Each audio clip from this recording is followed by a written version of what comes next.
Hey everyone, welcome to FanFic Canon. Thanks for hitting play. I'm thrilled to bring this fan-made story to life for you. If you enjoy the ride and want more narrated fanfics, smash, subscribe, and tap the bell so you never miss an episode. And if you want audiobook of a novel of your choice, join my Patreon. Request any title that's freely available online, and I'll produce a full narration just for you. Now, let's dive into today's adventure. Gamora watched this scene from the sidelines, and seeing Nebula's unprecedented expression, she couldn't bring herself to utter a sarcastic remark. "So I guess we're friends now." Azu stood up and pulled Nebula up with him. He then looked at Gamora and extended his hand as well. "And you, MS Assassin, although you have a bit of a temper, I can see that you're protecting her. You're a good older sister. Just a little clumsy in expressing yourself." Gamora looked at the hand, hesitated for a moment, and finally grasped it, used leverage to stand up. "My name is Gamora," she said coolly. But there was no longer any hostility in her voice. "It's a pleasure to meet you, Gamora Nebula. My name is Antonista, you can call me Homelander." Azu raised his hand and gestured towards Jessica. "This is my most capable and helpful partner, Jessica Jones." Jessica, who was holding a camera nearby, couldn't help but roll her eyes, her fingers cracking as she clenched them. But she still freed one hand and waved to Nebula and Gamora. "Hey hot alien girls, I'm Jessica, by the way. Don't believe his nonsense, says that to all pretty girls." Although she was filled with jealousy, she was even angrier at herself for falling for it. Looking at Azu's seemingly radiant appearance, he couldn't help but curse inwardly. "Damn, why do I even think he looked kind of handsome just now?" Hint, you've gained a special popularity bonus of plus 8,000. From Gamora, hint. You've gained a special popularity bonus of plus 15000. From Nebula, and at this very moment on Earth. The live stream chat was flooded with comments. "Oh my god. The people of our motherland are so kind. Jessica's jealous, hahaha. Oh my god, Homelander is so good. That look, that tone of voice. If he said those things to me, I'd give him my virginity. That Smurfette is so cool, an exoskeleton, I declare. For this very moment I don't want to be human anymore. I want to be that cyborg. You are unique in this starry sky, god. I want to get that tattooed on my body. This is a true hero. Possessing not only strength but also a compassionate heart." The sound of gaining popularity points echoed in his mind again. And Azu was in a great mood. Looking at the two female warriors, who were originally full of murderous intent. One now had a smile on her face, while the other's eyes darted away. The rocket raccoon behind them was so shocked his jaw almost dropped to the ground. "Wow, freaking!" Rocket nudged Yondu beside him. "Is this Homelander's mouth filled with aphrodisiac dispensers?" "Take note, Rockets." Yondu stroked his chin thoughtfully. "That's called charisma. In some situations, it's far more effective than your gun." Just as the atmosphere was becoming friendly, Azu's expression suddenly changed, and he looked into the depths of the dark cave. The change in expression was extremely natural, shifting from gentle to solemn in an instant. "What's wrong?" Gamora asked alertly. "There's something." "Was in there." Azu squinted as if he had seen something terrifying. "Something very bad, follow me." With a flick of his cloak, Azu took the lead and headed towards the cave. The group exchanged bewildered glances, but were also affected by Azu's serious expression, and followed him. The cave was dimly lit, and the further one went in, the stronger the stench of decay became finally. They reached the end of the cave. Jessica turned on the camera's flashlight. Snap. The beam of light illuminated the darkness ahead. Wodfa, everyone gasped at that moment. An endless stream of skeletons, it was a mountain of bones. From small to large. In various shapes and from various races. They were piled up in layers, filling the entire enormous cavern and extending into the dark depths. Those empty eye sockets seemed to tell a story of the horrors they had endured in their lives. "My god," Jessica covered her mouth, almost dropping the camera in her hand. The previously cheerful chat in the live stream room vanished instantly. First came silence, then an explosion of fear and anger. Oh my god, what is that? Are those skeletons? They're piled up like a mountain, my god. Is that human bone? So many? How many people are there? Is that a child, judging by the size of that skull? Why are there still children? Is this planet hell? A demon, this is a demon. Homelander, kill him. You must kill him. Who are these people? The Rocket's voice, unusually devoid of its usual sarcasm, began to tremble. Azu stood in front of the pile of bones. He knew who these people were. These are all Igor's children. These are the offspring that Ego sowed throughout the universe in his search for a successor with the genes of the gods. Ego hired Yondu to bring them back to test whether they possess divine power. If not, then kill it, throw it into this hole, and let it become nourishment for this planet. This was a massacre that spanned countless years, targeting one's own flesh and blood. Azu turned to look at Yondu, whose face was gloomy. Mr. Yondu, do you know something? All eyes immediately turned to Yondu. Yondu's lips trembled as he looked at the skeletons. Memories he had deliberately buried were unearthed. One after another, these children, who once sat in his spaceship, curiously asked him, "Where's Daddy?" He told them, "Your father is a god, and he will give you the best life." Then he personally sent them to this hell every trade. Every time Igor smiled and said, "I'll take good care of them." Every time he left with the money, he kept telling himself that it was for the children's good, to find them a good father. He forced himself not to think about what happened to those children afterward. But now the truth is laid bare before us. Those piles of white bones were the lives of the people he had personally sent onto the spaceship. These are all his children. In his search for a worthy successor, he sowed seeds throughout the universe and then hired people to bring these children back. I was one of the people he hired, he said. He would take good care of them, I thought. I thought he was just. You think he just wants to be a good father? Azu stepped forward, grabbed Yondu by the collar, and lifted him up. Look at these. Is this what you mean by take good care of me? Azu's anger was both feigned and genuine. Although he did it for the sake of the live stream, anyone with a modicum of moral conscience would feel outraged by such an inhumane act. Yondu, you're not stupid. You've delivered so many packages. Have you ever seen a child grow up? Have you ever seen a child walk out into the world? You really know nothing, or are you simply choosing not to think about it? Yondu closed his eyes in anguish. Yes. He had already sensed the problem, but he kept avoiding it.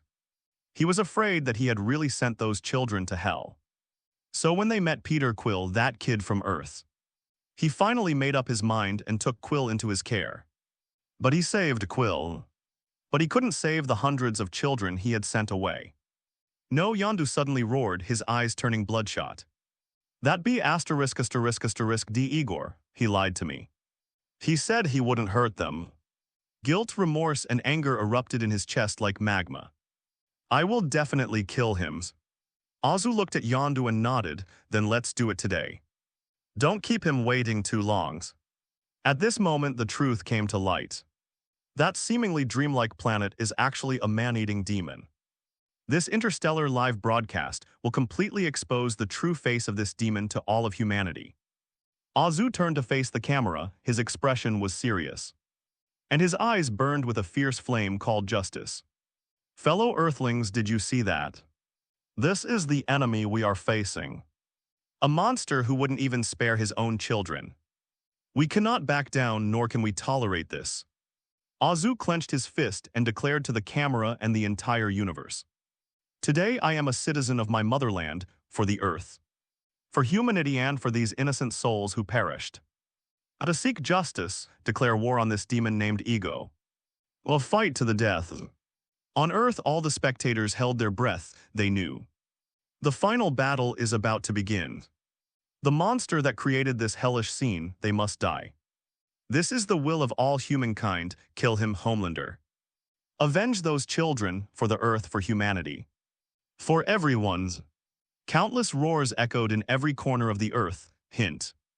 You've gained plus 18992 popularity points, hint. You've gained plus 21005 popularity points, hint. Gain popularities. The group continued their journey through the bizarre and fantastical landscape. Jessica Azu called softly. Jessica Jones stopped and turned to look at him. What's wrong? Jessica asked, keenly sensing that something was off about Azu's mood. Azu frowned, and a hint of pain and pity appeared on his face at just the right moment. He portrayed the spiritual shock of having just witnessed hell on earth to the fullest extent. You follow Lady Gamora and go first. What just happened? It's left me a little unsettled. I need some time. I'll just follow you from behind. I need to calm myself down. I don't want to lose my mind in anger when I face that demon later. Jessica's gaze softened in the past. She might have rolled her eyes, inwardly mocking this jerk for putting on an act again. But the scene inside that cave was truly hellish. She walked up to Azu, stretched out her arms, and hugged him tightly. Don't let that stuff get to you, Anthony. Jessica buried her face in his hard chest and said softly, that be **** D's waiting for you to blow his head off. I will. Azu patted her on the back. Go on, don't keep the audience waiting. In the live stream, the chat instantly turned into a heartwarming ocean. Yes, people from our motherland are human too. Who could bear to see something like that? It's okay. Take care of yourself, we're waiting for you. My heart aches, he's carrying so much on his shoulders. Even the strongest body has a soft heart. Go on. Take a deep breath, hand smash that alien be **** D to pieces. Azu then walked to the back of the group, looking at Jessica and Gamora's group, who were now a little distance away. The sadness on his face vanished instantly. System. View special popularity score. Current special popularity value, 167,000. Azu squinted at the number, 167,000. Let's go for it. What? Accumulated special popularity points won't earn interest, so it's better to convert them into tangible power. After all, fighting a planet is a bit hard to imagine. Having an extra card is always good. Open the superhero blind box. Azu gave the command in his mind. Confirm consumption of 100. 0 special popularity points for 1 advanced draw. Confirm consummation successful. Extracting. Within the realm of consciousness, the treasure chest. Radiating dazzling light appeared. It trembled violently, and accompanied by a stirring symphony. The lid suddenly sprang open. A golden beam of light shot into the sky, even causing a brief period of blindness in Azu's consciousness. Congratulations, host Golden Legend. As Azu listened to the system's announcement, he almost burst out laughing. System, something's wrong with you, then. Looking at the thing that had just materialized in his hand, a surge of joy welled up inside him. Holy crap, it's this. Ha ha ha, system, you've finally become a human. On a whim, he threw the newly acquired item on the ground. Nothing happened. All right, it seems we can't use it like that. Azu thought for a moment, then quickly put the thing back into his magic space and flew to catch up with the group. Ahead, on the road leading to the temple, Rocket Raccoon was walking confidently in front of Jessica's camera, hands behind his back since Azu wasn't there. This highly expressive raccoon naturally took over the anchor position. As it walked, it boasted and talked nonstop. Hey, you hillbillies from Earth, ever heard of the Sovereign? They're a bunch of genetically modified humans covered in gold dust, thinking themselves superior, but their brains are just mush. That monster had thousands of teeth, and its skin was as thick as a battleship's armor. But Grandpa Rocket devised a perfect plan, and then Rocket shrugged. Quill, that idiot was only interested in showing off, and Drax, that big oaf, just jumped right into the monster's mouth. He thought it'd be easier to cut the skin open from the inside. Haas, idiot, in the end it all came down to me. Rocket thumped his chest. I created a gravity bomb and booms, blasted that monster to pieces, and then Jessica asked, holding up her camera. Although she didn't particularly like the raccoons, she had to admit that the little guy was quite good at telling stories. And then, and then those golden-haired people not only didn't thank us, but they also wanted to hunt us down just because I took a few batteries. Rocket angrily exclaimed, an entire fleet. Thousands of ships swarming around us like flies. But I piloted the Millen dodging left and right, making a sharp turn then a reverse thrust. One shot, one kill. I blasted their fleet into a dazzling display of fireworks. The rockets got more and more excited as they talked, as if that game was a one-man show for them. The viewers in the live stream were also amused by the grumpy raccoon. This raccoon is such a braggart, ha ha ha. Although I don't understand what Sovlin is. It sounds very impressive. Was it just trying to say that it single-handedly took on an entire fleet? What? Gamora finally couldn't take it anymore and ruthlessly exposed him. If I remember correctly, her shields were shattered, and the ship's rear was blown off. If it weren't for Quill's B******** D Fatherigo suddenly appearing and using his divine power to destroy the sovereign fleet, we'd all be frozen corpses in space right now. Gamora pointed to the temple building that had come into view in the distance. Strictly speaking, the demon we're going to kill is your savior. When you see him later, wouldn't you like to kowtow in gratitude before you shoot? I am Groot, the little tree man nodded beside him. Then delivered the final blow, shut up Groot. Whose side are you on? Rocket jumped up and down in a fit of rage. That old B******* D is just being nosy, seriously. I have 100 ways to deal with those gilded idiots. Rocket jumped onto a rock, pulled out his energy gun from behind, and struck an extremely arrogant pose towards the sky.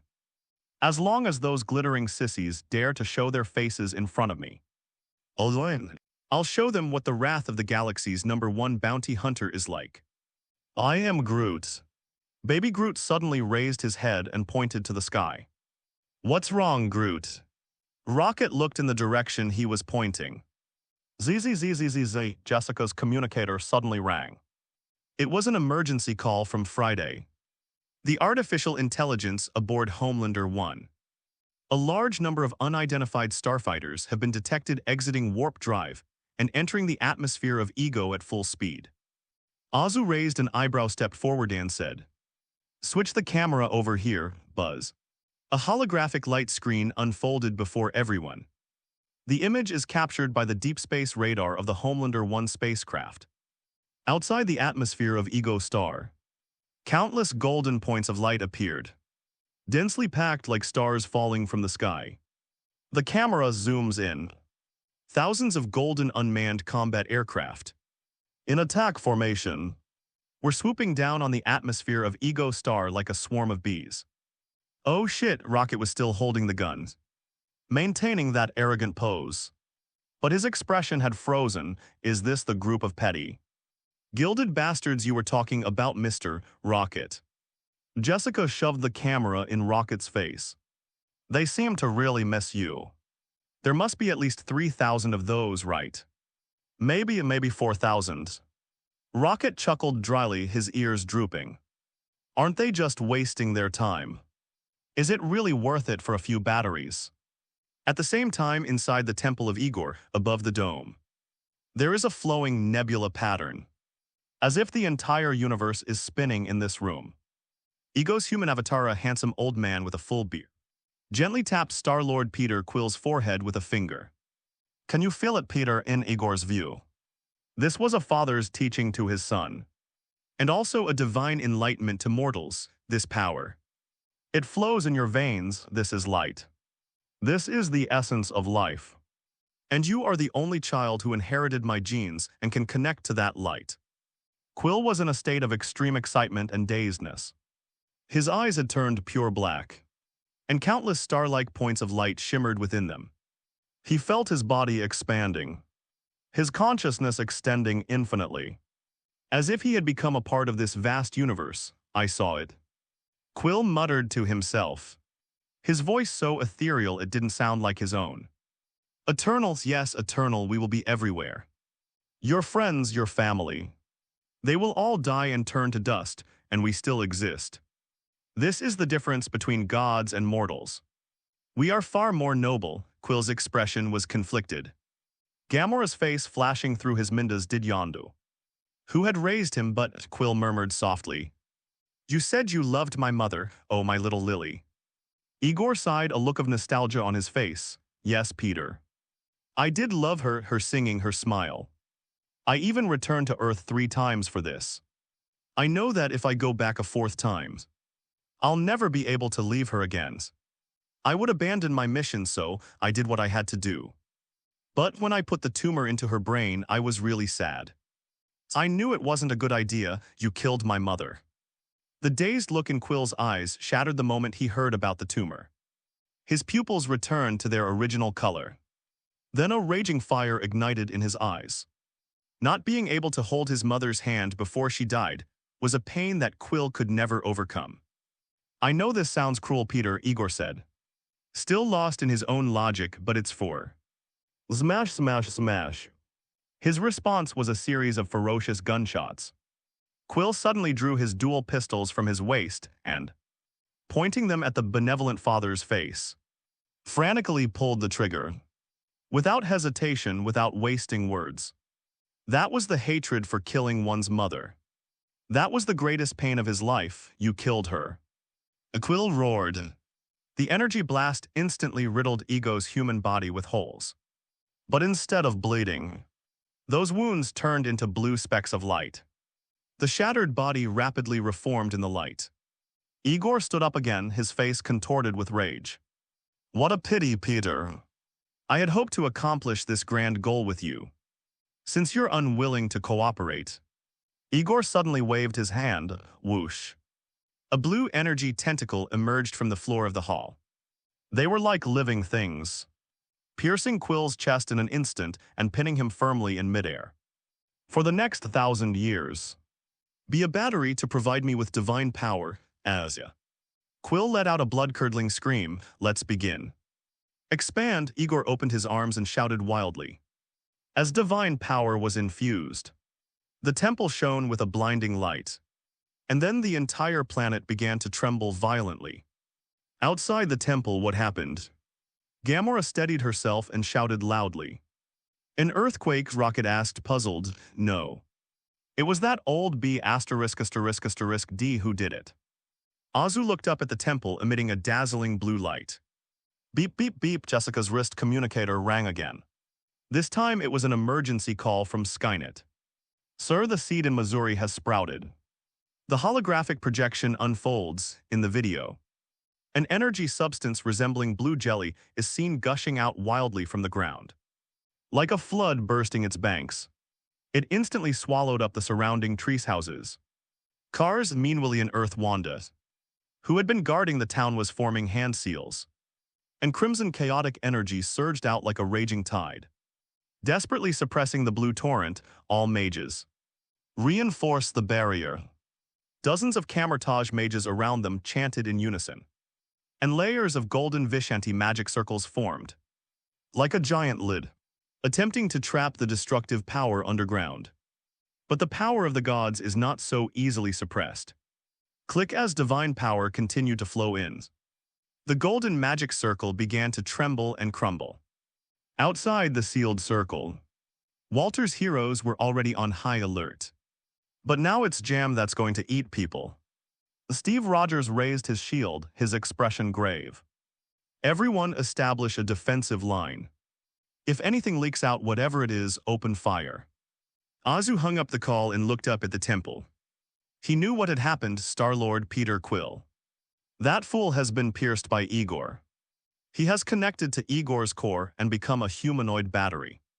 Ego is drawing upon the celestial power within Star-Lord, forcibly activating the seeds buried on countless planets throughout the universe. He wants to turn the entire universe into Igor. There's no time, Jessica said anxiously. Speaking very quickly, this god has begun to unleash his divine power to devour our planet. We must stop him immediately, damn it. Something's definitely happened to Quill. Gamora flicked her sword and charged toward the temple.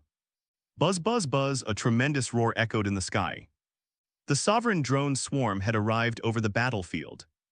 ZZZZZ, countless laser beams rained down, watch out. Rocket yelled and grabbed Groot, hiding behind a boulder.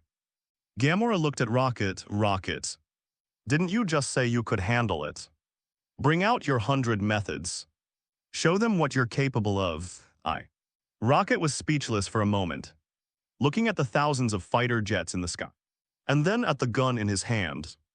You don't even have a single combat spaceship. How am I supposed to fight? Are you expecting me to use this gun to take down thousands of starfighters? Who the hell can fight a starfleet with their bare hands? I can, a calm voice rang out. Everyone was taken aback and looked up. They are from the motherland, you. Yondu exclaimed in shock. Brother. Those are space fighters, thousands of them. Only a few thousand, leave them to me, go to the temple. Disrupt Igor's action sand, rescue your friends. Then hang in there, wait for me, but. Rocket was stunned. That's several thousand. Go now.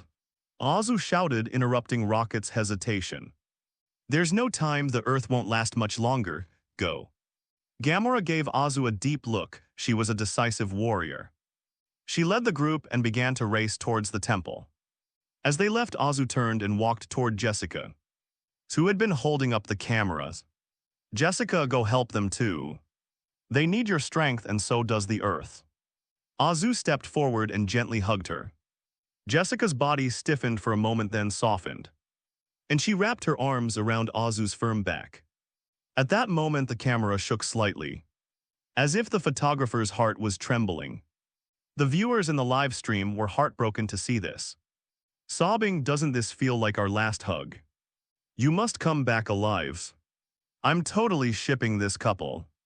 Azu brought his mouth close to Jessica's ear, his warm breath brushing against her earlobes, making Jessica blush slightly. Darling. Azu's voice was so low that only the two of them could hear it. Jessica's heart was racing and her palms were sweating. Protect the camera. Take a good picture of my back as I face a massive army alone before leaving. Jessica's moment of emotion was instantly wasted. She shoved Azu away, glared at him fiercely, and said through gritted teeth, Get out of here, you be *********************************** D. Ha ha ha ha. Azu burst into laughter. Then his figure slowly rose into the air, the stars and stripes cape behind him fluttering in the energy barrage. His eyes were already glowing crimson, and destructive energy was poised to be unleashed. The next second, boom. His red and blue figure tore through the air, and the camera followed his movements. Against the backdrop of the dazzling and eerie sky of planet Ego, a tiny human figure is charging towards the overwhelming Golden Fleet. One man against an entire army. Is this person a madman? Nebulaho was running at full speed with the crowd, suddenly looked back at the sky, and the words involuntarily escaped her lips. But I like this madman, let's go. Don't let him work for nothing, Yondu roared. And the Yaka arrow in his hand transformed into a streak of red light. Dancing around him, to the temple kill that be ********** D. I am Groot. High in the sky, the air became thin. Azu's speed has reached its limit. Sovlin's unmanned combat aircraft swarm was now clearly visible ahead. Target locked, unknown organism rapidly approaching. In the control room of Sovereign, thousands of light years away, a group of players dressed entirely in gold were sitting in simulators, controlling these fighter jets. What's that, a Birdman? One of the operators scoffed. And crush it. A small squadron of fighter jets broke away from formation and accelerated toward Azu, while the laser cannons began to charge. ZZZZZ. High-energy thermal imaging, delivering full power without reservation. The thermal vision, like two wielding lightsabers, swept across the entire airspace. Boom, boom, boom, boom. Boom, a series of dazzling fireworks exploded in the sky. The first few dozen fighter jets, before they even had a chance to fire, were sliced in half by the heat vision, and golden debris fell like raindrops. Azu's figure didn't pause at all, directly crashing through the fiery cloud of the explosion. Bang! He smashed the nose of a fighter jet with a single punch, then, grabbing the wing, he swung it like a baseball bat and smashed it hard against another fighter jet next to him. Thump. The two fighter jets collided and turned into a pile of scrap metal. He weaved through the formation of aircraft at such a speed that even radar could not lock onto him. Every punch thrown, every flash of light, was accompanied by the fall of several, even a dozen. Fighter jets, damn it, what kind of monster is that? The control room on Sovereign was in complete chaos. How is this possible? Aisha stood up in astonishment from the simulator, cracks appearing on her previously perfect golden face. Why can't our main guns even penetrate his clothes? Focus fire, all units, focus fire, take him down. The remaining thousands of fighter jets adjusted their formation, and countless laser beams intertwined to form an impenetrable fire net, enveloping Azu within it. Is this all you've got?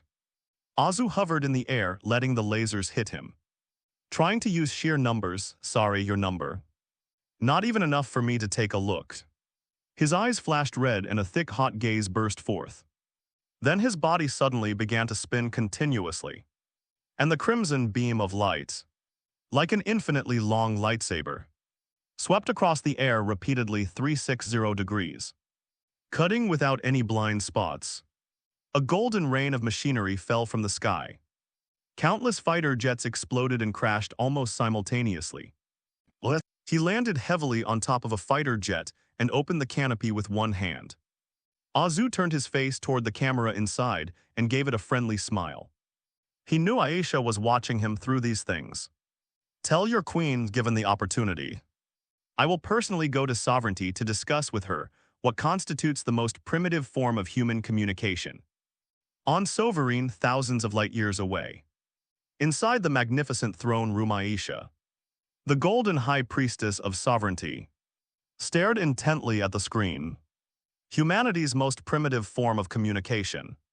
Aisha repeated the phrase, her golden fingers unconsciously stroking the armrest. The sovereigns reproduce through genetic cocoons, eliminating all uncontrollable genetic variables in pursuit of ultimate perfection and order. And that man, with his own strength alone, destroyed her entire golden fleet, which she was so proud of. A perfect creature. Aisha's lips parted slightly, her voice trembling with excitement. What was that person's name?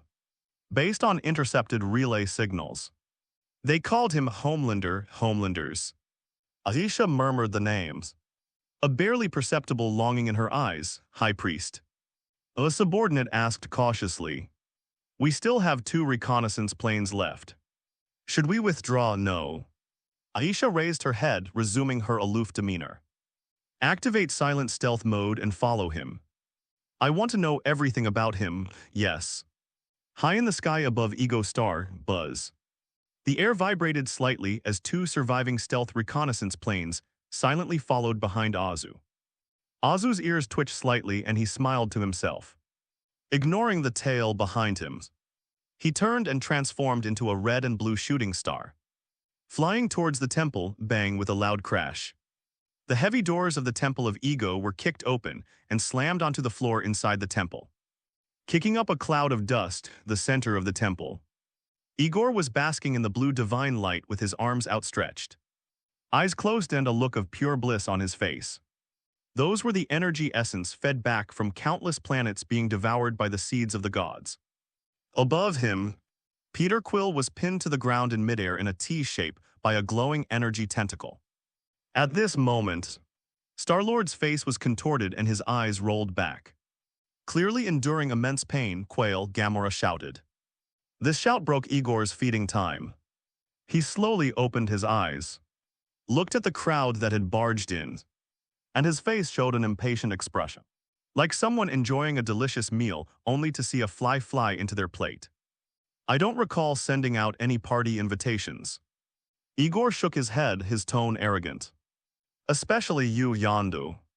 You lowly wretch who would sell your soul for money.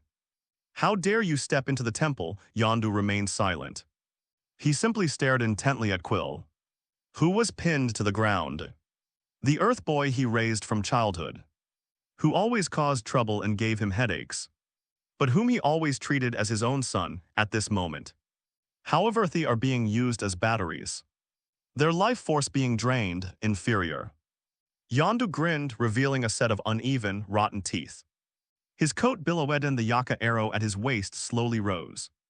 Its arrowhead flashing a bloodthirsty red light. Whoosh. A short, sharp whistle, a flash of red light appeared. The Yaka arrows seemed to break free from the constraints of space, drawing clear red trails in the air. It began frantically circling around Igor's body. Puff. Puff, puff, puff, puff. The sounds of rapid piercing blended together. In a fraction of a second it pierced through Igor's chest, abdomen, limbs, and neck hundreds of times. "Well done, blue-skinned daddy," Rocket Raccoon yelled, his energy cannon already fully charged. "Eat my particle feast," and boom. A thick beam of energy slammed directly into Igor's chest, sending his riddled body flying backward. Igor let out a scream as his body became mangled beyond recognition. But he was, after all, a god under the blue light. The pierced wounds writhed and healed rapidly. "Keep going, don't stop," Gamora roared, leaping high into the air like a cheetah. Her sword aimed at Igor's head. Nebula's robotic arm changes shape, followed by a high-voltage pulse. Under the combined assault of several people, Igor didn't even have time to utter a complete villainous line before his human body completely disintegrated, turning into countless blue specks of light that vanished into the air. As the avatar dissipated, the tentacles binding Star-Lord also vanished instantly. Quill lost his footing and fell from midair. Gamora slid in and caught Star-Lord as he fell. Meanwhile, in Missouri, far away on Earth, the seed of the celestial being which was growing wildly seemed to have lost its source of power. All the blue substances suddenly stopped moving. The energy surge that was about to break through the ceiling array subsided and turned into a pile of hard blue crystals, solidified on the ground. "Did it work?" Wanda, who had been struggling to keep going, felt the pressure suddenly ease and wiped the sweat from her forehead. Inside the temple of Igor, Gamora helped Quill up. "Are you all right, you idiots?" Her tone remained cold, but her movements were gentle. "Hey, Gamora, I knew you'd come." Quill clutched his chest where a dull ache still lingered. "I knew that old B*** D was up to no good." Gamora glared at him. "I told you long ago he's not your good father." Quill gave a wry smile, clutching his chest, which was still throbbing slightly. "I told you so. That's the last thing I want to hear. It comes before we need to talk. That's why I came to rescue you, isn't it?" "Yes." Quill chuckled. "Which means we're bound together by the red thread of fate. On Earth this is called destiny." "Bullshit. That's not true, you're overthinking it." Gamora retorted, vomits. The rocket next to him made a vomiting face. "Please. Can you two be a little more mindful of the occasion when you're flirting? I feel like throwing up. Seriously, my stomach acid is rising." Jessica, still professionally holding the camera, glanced at the empty hall around her and frowned in confusion. "It's over, that guy named Igor's the god. He's just dead. This is way too easy." Jessica complained with a look of disdain. "I thought there would be some kind of 3-stage transformation or a full-screen ultimate move. Instead, I got killed by a flurry of punches. Easy." Rocket patted his chest, looking smug.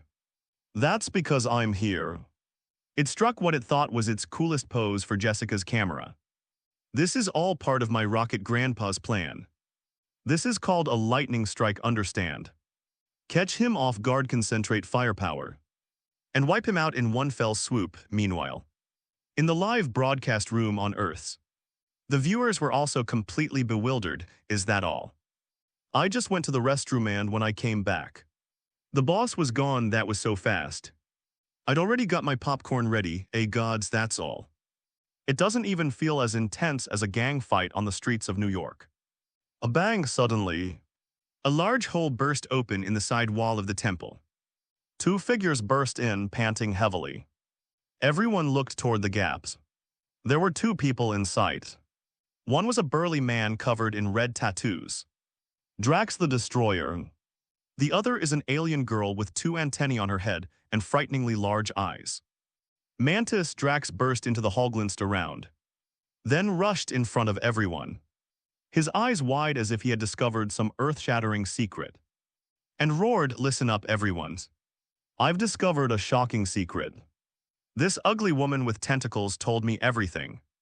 Drax looked serious, as if he were announcing the end of the world, that Igor. He's a big bad guy, he's not looking for his son at all. He wants to use Quill.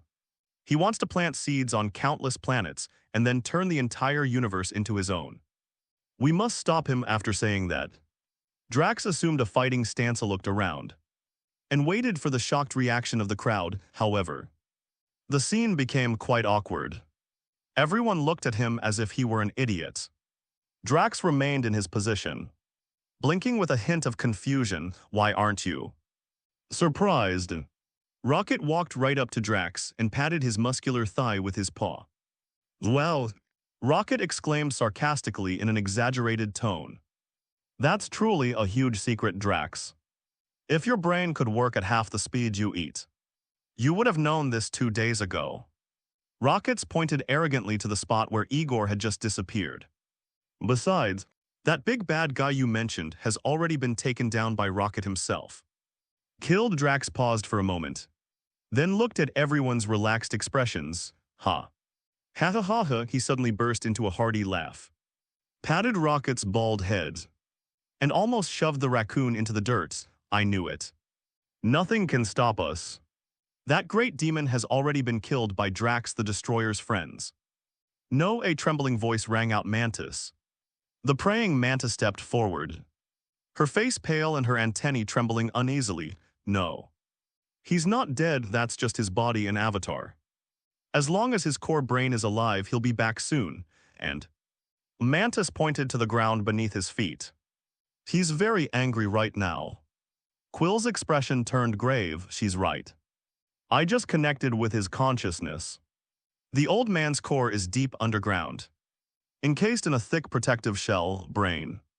Underground." Rocket looked down at the ground.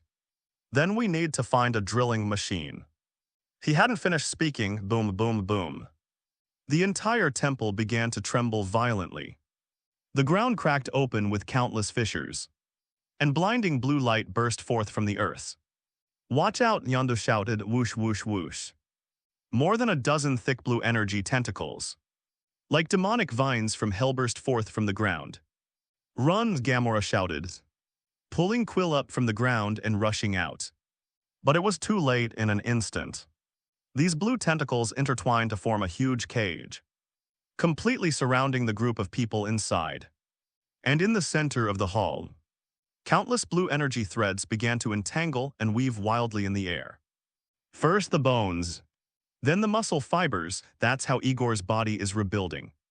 Without the cover of skin, the exposed muscle resembled a skinned biological specimen. Quill stared at the emerging father and couldn't help but gag. "God, my father is such a disgusting monster. I'd rather believe Yondu is my real father now." The reborn ego ignored Quill and simply stared coldly at Mantis. "Mantis, I raised you from a baby. I gave you the right to live in this universe. Is this how you repay me? Betrayal." Mandy's trembled, tears welling in her eyes. She was terrified of Igor. A fear etched into her very bones made her want to kneel and beg for mercy. But she glanced at Drax beside her and at these people who, though Noisa genuinely cared for each other, she mustered the greatest courage of her life. Raised her head and looked directly at Igor. "No, Igor. It's precisely because I've followed you for so many years that I've witnessed firsthand how many evil deeds you've committed. Those children, those innocent lives on this planet. I've been feeling incredibly guilty. I wake up from nightmares every day." Mantis's voice grew increasingly firm. "Quail and his friends, they are good people. I can't let you hurt them anymore. Even if you try to kill me, I will never help you do evil again, a good person." Igor let out a cold laugh. "In this universe, there are only the strong and the weak, not the good and the bad, since you want to be a good person." Igor suddenly waved his hand. "Then you should die with them." As he moved, the menacing energy tentacles around him immediately launched an attack.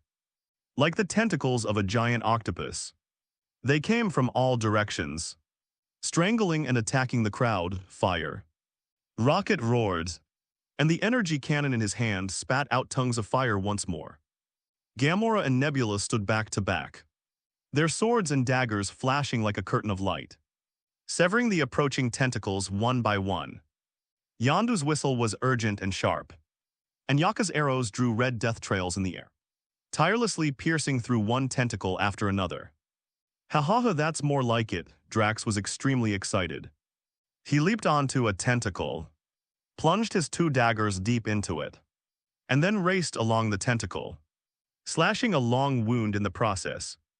Jessica Jones tossed the camera to Groot, who was standing nearby. Here you go, sapling. Make sure the photo turns out great, Haya, she roared, displaying astonishing strength after her evolution for the first time. She grabbed a thick energy tentacle, pushed off the ground with her feet, and used her waist to generate power. She actually tore that tentacle off. The battle was exceptionally fierce. Everyone used their unique abilities to successfully block the attack. Is that all you've got? Drax laughed maniacally, hands on his hips. Show me your real skills, you ugly monster. His laughter was particularly jarring on the battlefield. But Igor didn't seem angry about the failed attack. He just stood there quietly watching Drax's performance. Power Ego's voice remained calm. Mortals, you know nothing of power. He slowly raised his hands. Boom, boom, boom, the earth trembled once more. This time it wasn't a dozen tentacles but hundreds, densely packed, blotting out the sky and the sun. The entire interior of the temple seemed to have transformed into an ocean of tentacles. Drax's laughter stopped abruptly. His mouth was agape, as if a pause button had been pressed. Are you satisfied now? Rocket roared at Drax as he changed magazines. Can't you just shut your stinking mouth, you idiot? How was I supposed to know he could conjure up so many? Drax muttered guiltily, be afraid. I still have a trump card. Drax suddenly remembered something. His eyes lit up, and he shouted loudly. He shoved Mantis, who was hiding behind him, forward. Mantis, use your power, let him sleep. Just like you usually do. Mantis hesitated for a moment. I don't know if I can do it. It was always on his own initiative before. You can. Drax placed his hands on Mantis's shoulders, looking at her sincerely with his large, wise eyes. Because I believe in you, the entire audience. Rocket looked at Drax in disbelief, not far away. Igor also looked on with a puzzled expression as the two men loudly plotted in front of him. Are you treating me like I don't exist? Or do you think that simply shouting, I believe in you, will create a miracle? A whoosh. A tiny energy tentacle emerged from the soil beneath Mandy's feet without warning. It was so fast that no one had time to react. Mantis screamed as a tentacle wrapped around his ankle and swung him around violently. Whoosh bang. She was slammed heavily against a stone wall more than 10 meters away, then slid down softly unconscious. Mantis. Drax exclaimed in alarm, rushing to her aid. But more tentacles surged up, separating them. What a complete idiots. The rocket was absolutely furious. It fired its guns and roared in anger, revealing your trump card in front of the main villain. Is your head just full of shit? It was as if endless tentacles were crowding each other, forcing everyone to retreat step by step. Yondu's arrow was entangled by dense tentacles, and Gamora and Nebula were wounded in several places. Although Jessica can teleport to dodge, she is still overwhelmed by the full-screen attacks. Too many, we can't kill them all. Quill cried out in despair. Meanwhile, in the live broadcast room on Earth, the audience's hearts were in their throats as the camera swayed. Groot's filming skills are clearly inferior to Jessica's. The camera shakes drastically and often shoots from strange angles. But the tension was palpable even through the screen. Oh my God, how do we fight this? We can't possibly kill them all, we're doomed. We're going to be wiped out. That big guy was such a terrible teammate. He's infuriating. Is that Mantis girl dead? I quite liked that one's where are Homelanders. Where did Homelander go? Didn't you just go M******E? Why aren't you done yet? Hurries. They can't hold on much longer. To everyone else, Igor's energy seemed inexhaustible. One broke off and two more grew back. The group was forced to retreat step by step, and their space to move became smaller and smaller. Yondu's Yaka arrow was blocked by a net woven from several tentacles. Losing its speed advantage, finally it was slapped away, and Yondu himself was buried in the rubble. Apart from Jessica, who possesses teleportation abilities and superhuman strength, who can barely hold on, the rest of the group is gradually being engulfed by the tentacles. And Quill, he was caught again this time, however. More than a dozen thick energy tentacles pierced into his body at the same time. Chest, back, thighs, arms, all parts of the body. Quill let out a heart-wrenching scream. This time, Ego held nothing back. He was going to drain every last drop of divine power from Quill.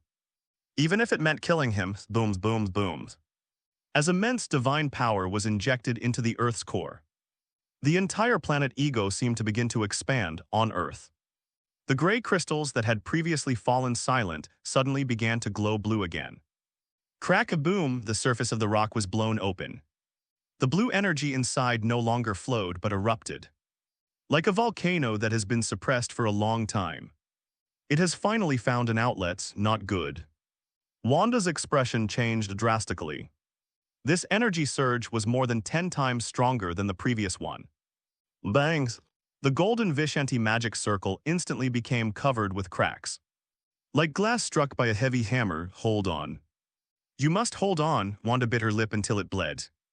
Her hands gripping the magic shield tightly as she frantically channeled her magic, trying to mend the cracks. But that sudden burst of power was far too great. One corner of the magic circle collapsed. A torrent of blue energy erupted from the breach, transforming into countless enormous tentacles that swept towards the surrounding towns and defenses. There it is, the gap is there, block them back. Steve Rogers raised his shield and charged towards a tentacle that was slamming down. Clang! The shield collided with the energy tentacles with a deafening roar. The immense force sent Steve staggering back several steps. But he held on, refusing to fall. Fire, fire.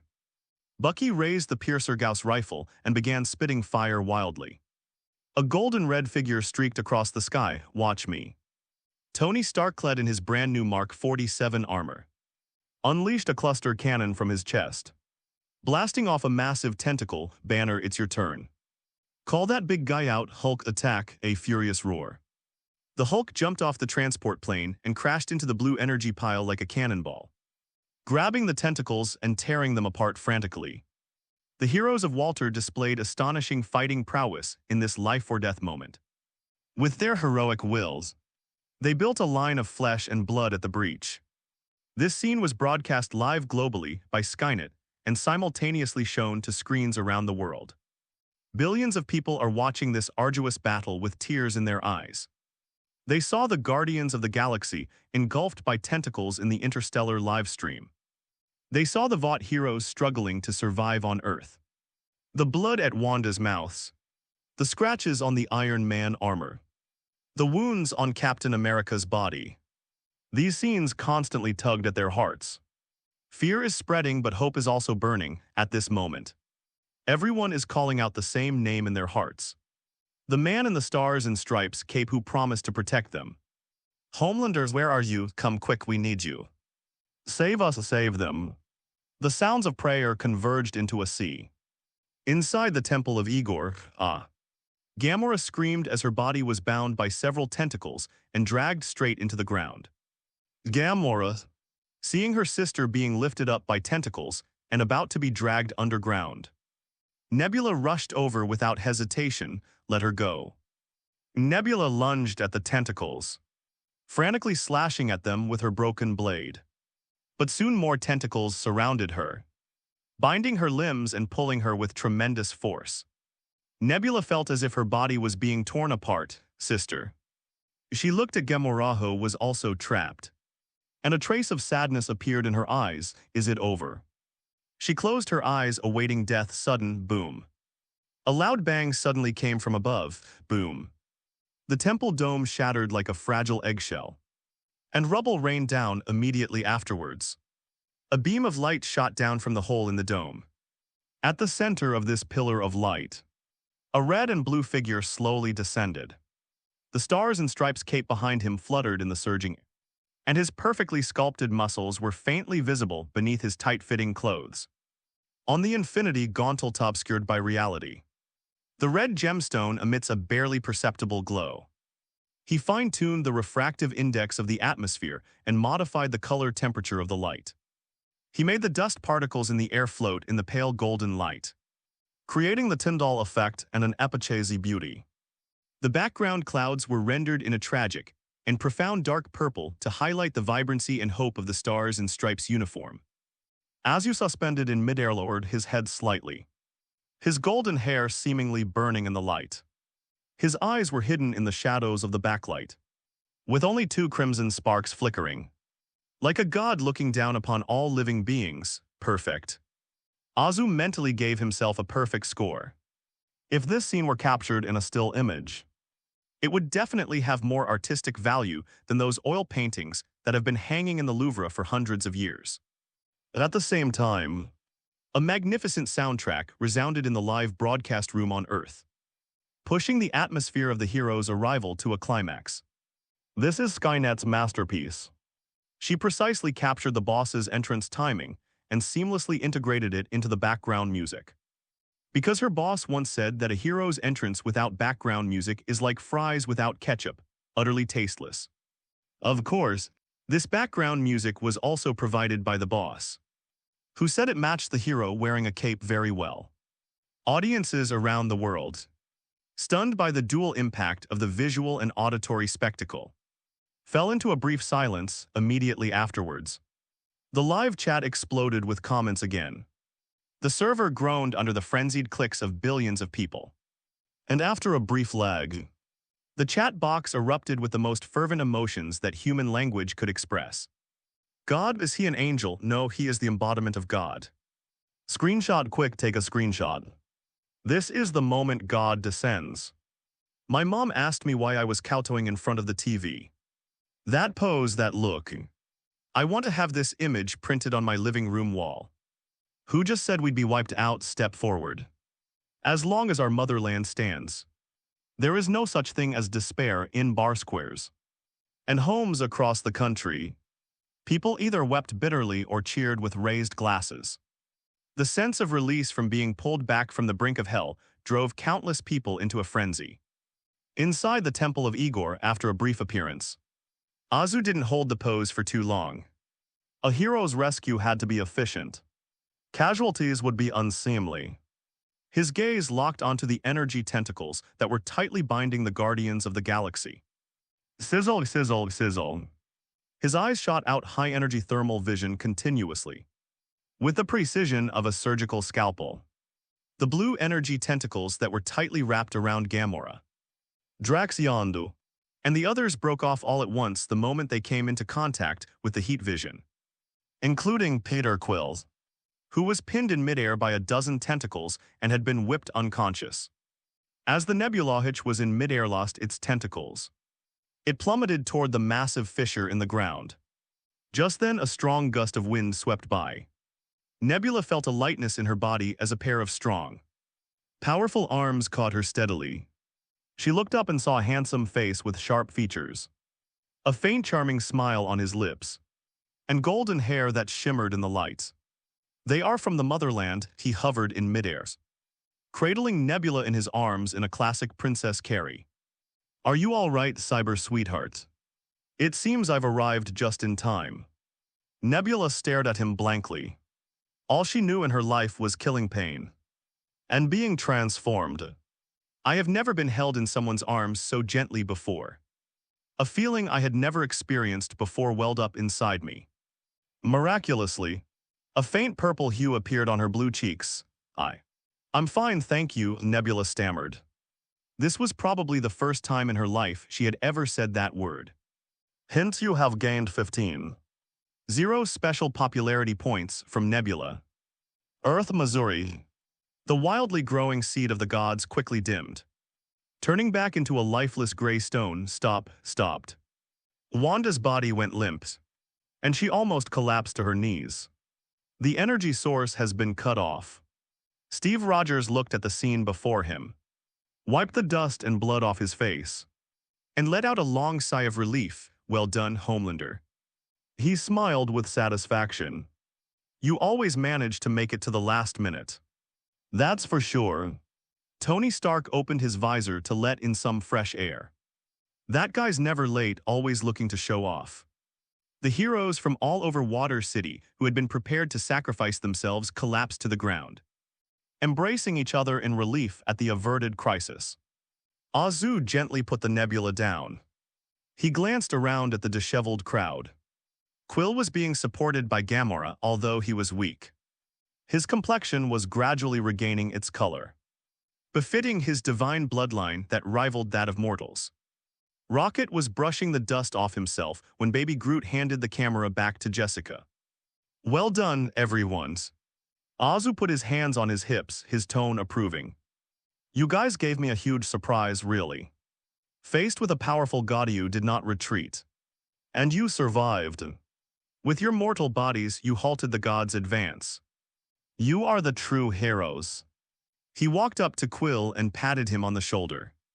Especially you, Star-Lord. You proved that even with a jerk dad, a son can still be a hero. Quill managed a weak smile, thanks. But it's not on my bucket list, all right. Azu clapped his hands, interrupting the crowd's escalating emotions. And his expression turned serious. Now listen to me. Your mission is complete, he pointed outside the temple. My spaceship is parked outside. Now take Quill and get out of here immediately. This old guy is now in my hands. What? Gamora frowned. We can't abandon you. This is a war. We're a team, Lave. Drax's eyes widened. No, I'll fight. I'll rip this guy's guts out. It's not that I look down on you, but the battle ahead. Azu paused, his gaze sweeping over the crowd. Is beyond your reach, because in a little while, this place will become a real hell. Although it might sound a bit hurtful, the harsh reality was undeniable. If Azu hadn't arrived in time, they would have been wiped out by that wave of tentacles. He's right, Yondu spat out a mouthful of bloody saliva. He was a seasoned veteran, a master of judging situations. We're just a burden if we stay here. Let's go. Take Quill with us. Drax carried the unconscious Mantis on his back, while Gamora supported the weakened Quill. If you die, I will avenge you, I promise. Nebula gave Azu a deep look, her dark eyes revealing no emotion. Haha, thank you, sweetheart. But I haven't lived enough yet, Azu smiled. Quill, supported by Gamora, approached Azu and said solemnly, Listen, buddy. To completely destroy him, we must find his brain. Quill pointed underground, right down here. Deep within the Earth's core, there's a huge cavern there. And his brain is in there encased in a very thick shell. Azu nodded and patted Quill's arm. Got it, brain, outer shell, blow it up. Sounds like a simple operation. Go onjit on the spaceship. Drink a can of Vought power. And watch how I smash his brains out. Quill nodded and staggered away, supported by Gamora. Everyone began to evacuate from the temple. Only one person remained still. Jessica Jones remained standing in the same spot, still holding the all-sky quantum live streaming device. Jessica, Azu asked, puzzled, I'm not leaving. Jessica shook her head stubbornly, pointing to the camera in her hand. I am your eyes, do you remember? Without me, who would record your heroism? Who would broadcast it live to billions of people on Earth? I have a holographic spacesuit I can teleport.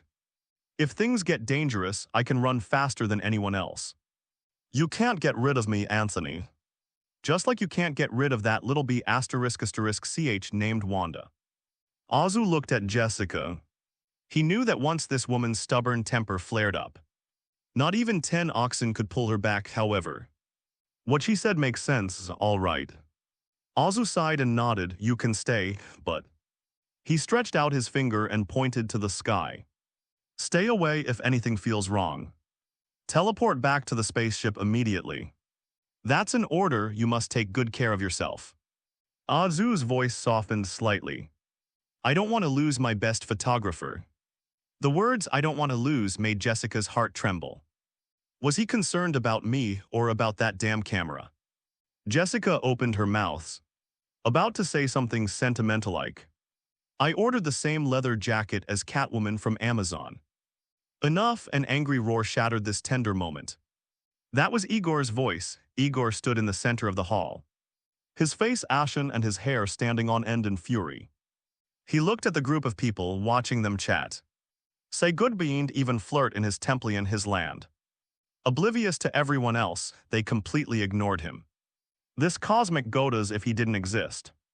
"You filthy lowly vermin," Igor trembled with rage. "Where do you think this is? This is my planet. How dare you ignore me? Did I let you leave? I..." "Zzzzz," Igor's voice stopped abruptly, the last syllable of "I" still lingering in his throat. Two thick, red, burning gazes suddenly bombarded his face.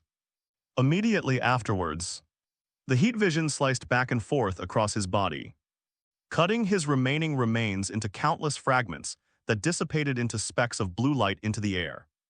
And the scene was quiet for a moment. Azu withdrew his gaze, cursing inwardly, "My special popularity points haven't even arrived yet. And you old B*******D are already ruining the atmosphere. How incredibly rude." He turned to look at Jessica, his gentle smile returning. "Go on, my dear Jessica, Jessica. Livestream viewers, hahaha. People from the motherland are awesome. It has to be you again, Homelander. Villain, I haven't finished yet. Homelander, I don't want to hear it.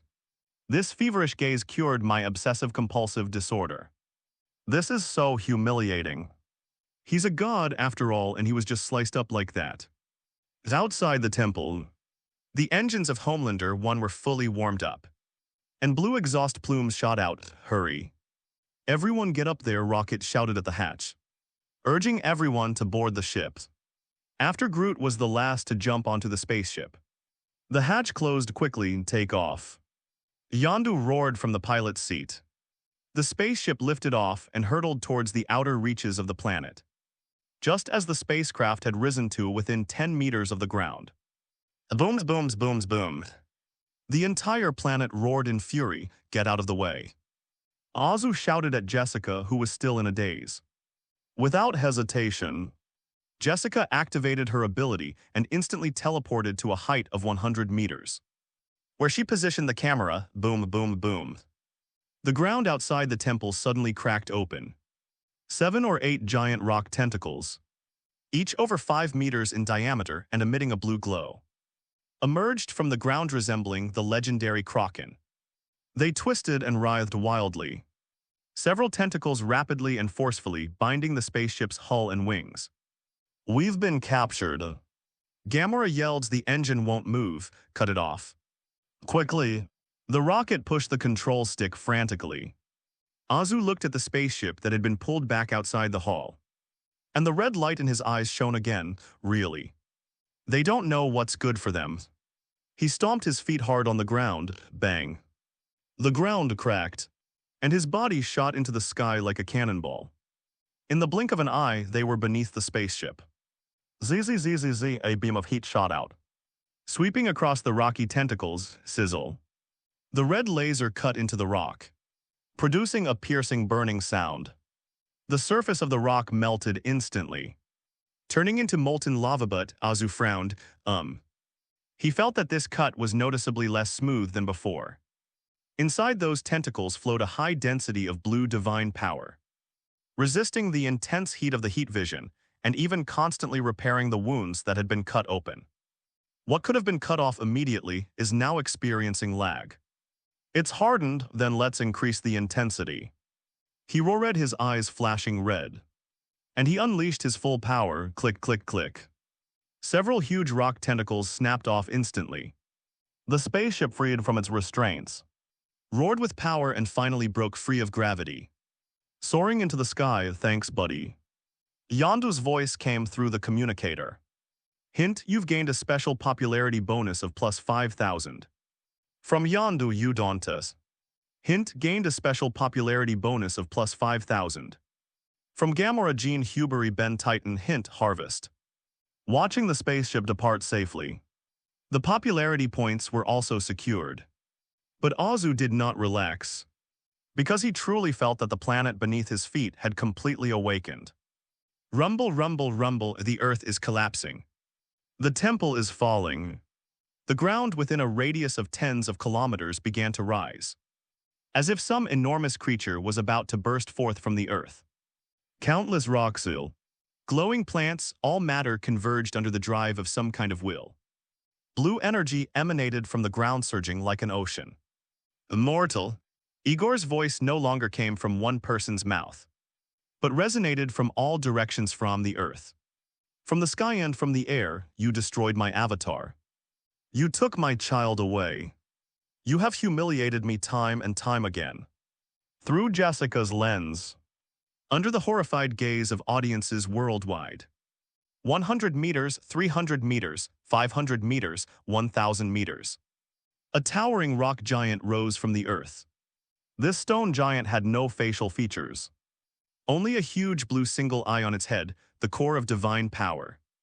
It lowered its head and looked at Azu, who was suspended in the air. Compared to that colossal rock giant, Azu was smaller than a mosquito.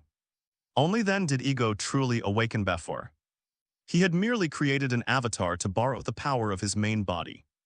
And Nauthai's living planet, in order to crush the fleas on its body, has finally revealed its true despairing nature as a god.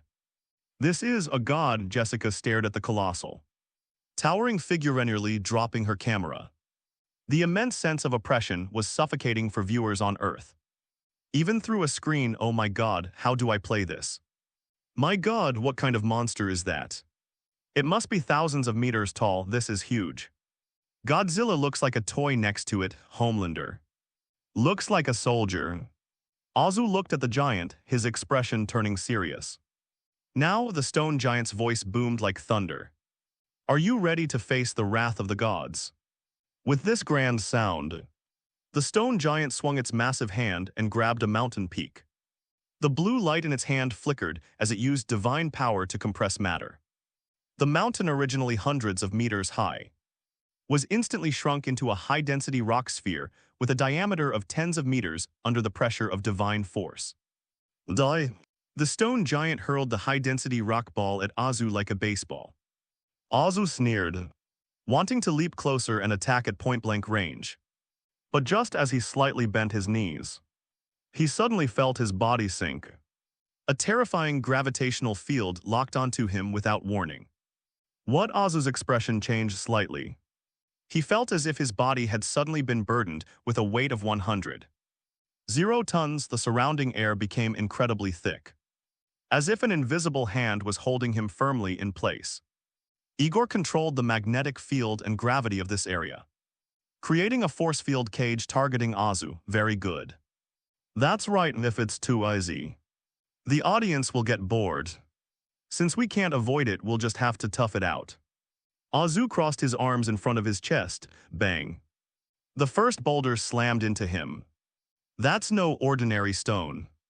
That was a high-density substance compressed by Igor's divine power.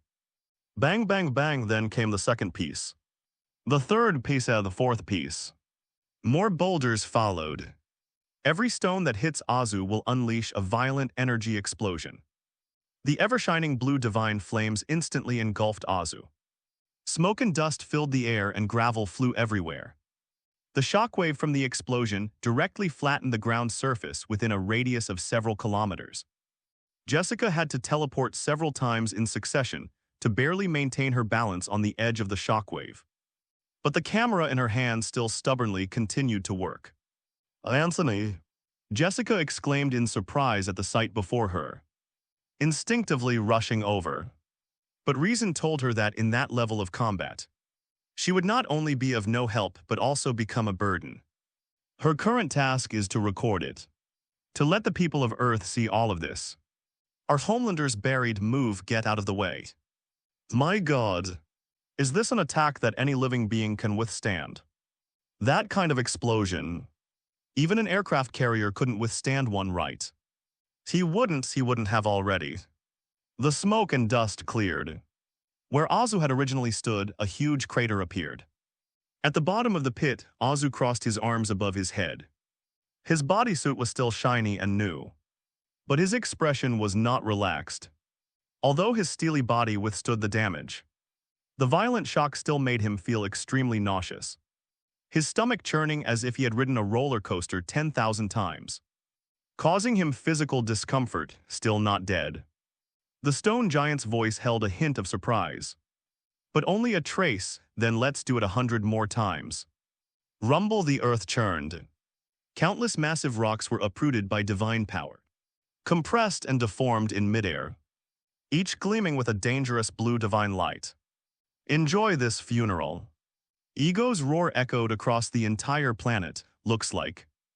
I've been knocked out of the second stage. Azu wiped his mouth and looked up at the huge figure that was still kneading stone balls. Instead of fear, it fueled his fighting spirit even more. System Team Assemble Activate, Azu roared in his mind. Detecting nearby team members. Members detected, Homelander, Treasure Girl. Team Rally activated, all base attributes boosted. Not enough, Azu's eyes flashed with a sharp light. Activate special skill, Thunder Bond. Connecting bond members. Although those guys weren't there, that's precisely what makes the Thunder Bond skill so powerful once you're bound. You can borrow its power no matter where you are. Link successful, Quicksilver, Peter Ramiximov. Link successful, Deadpool, Wade Wilson. Link successful, Fastball, Robbie Baldwin. The bond has been activated. Host's current state detected. All attribute boost multipliers stacked, for a total increase of 300%. Additional effect, thunderous power activated, boom. Click. The once clear sky over planet Igor suddenly became overcast. This is not a cloud summoned by Igor. It is a celestial anomaly triggered by energy within Azu's body. A tremendous, violent force exploded within Azu's body. Countless thick, blue-white lightning bolts appeared out of thin air and frantically coiled around Azu's body. His eyes suddenly transformed into dazzling, pale lightning. Earth Sword, who had just returned from bringing reinforcements from Asgard and was about to drink a can of beer, was suddenly drawn to the large screen in front of him, which was broadcasting a live stream when that figure, crackling with lightning and resembling a thunder god descending to earth, appeared. A clatter. The beer in my hand fell to the ground, his eyes widened, and his mouth gaped open, unable to close for a long time. Wow, F***K, this, how is this possible? Thor stammered, pointing at Azu on the screen. That's my thunder, could it be? Thor suddenly realized something. His face filled with disbelief and grievance. Could it be that the old man has a B*******D child behind my back? And a Midgard at that? I knew it. Homelanders are my brothers, Jane Foster, standing nearby, coughed awkwardly twice and patted Saul on the back. Saul, maybe it's just a coincidence. Coincidence? How could this be a coincidence? Thor was filled with grief and indignation. Even I can't unleash such powerful lightning without Mjolnir. How could he inside the live stream room? OMG.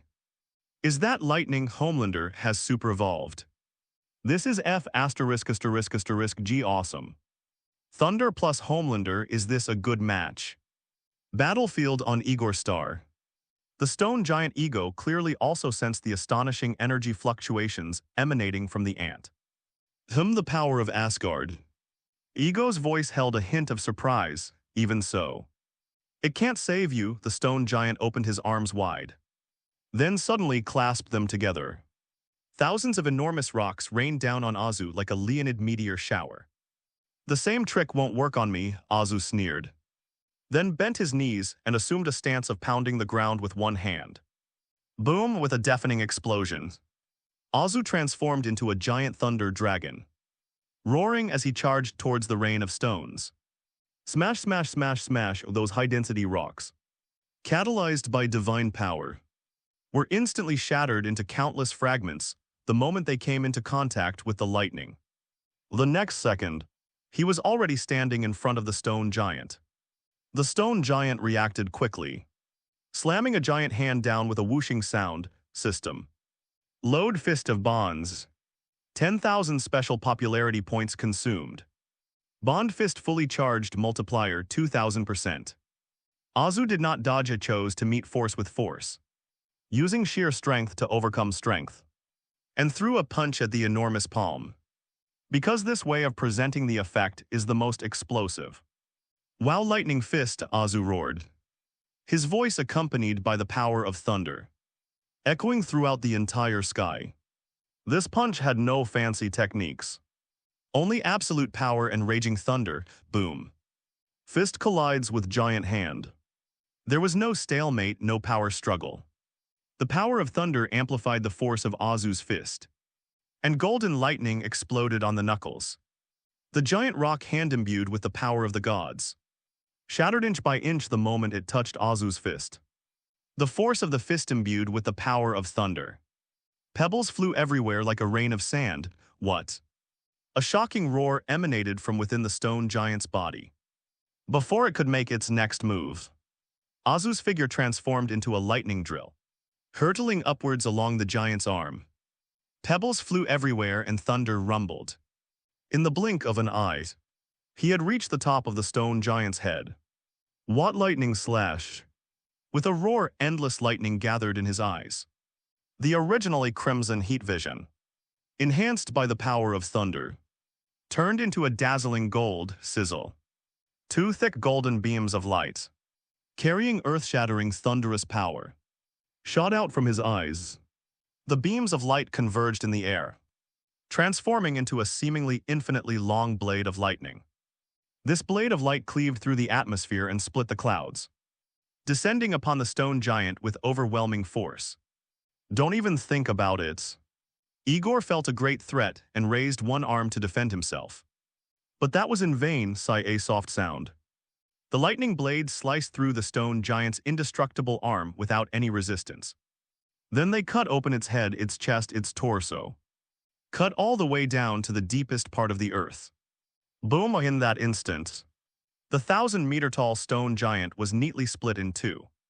The enormous body collapsed to both sides, crashing onto the ground and kicking up a cloud of dust. Zaoliva. Igor's piercing screams echoed throughout the land. It wasn't physical pain, but a tearing apart of the soul.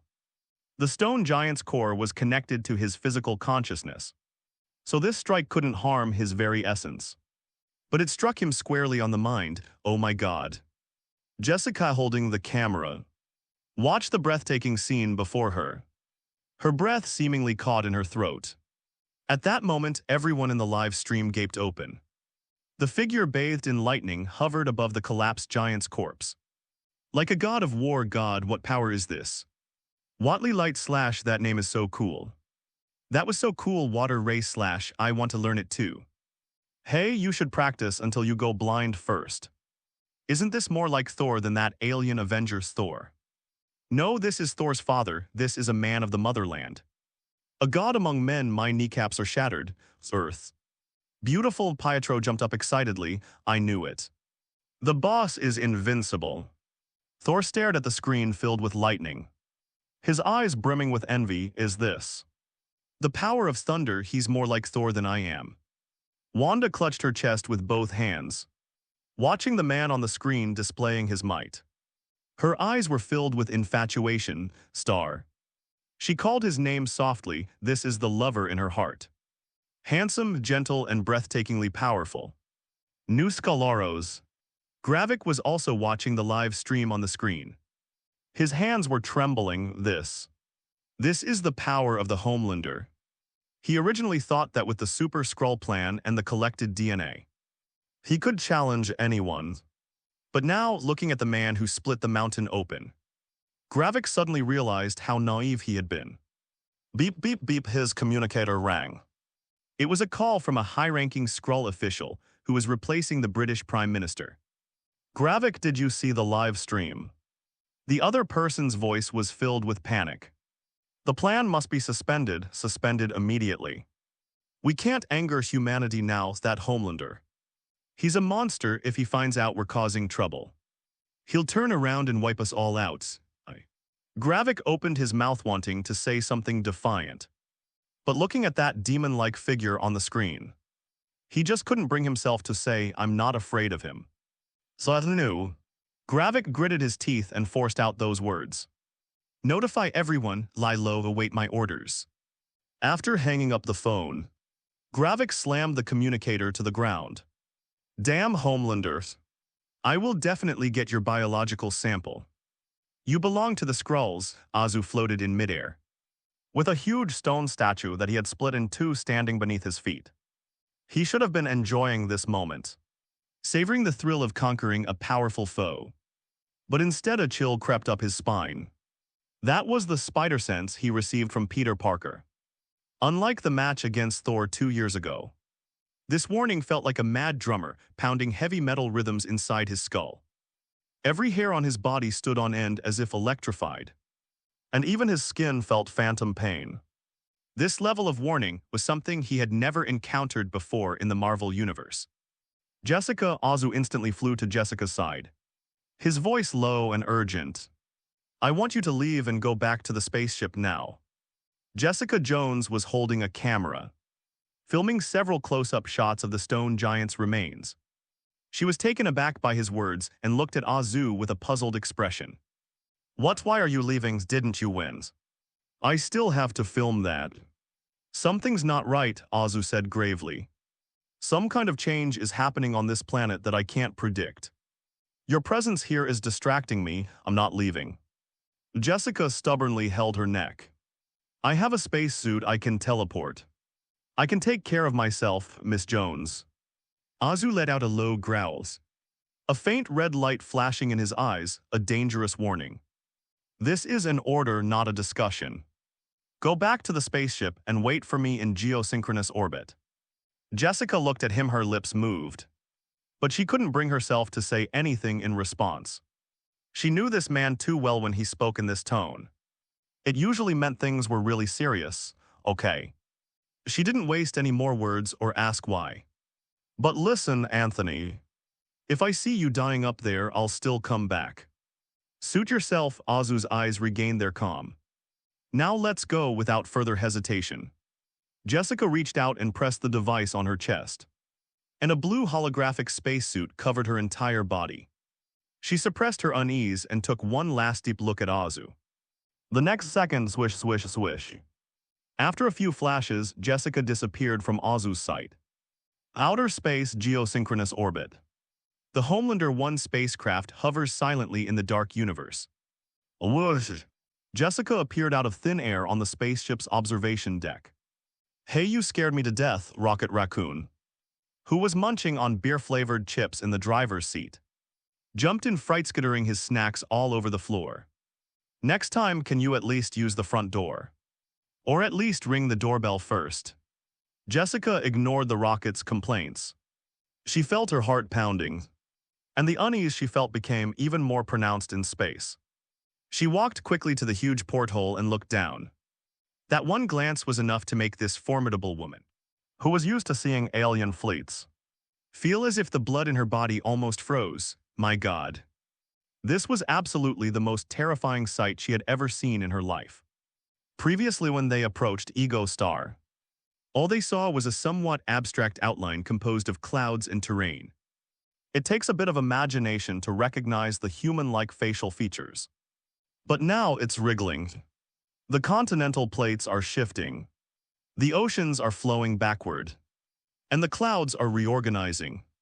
It was no longer like a human face, it was a face. The towering mountain range forms a high nose bridge, and the deep canyons resemble tightly closed lips. Suddenly, the planet's previously slightly closed eyes have opened. Those were two blue seas of light, each thousands of kilometers in diameter, churning with endless divine power and malice. At this moment, megalophobia and the uncanny valley effect combined to the extreme. At the same time, the image was simultaneously transmitted back to Earth via the still dutiful live streaming device. The billions of viewers in the live stream also witnessed this indescribable horror through Jessica's camera lens. The people who were cheering for Azu splitting the stone giant now felt as if they had been collectively choked. In Times Square, people looked up at the giant screen displaying a planet with its eyes open. The enormous blue eye seemed to pierce through the screen. Hanging above the earth, what is that? A little girl dropped her ice cream on the ground, pointed at the screen, and her voice was trembling with tears. Mom. That ball is looking at me. No one could answer her, because the adults were trembling too. That was a terror that surpassed the limits of human comprehension. Godzilla and alien fleets are all so insignificant in the face of this living planet. If the people of our motherland are gods on Earth, then this one before us is a demon that devours the world. In the live stream, there was even a gap in the number of comments. Several seconds passed before someone finally typed out the words with trembling fingers. I feel like throwing up. Is this real? The planet has come to life. Can we really win this kind of thing? A nuclear bomb would just be a pimple, right? Don't look at that eye. Don't look. I'm not watching anymore. I'm turning it off. I feel like it's watching me. Are Homelander still down there? Oh my God. Friday, Jessica snapped out of her daze, lunged at the control panel, and yelled into the communicator, quickly. Contact Anthony, make him leave theirs immediately. Attempting to establish a connection, Miss Jones. Friday's usually calm tone sounded unusually cold now. Connection failed. Signal interference from a strong magnetic field. Try again quickly, warnings. High energy reaction detected. The target planet is releasing an energy field. Jessica turned to look out the porthole. Then Ego Star's enormous mouth slowly opened. Phew. Although she didn't hear any sound, Jessica felt as if she could hear a sigh from hell. A faint blue mist-like energy spewed out from that giant mouth. It's like a rapidly spreading virus in just a few seconds. The thin blue mist enveloped the entire planet's atmosphere, forming a film of light that completely sealed off the planet. Damn it, Jessica was frantic. She no longer relied on the communicators. It was a waste of time. She pressed the button on her chest, activating the holographic spacesuit. I'm going down to find him. Are you crazy? Rocket jumped over and grabbed her. That thing looks like it'll eat people. You'll die. Let go. Jessica shook off the rocket and vanished in a flash. Whoosh! The next second, she appeared at the edge of the atmosphere of planet Ego.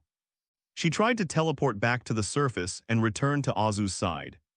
But it was as if she had bumped into an invisible wall. Jessica's figure appeared outside the blue membrane. What's going on? She tried teleporting again. Whoosh. Still in the same spot. That seemingly thin layer of blue mist was like an invisible wall, isolating the continuity of space. Worse still, the blue mist seemed to sense her presence. Like living tentacles, they began to extend upwards, coiling towards Jessica. The feeling was like falling into super glue. Get out of here! Jessica used flash to escape again. Buzz. The space rippled slightly, but she remained in the same spot. Blue mist quickly enveloped her limbs, corroding the energy shield of her spacesuit. While alarms blared frantically in her ears, teleport. Teleport, teleport. Jessica frantically issued commands in her mind. Swish. Swish, swish, her figure flashed wildly in place. But each flash only means staying in the same place. The blue mist had covered her mask, obscuring her vision. A feeling of suffocation and despair enveloped her. Anthony, Jessica murmured the name in her mind.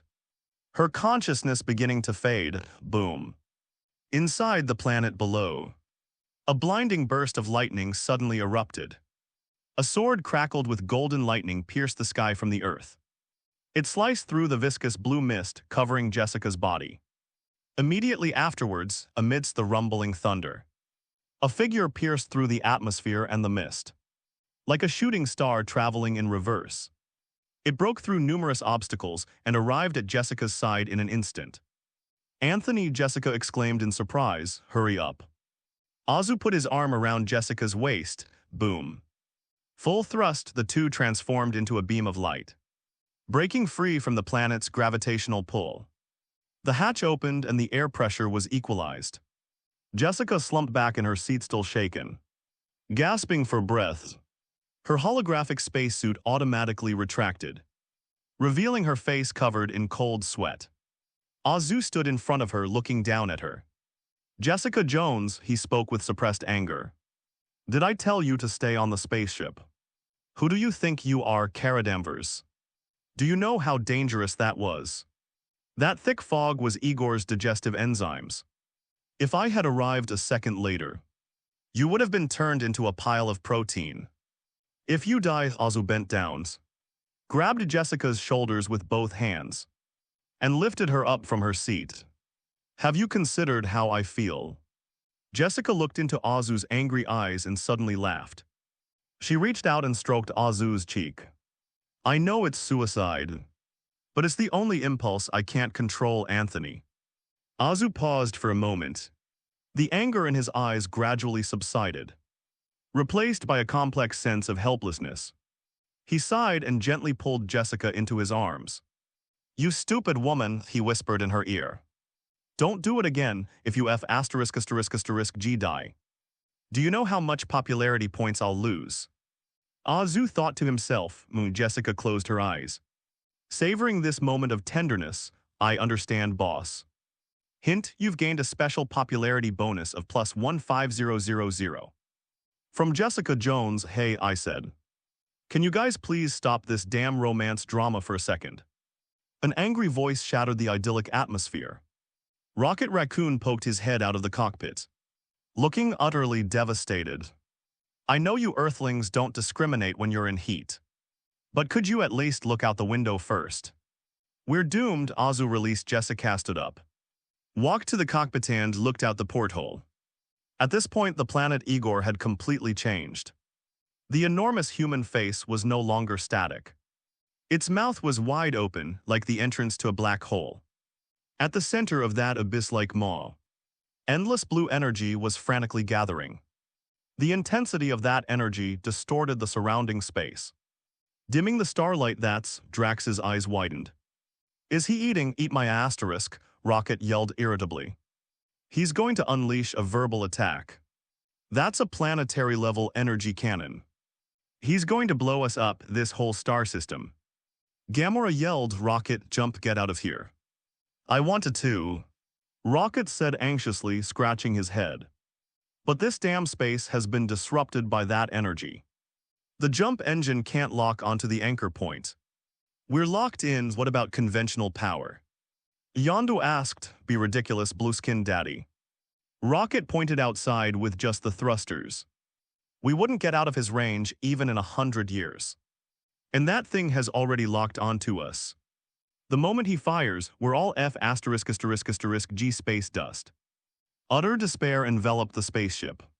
Faced with such a planetary-scale devastation, the power of an individual seems so insignificant. There's no escaping it. We can't beat them. They could only watch helplessly as the enormous blue sphere of light grew brighter and brighter, awaiting their inevitable deaths. Drax sighed. At least we died together. Baby Groot hugged Rocket's leg. I am Groot. Nebula leaned against the wall, closed her eyes, and seemed to have accepted her fate. Quill mustered his courage to kiss Gamora, only to be kneed in the stomach by her.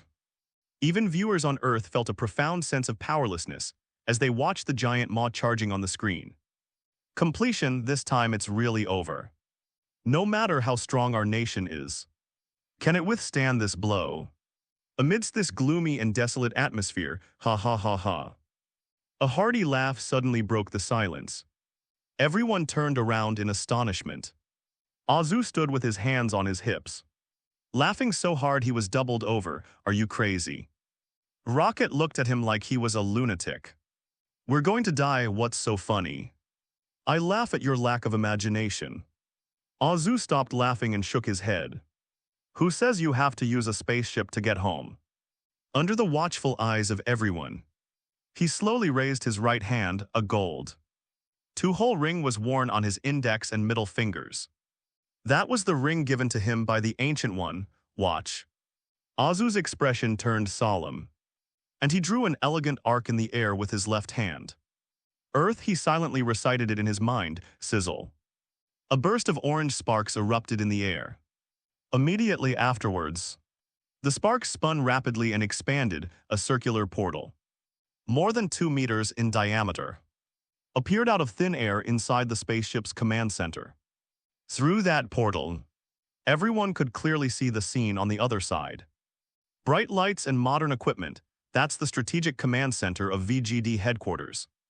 What kind of technology is this? Rocket Raccoon's eyes nearly popped out of their sockets.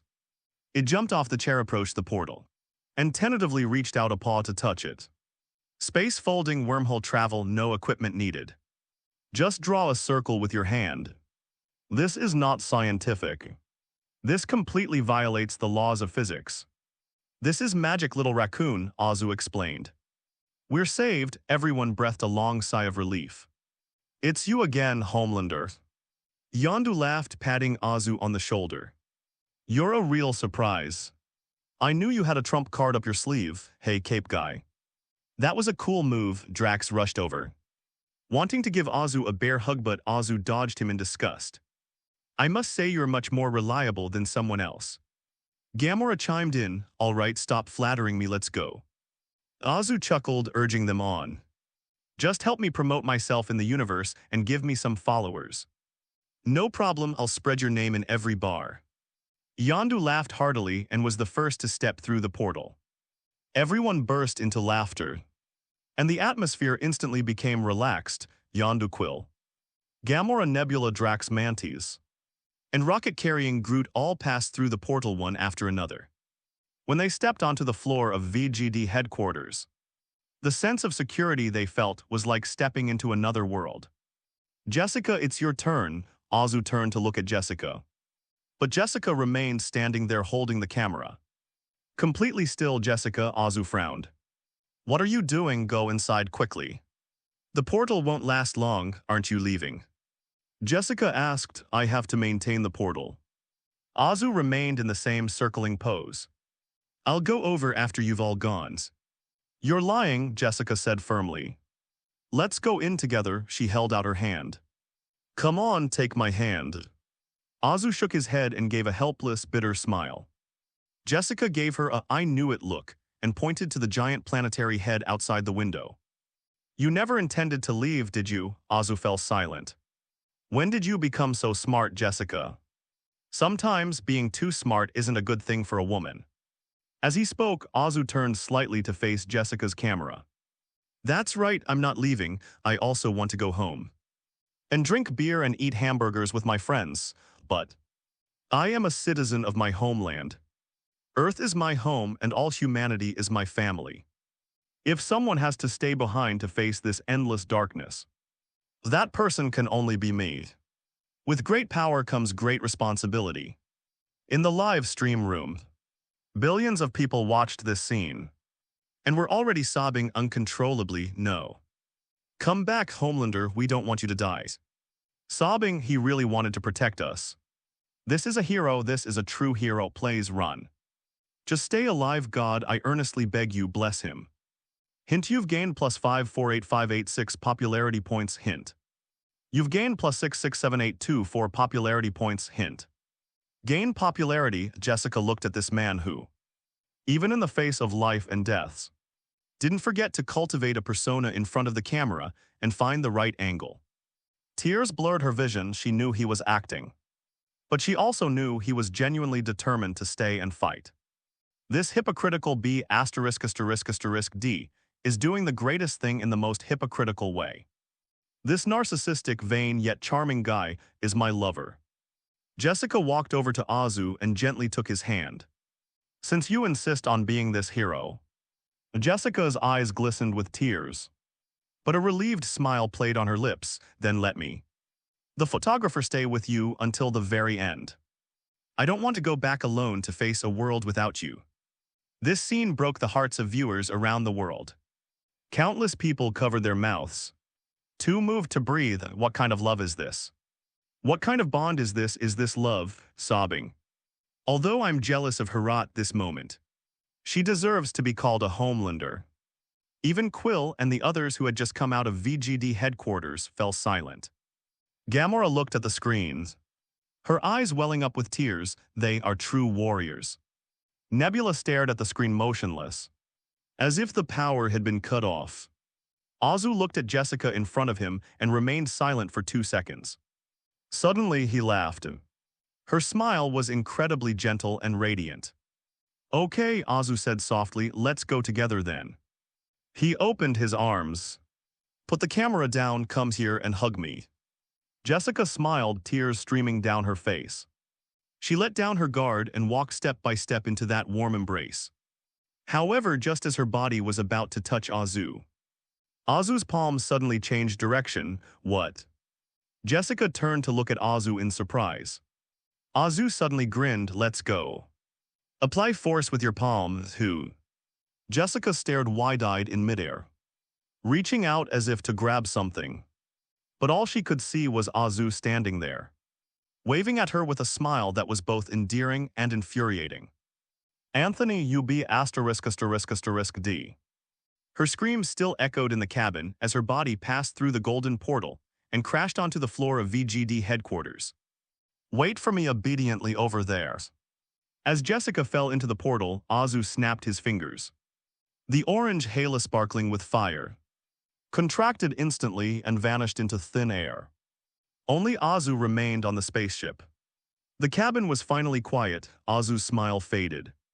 He glanced at the spot where the portal had disappeared and shook his head helplessly. "Women are just a hassle, Earth VGD headquarters." Thump. Jessica crashed heavily to the floor and slid several meters before coming to a stop. Then she scrambled to her feet like a madwoman and lunged towards the spot where the portal had disappeared. "Open the door, Anthony, open the door for me." She flailed her arms wildly in the air, trying to catch the extinguished spark. But there was only air there, BD Slayers. "You said we were together." Jessica knelt on the ground, crying and pounding her fists on the ground, sending stones flying everywhere. Those around wanted to offer comfort, but dared not approach. Zzz. Another golden spark ignited beside Jessica. Everyone was startled, thinking that Azu had returned. Jessica also showed a hopeful expression. But what emerged was a figure dressed in a red mage's robe. "Wanda Maximoff, where's Anthony, where is he?"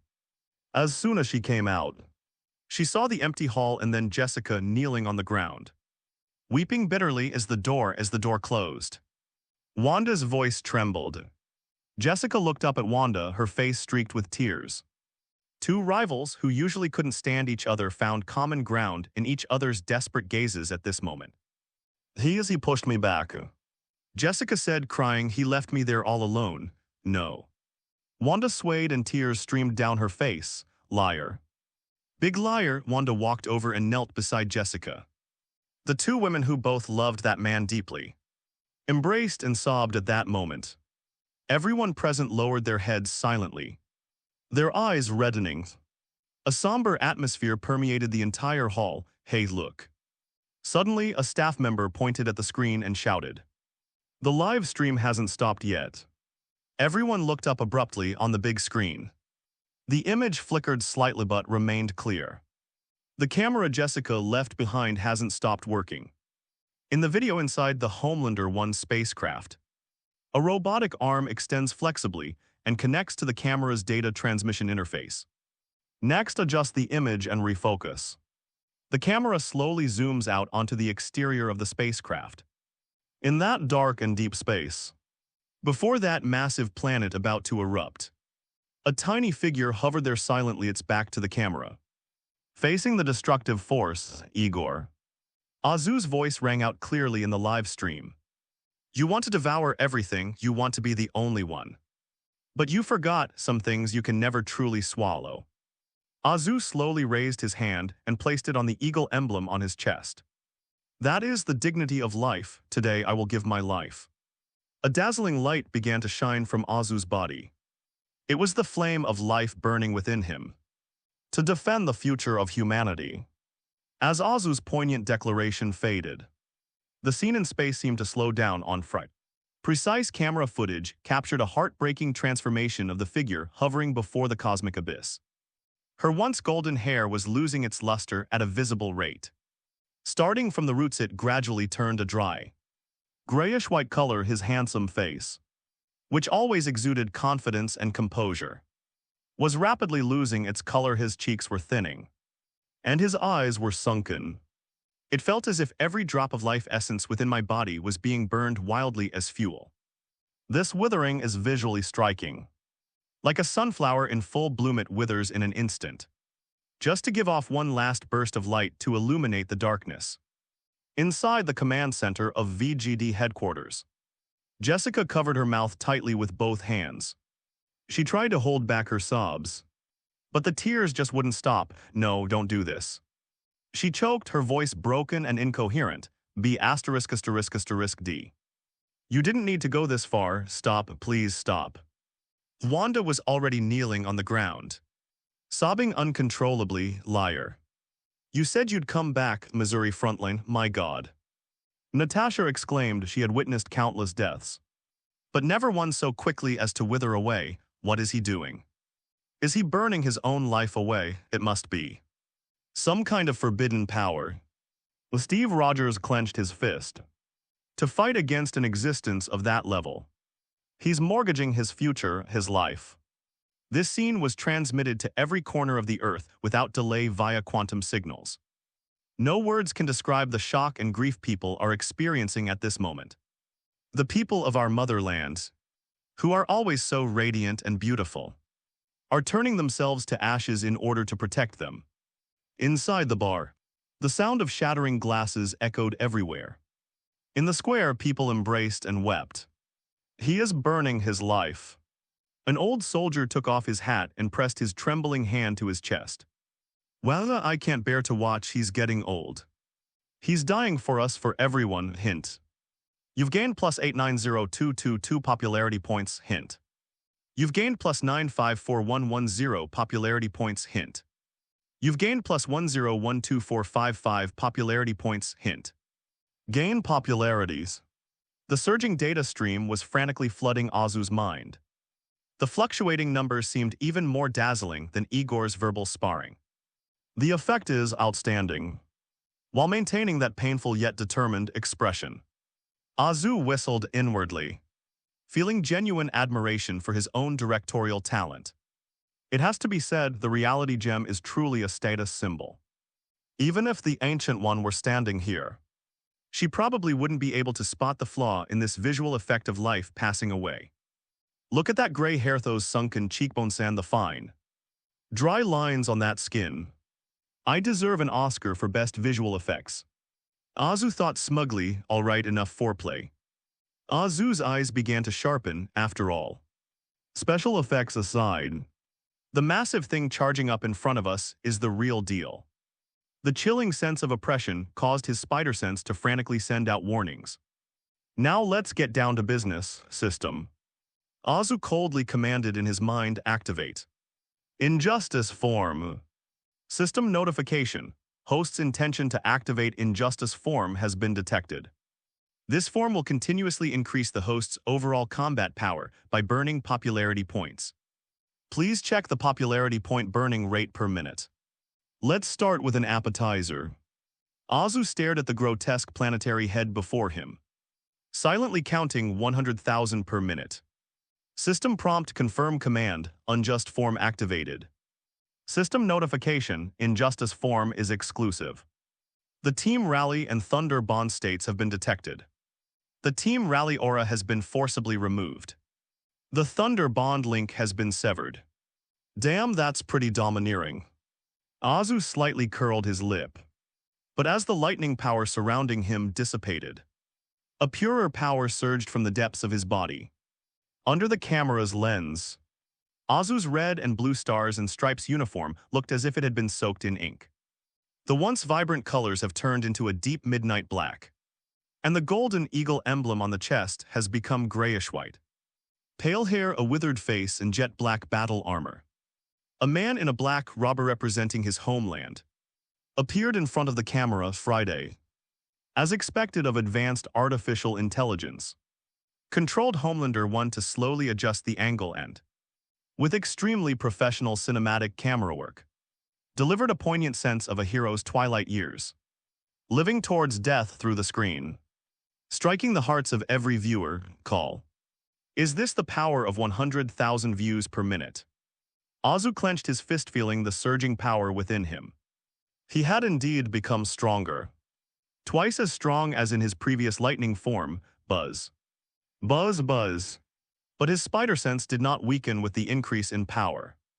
On the contrary, it continued to interfere with his nerves like an air raid siren. Looks like it's not enough, Azu looked at Igor ahead, whose energy was nearing its critical point. The destructive fluctuations, the overflowing energy alone, caused cracks in the surrounding space system. Adjust the speed. Azu gritted his teeth and roared inwardly. 200,000, the power surged once more, and dark red energy patterns began to appear on the surface of the black battle suit. The spider sensor is still alerting. 400,000, 800,000. 1 million. A terrifying shockwave erupted from Azu in all directions. But it still wasn't enough. That heart-pounding feeling told him that if they fought at this intensity, he would lose and would die. Azu gritted his teeth, looking at his enormous popularity points. Although it hurts, winning beautifully is more important. Besides, today's income is already astronomical. Enough for him to splurge 2 million points per minute. Booms at that moment. Azu felt as if several exploding supernovae had been stuffed into his body. Terrifying energy fluctuations emanated from his body, even distorting the vacuum around him finally. The annoying spider sensor alarm went silent in an instant. That's right, Azu slowly raised his head, his eyes shining with a dazzling crimson light. The light overflowed from his eye sockets, drawing two twisted streaks of light on either side of his cheeks, like burning tear tracks at this moment. The energy within the colossal maw of Ego Star, spanning thousands of kilometers, has reached a critical point, you lowly bug. Igor roared madly in his mind. Boom. A beam of high-energy dark blue particles, over 100 kilometers in diameter, shot out from the planet Igor. The light was so intense that it illuminated the entire dark star field. Wherever the river of destruction passed, space distorted and meteorites vaporized. Azu's tiny figure was like a speck of dust in the face of such immense power.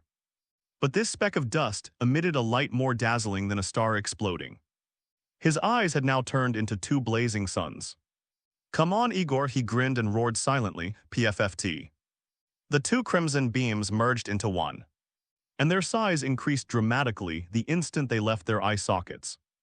The thermal rays spread rapidly through the void, transforming into a crimson torrent tens of kilometers thick. Although it still appears thin compared to the beam of light from Igora, which has a diameter of over 100 kilometers. The energy density contained in this red light is frighteningly high. A red and blue collided with a deafening roar in space. There was no sound but to all the viewers. It was as if they heard a deafening roar that shattered their very souls. Immediately following was a visible energy ripple that spread wildly outwards in a disc shape from the point of impact. Click click, the live stream feed was shaking violently, with static constantly appearing. When the image becomes clear again, everyone witnessed that scene that they would never forget. Against the backdrop of that vast universe, on the left is the enormous head of a giant, spewing out endless blue divine power from its mouth. Like a vast ocean, on the right was a tiny black figure. But the crimson torrent in his eyes was like a stabilizing force, firmly holding back the vast ocean. The two energies were locked in a stalemate in space, neither willing to yield. Azu let out a silent roar in space on Friday. In a close-up shot, people saw blood flowing from the corners of the father's mouth, nostrils and eyes, instantly evaporated by the high temperature. But he didn't back down an inch. All the viewers were on the edge of their seats as they gazed at that figure, so small yet so tenacious in the face of the ocean of energy. Tears streamed down their faces. Hold on, fatherlanders. Don't lose, absolutely don't lose, push him back. Countless people roared at the screen, as if they wanted to lend their strength to the man who was fighting desperately. Hint, you've gained plus 885467 popularity points. Hint. You've gained plus 992525 popularity points. Hint. You've gained plus 13145520 popularity points. Impossible. Ego's roar echoed through the planet's will. He could feel his divine power being rapidly consumed by that destructive red energy. That insignificant human, a mortal not even worthy of being his battery, actually managed to withstand his all-out divine power attack in a head-on confrontation. I am a god, I am the eternal god, you lowly creature. How dare you challenge my authority? Igor was furious. His lofty self-esteem was brutally trampled. The humiliation of being provoked by ants caused him to lose his last shred of reason. He originally only wanted to eliminate this threat and then continue his expansion plans. But now he has changed his mind. F***K expansion. F***K assimilation if this worm isn't crushed. His dignity as a god will be completely destroyed. I'll show you the true power of a god. Igor made a crazy decision. He erased the assimilation command from the celestial seed and instead issued the devour command. He wants to recover all the energy, even if it wastes 90% of the energy. Even if it takes thousands or even tens of thousands of years to find a new planet to plant the seeds. Earth Missouri, the god seed, which had turned into gray rock and fallen into silence, suddenly burst forth with an eerie blue light once more. Click, click, the rock surface cracked, and the earth began to tremble violently. What happened? Steve Rogers, standing at the very front of the defensive line, almost lost his footing. The energy reaction is changing. Tony Stark hovered in the air, looking at the data in his helmet. His expression changed drastically. It's shrinking. No, that's not right. It's going to explode. Watch out. He had just finished speaking. Crack, boom. The gray rocky outer shell suddenly shattered. Countless blue energy entities covering the rocks emerged from the shell. They are no longer tentacles. Instead, they transformed into various bizarre and ferocious beasts, giant wolves, pythons, and even prehistoric behemoths. They have only one purpose: to devour all living things in front of them, and then feed back their life energy to Ego's main body, which is light years away. Awu. An energy beast resembling a giant Tyrannosaurus Rex crashed through the gap in the golden magic circle. A young female sorceress in camouflage was struck by a magical backlash. She cried out in alarm and fell backward. Careful. Pietro transformed into a silver lightning bolt and gently caught her in his arms. They've broken out. Steve's face turned extremely grim as he watched the horde of energy beasts surge forth like a tidal wave. The defenses have been breached. Fire freely. Stop them. Da-da-da-da-do. Bucky's Gauss rifle spewed deadly spiked rounds, shredding an onrushing energy wolf to pieces. But these monsters felt no pain even when shattered. They quickly reformed themselves. There are too many. Natasha shouted as she retreated, firing her dual pistols in rapid succession. We need more.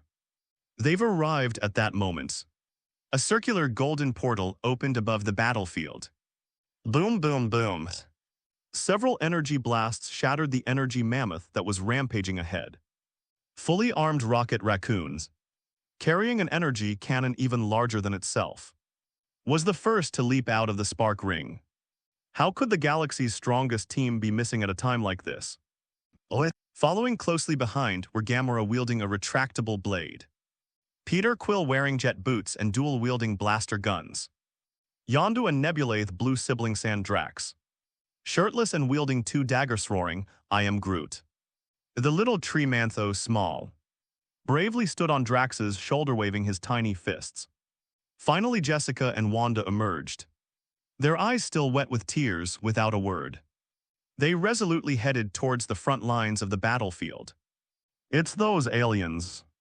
Steve recognized Yondu and the others. Hey, you over there, soldier with the shield. The rocket shouted at Steve as it charged the weapon. This thing is in feeding mode now. Its shell defenses are down. This is the best opportunity. Thank you. I remember your name is Rocket, right? That's right, it's Rockets, Rockets responded proudly. Excellent. Steve raised his shield and roared. Walt heroes, Avengers, and Team Rocket blasting off at the stars, assemble. For our motherland, for the Earth's counterattack. Team Rocket blasting off at the speed of light. The raccoon's eyes practically lit up with excitement. That's a cool name, I am Groot. Groot echoed in agreement. It's the Guardians of the Galaxy. Quill corrected angrily. Why can't you remember any of your names? At Captain America's command of Rion's morale soared. And they roared as they launched a countercharge against the energy beast. For the people of our motherland. A young hero from the city of Vought activated his explosive power and charged headlong into the horde of monsters, attempting to halt their advance by self-destructing. Don't do anything foolish, child. A figure clad in silver armor descended from the sky, grabbed the young man and threw him back behind him. It's Thor. He was now clad in armor, and in his hand was no longer the large wrench, but a black battle axe that gleamed with a cold light. Battle axe Iron Bear. That was the weapon he used when he was young, before he wielded Mjolnir, during his conquest of the 9 realms. Although it lacks the divine power to summon thunder like Thor's hammer, this axe is incredibly sharp and has severed the heads of countless giants. Leave the charge to the strongest Avenger. Thor laughed loudly and swung his battle axe down in a wide arc. PFFT, a massive energy monster, was cleaved in two, splashing blue energy liquid everywhere for Midgard. For Jane with Thor's roar. Behind him, the light of a rainbow bridge faded. A silver giant, over 3 meters tall and forged entirely from the divine steel of the Uru divine realm, strode out with heavy steps, destroyer armor. This is the ultimate weapon in Odin's treasury. Although it is no longer under Odin's control and its power is greatly reduced, it is still a terrifying killing machine. ZZZZZ. The destroyer's entire body glowed with golden energy, and a beam of orange-yellow destructive light swept across the battlefield from its head. The monsters in a large area were cleared away in an instant. That's sore. Steve got up from the ground, looking at the figure who had displayed such power, a hint of surprise flashing in his eyes. Wow, Tony Stark, who was providing air support, stared in disbelief at the sight. What's that tin can? What kind of metal is this? How is this energy output structure achieved? This is the destroyer of Asgard. A familiar voice rang out behind Tony a few years ago. It appeared in a small town in New Mexico and almost razed the place to the ground.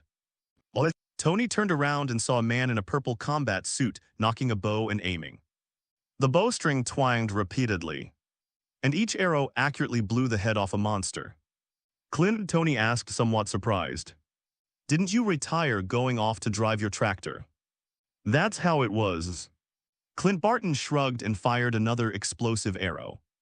But I saw on TV that the Earth is going to end again. I think my farm might not be spared either, by the way. He glanced at Tony. I heard you disbanded the Avengers. Haha, I wasn't thinking straight back then.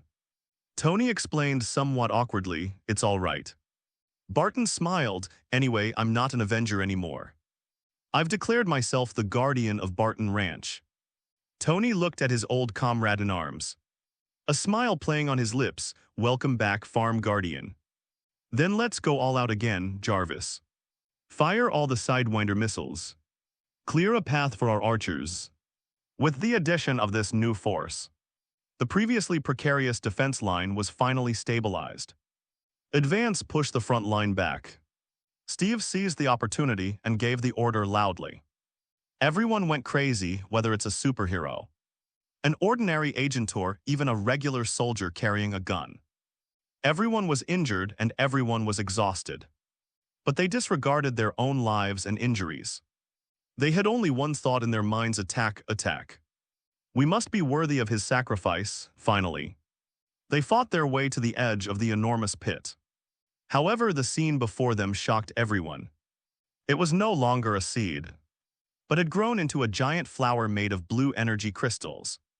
It is rooted deep in the earth, with countless roots spreading in all directions, and its petals open like a greedy mouth.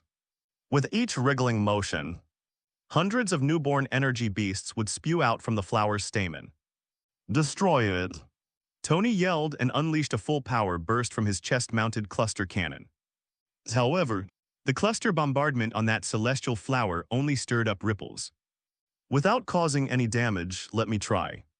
Thor raised his iron bear battle axe leaped high into the and brought it down with a mighty chop, whoosh.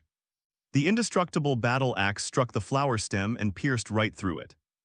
It was as if there was no force applied. Yet the flower of the gods still stands on the earth, without a trace where the battle axe had struck. What the hell is this? Thor stared in shock at the perfectly intact root. This thing is producing an army indefinitely. If we don't destroy it, we'll be worn down, Steve frowned, looking at the ever-growing number of monsters around him. Then let's use explosives, Rocket refusing to believe it. Pulled out the battery he had stolen from Sovlin and prepared to handcraft a high-explosive bomb. At that moment, Peter Quill, who had been silent all along, reached out and stopped the rocket. He gazed at the celestial flowers that emitted familiar fluctuations. That was the aura connected to his bloodline, that was. Light. Quill, what do you want? Get away from me. Gamora shouted nervously. Quill didn't turn around. He reached out, took the Walkman from his waist, and carefully placed it on a rock. Then he gave Gamora a smile that was both roguish and somewhat relieved. That old B*******D said I'm the only one in the universe who has inherited his power. He said this force belongs to us. Quill looked at his hands, where a faint blue light was faintly emanating. Since this thing is also part of him, then I think maybe I'm qualified to take over, Peter. Gamora called out anxiously, trust me. Quill glanced back at her, a confident smile on his face. This is the legacy that B******D Dad left me, isn't it? Since it's an inheritance, then I'll accept it without hesitation. The next moment he pressed his hand down hard, just like Igor once used him as a battery. But now the situation has reversed, and he has become the one who benefits. Buzz. The enormous flower of the gods suddenly trembled violently. The blue energy that was originally gushing outwards suddenly reversed direction. It surged wildly into his body along Quill's arm. His eyes were tinged with black, and starlight seemed to shimmer within them. Ah. Quill roared to the sky. High's body began to glow, and blue divine power surged through his veins. The flower of the gods, however, was visibly withered, as the last bit of energy was absorbed into the body. The flower of the gods was reduced to ashes and scattered by the wind. Those monsters that lost their energy source also collapsed and disintegrated. Called. Quill lowered his hand, and the light emanating from his body slowly faded. Hey guys, looks like I got it sorted out, Quill. Gamora stepped forward and asked with concern. Are you all right? I'm fine, Quill clenched his fist. Feeling the surging power within him, I feel better than ever before. But in the distant space battlefield. But the situation took a sharp turn for the worse. Earth is just one of the thousands of planets that Igor has sown right now in every corner of the universe. On countless desolate or prosperous planets, the blue flowers of the gods bloomed almost simultaneously. Although Earth's supply has been cut off, life force is being frantically extracted from many other planets and transformed into pure divine power, which is then continuously supplied to Ego's main body through the interdimensional network. Rumble, the light on the surface of Ego suddenly surged, increasing by an entire order of magnitude. The particle impact that was locked in a stalemate with Azu instantly doubled in size, under the horrified gaze of countless viewers around the world. The terrifying blue torrent with overwhelming force pushed back the crimson torrent and crushed towards Azu. The light of destruction was irresistibly approaching Azu's face. Everyone watching on screen had their hearts in their throats. Not only the viewers in front of the screen, but even Azu himself felt the shadow of death. This was the first time since he transmigrated that he had so clearly felt a threat to his life. Damn old B******D. You're trying to play dirty tricks on me, aren't you? Fear turned to anger, and the suppressed sense of humiliation caused Azu's anger to erupt like a volcano. How could a man of such high moral standing, a god among men, have his career ruined here? You want to beat me? Keep dreaming, system, give me more rewards. Burning rate tenfold increase 20 million. Command confirmed. Popularity points burning rate adjusted to 20 million minute. Eyes and indescribable. Terrifying power instantly filled every cell of his body, to the point that his body could not fully contain it and began to overflow. The space around him seemed to be boiling violently. Like water being boiled, get back here. Azu's eyes widened in fury, and crimson energy erupted once more. The color also changed from bright red to a chilling dark red. There were even wisps of black spatial rifts winding within. Seeing that the unstoppable torrent of blue particles was actually held back by this sudden burst of crimson fury, they even started to push back little by little.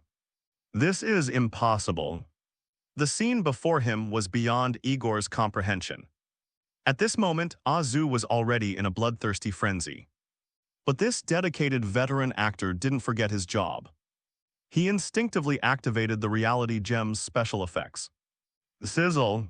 His black battle suit finally gave way and shattered completely. His shirt shattered into pieces, revealing his perfectly sculpted upper body, resembling that of an ancient Greek sculpture. The meticulously sculpted muscles, illuminated by the radiant energy, bulged to their limits, exuding a powerful and beautiful aura.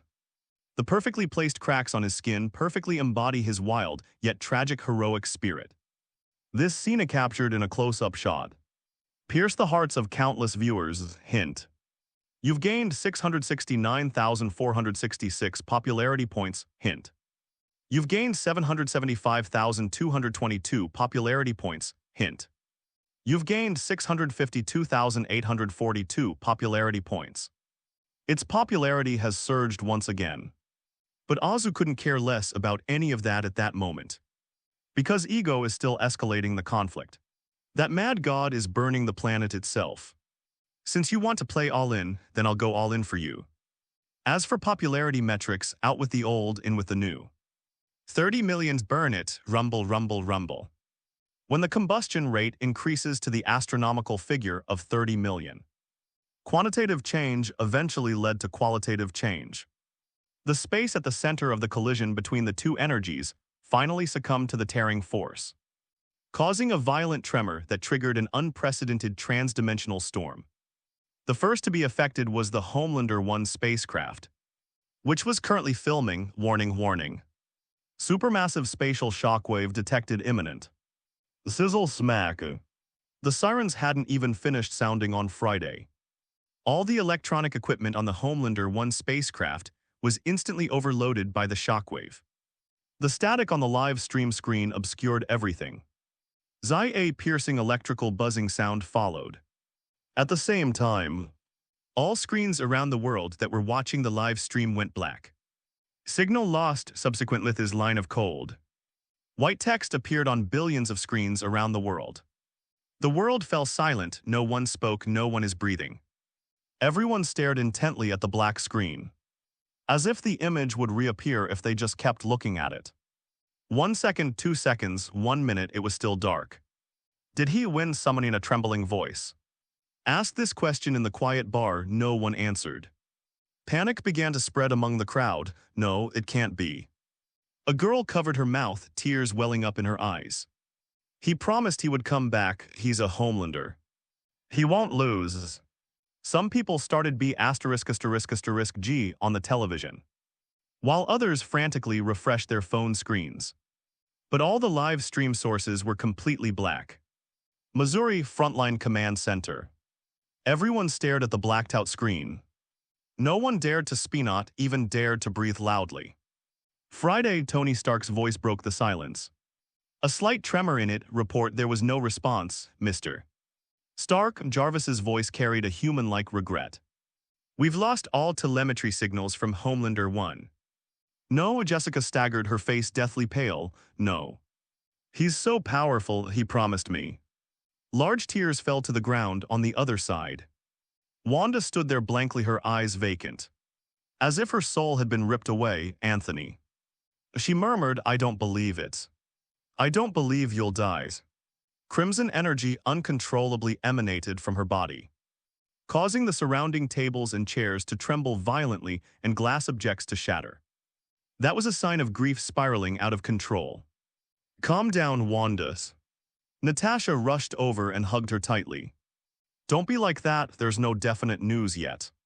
We have to believe him. The moment the live broadcast signal was cut off, the world was plunged into panic for viewers on Earth. But the battle continues in the orbit of Ego. That crimson storm, imbued with all of Azu's rage and burning through 30 million popularity points per minute, did not stop in the slightest. It ruthlessly dissected the blue torrent spewed out by Igor. That was pure energy crushing, going against the current. They blasted a hole through the star into that enormous rocky face that spans thousands of kilometers. The grotesque human face collapsed instantly, and a transparent hole thousands of kilometers in diameter appeared at the center of Ego's star, with molten lava still pulsating at its edges. From a distance, it looks just like a donut coated in syrup. Azu floated in space, his heart pounding violently. At that moment, a familiar system notification sounded in his mind.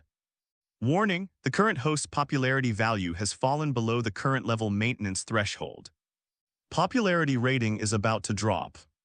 Azu's brow twitched before he could even feel sorry for her. The next notification followed. Host detected to possess a popularity level penalty exemption order. The exemption mechanism has been triggered, and the penalty has been offset.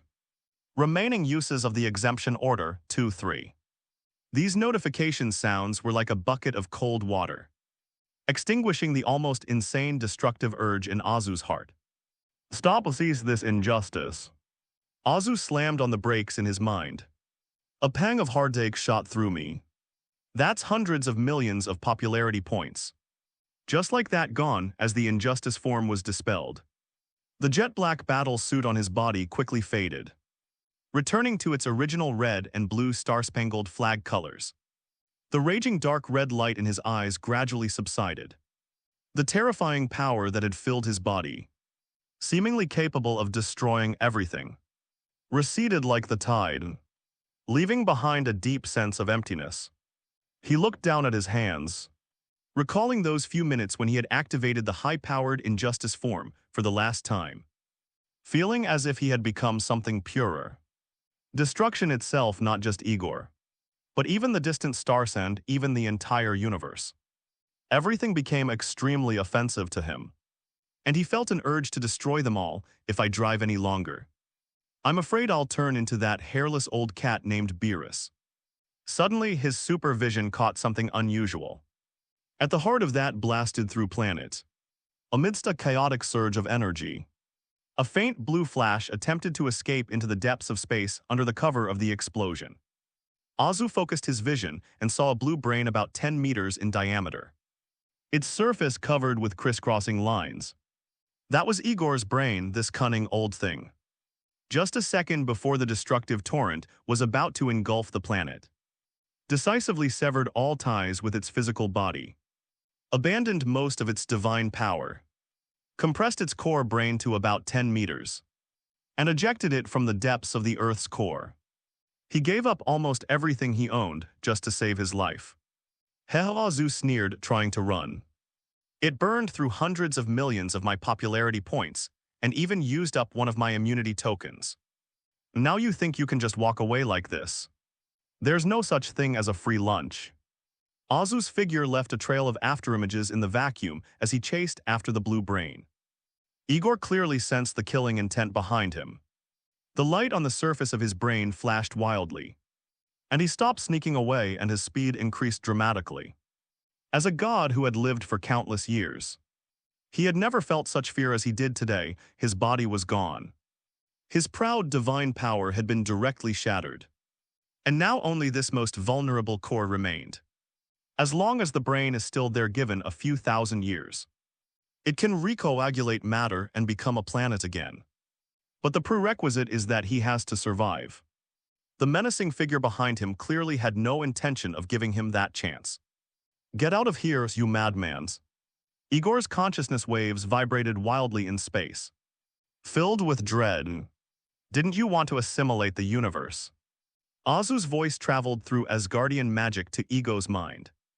Didn't you want to become eternal? Don't run away. Come back and let's talk about the meaning of life again. The distance between the two is constantly decreasing. Having lost most of his divine power, Ego was unable to escape this monster with the power stored in his brain alone. 1,000 kilometers, 500 kilometers, 100 kilometers. You think you have won, mortals. Igor's mental roar was deafening.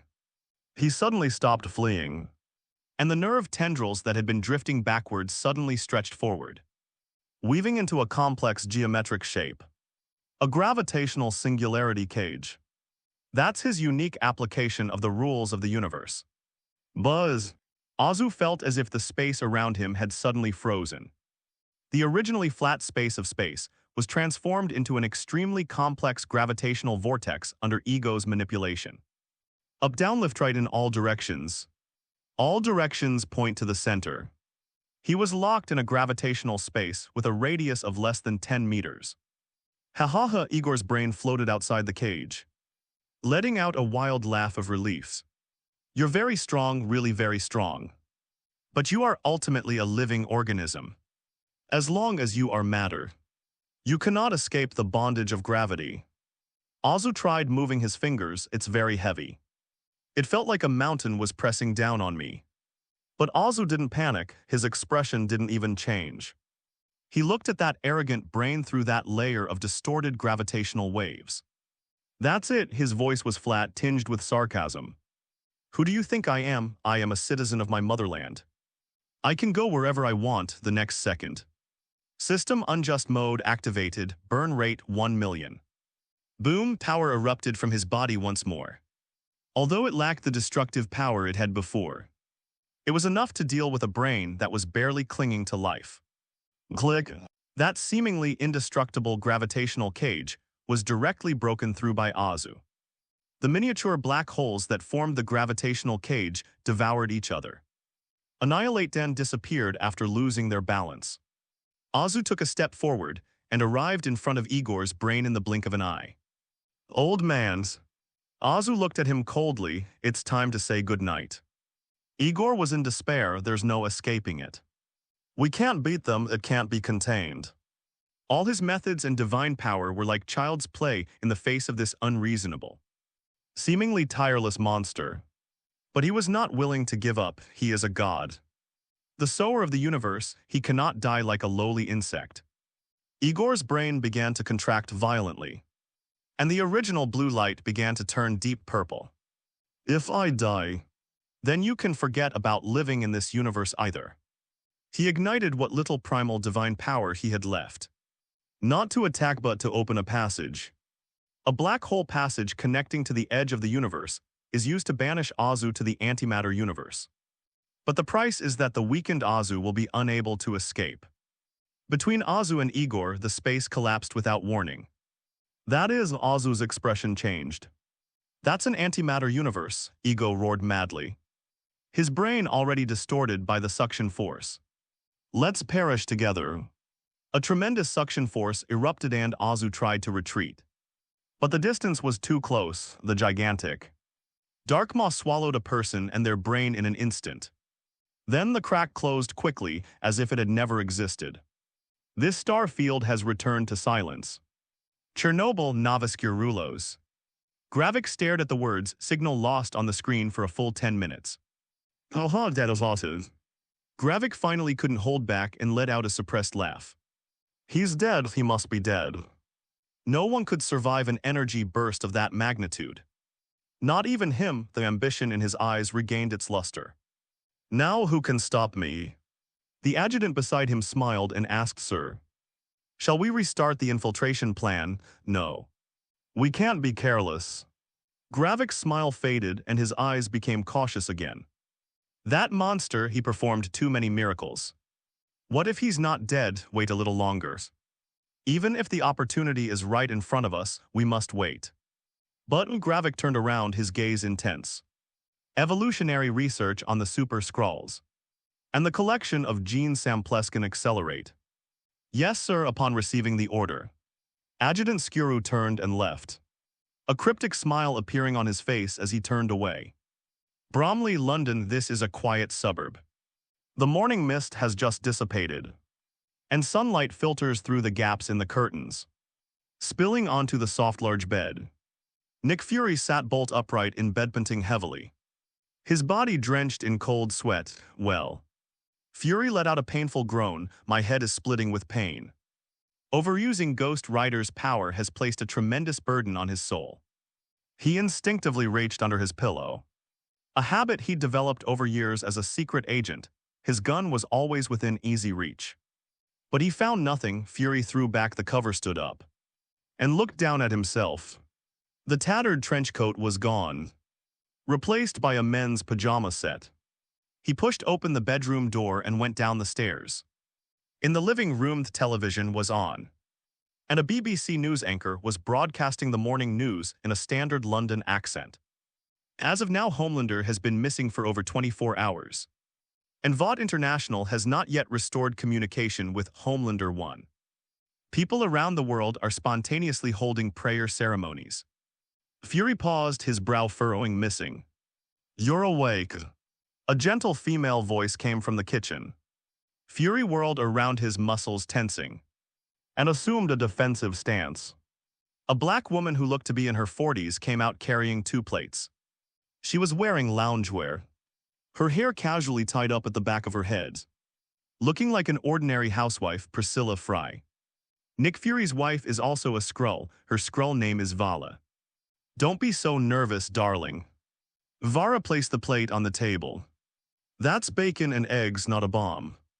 Although your taste has always been unique, this set of pajamas is something you left here before. Vara put down his plate and sat down at the table. Last night, a strange little plane crashed into my backyard and completely destroyed my flower beds.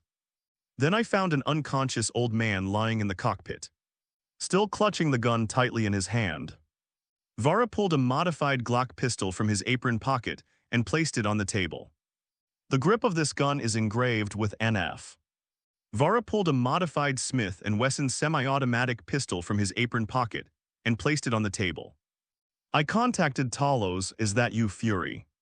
Fury looked at the woman he had known for many years and slowly began to speak. Calling yourself the one who is loved. To feel loved in this world. Vara continued, her expression slightly excited. It's you, it really is you. Fury walked over, picked up the gun on the table and checked the magazine. I'm sorry I ruined your flowers, Vala. Flowers can be replanted, Vara said, looking at him. But you look terrible. Always been terrible. Fury walked to the sofa, sat down, and stared intently at the television screen. On the screen, the footage of Azu's final blow was playing repeatedly, followed by the despairing black screen. Frey, now that you've become white. Vara looked at Fury's somber face and suddenly spoke. Should I change my look too? Marilyn Monroe or that new white pop star? That way we'd look more compatible when we go for a walk. This was originally intended as a joke to lighten the mood. But Fury didn't laugh. Mephisto's power is now severely depleted, and he is temporarily unable to transform. Even his last trump card, Homelander, has gone missing. This is really troublesome, antimatter universe. There is no light, no direction, and even the concept of time becomes blurred. This place is filled with energy particles that are the complete opposite of a matter-of-fact universe. The moment Azu and Igor fell into this space, a horrific annihilation reaction occurred. A body composed of matter begins to release energy violently the moment it comes into contact with antimatter particles. But Azu was prepared. My darling, protect me.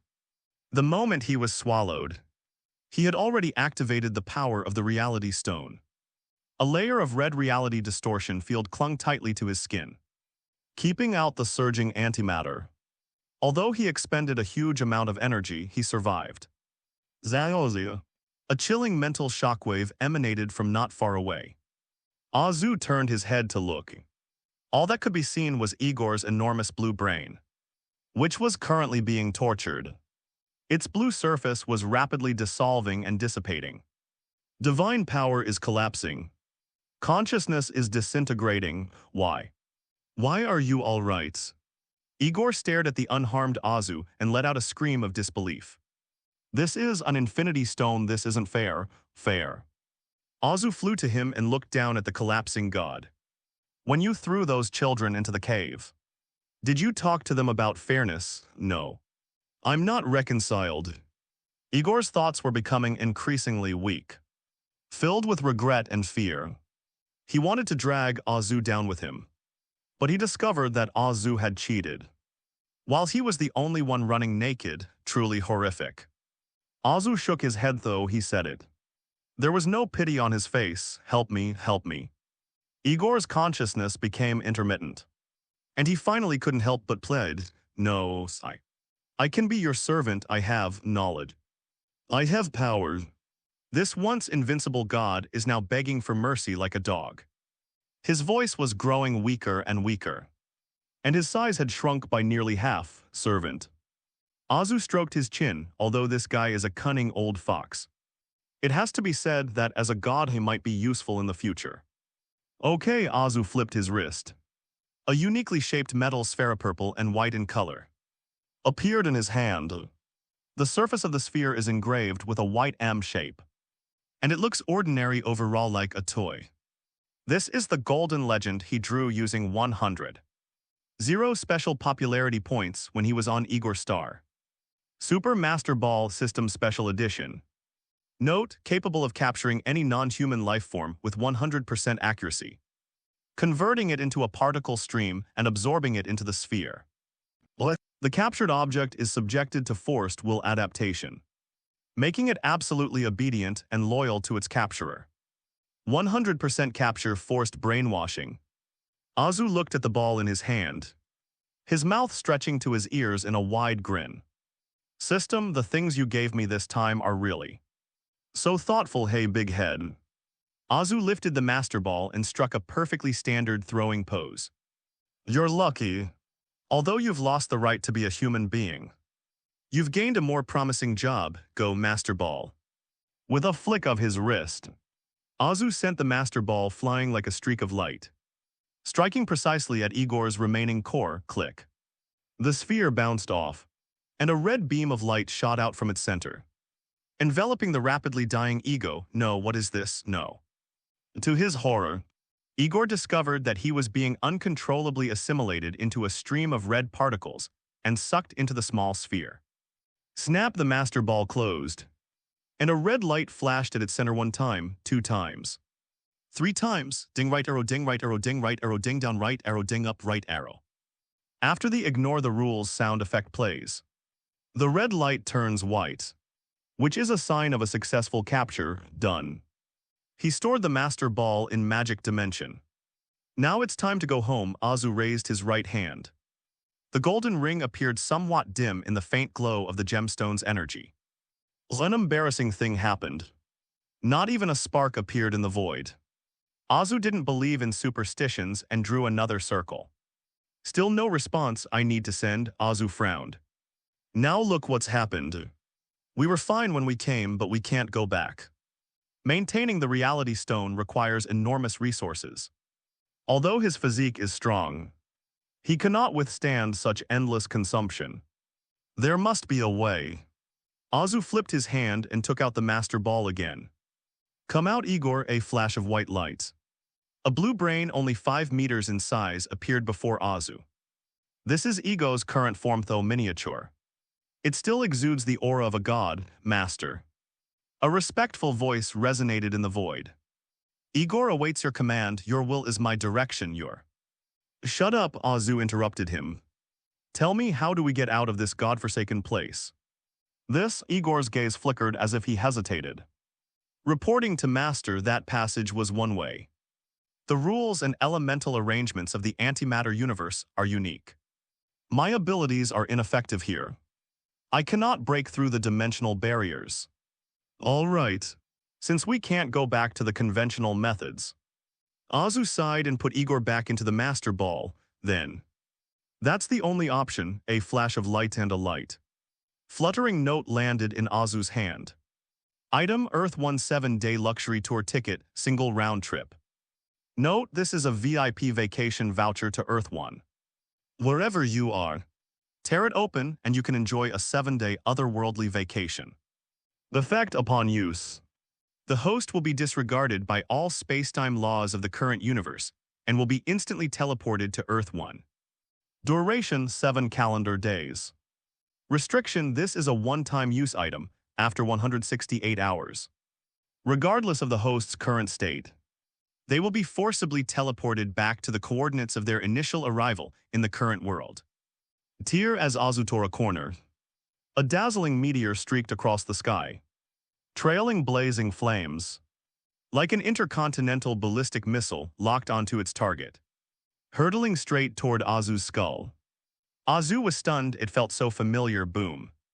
Azu has disappeared. Time is relative, especially when it comes to interdimensional and antimatter universes.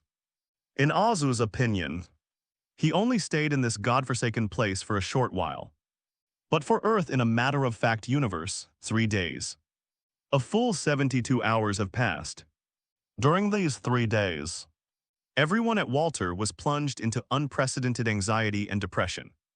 Ordinary people gathered in church squares, and even streets, lighting candles and praying for the man who disappeared into the starry sky. In the plaza in front of the water tower, flowers have been piled up into a small mountain. Countless cards written by people in various languages converge into one sentence. Come back, Homelander, VGD headquarters hangar. The place is brightly lit, and the arc of the welding torch burns day and night. A brand new spacecraft is quietly parked on the launch pad. Its appearance is more rugged than the previous Homelander 1, with thicker armor and a larger engine. Turn the thruster power up, you stupid tin man. Can't you go any faster? Rocket Raccoon leaped onto the cockpit's eyes bloodshot, and roared at Tawny, who was hiding inside the engine nozzle. Shut up, you stinky cat. Tony leaned halfway out of the engine, his face covered in engine oil, waving a laser welding torch in his hand.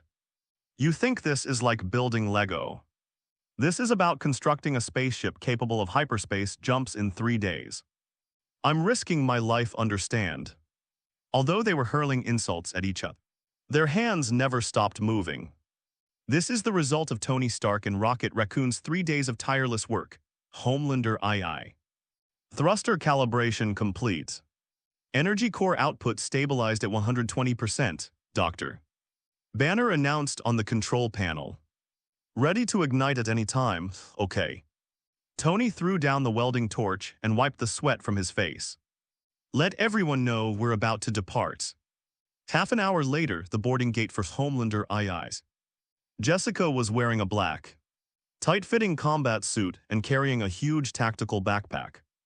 Her eyes were red and swollen, clearly from crying a lot over the past 3 days. Wanda's face was somewhat pale, but she hadn't shed a single tear in the past 3 days. She simply sat silently in the hangar, staring intently at the ship's construction progress.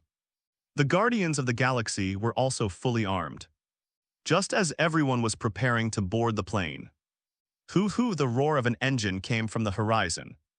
Everyone looked up. A SHILD Airbus landed on the tarmac outside. The hatch opened and a group of people quickly walked in.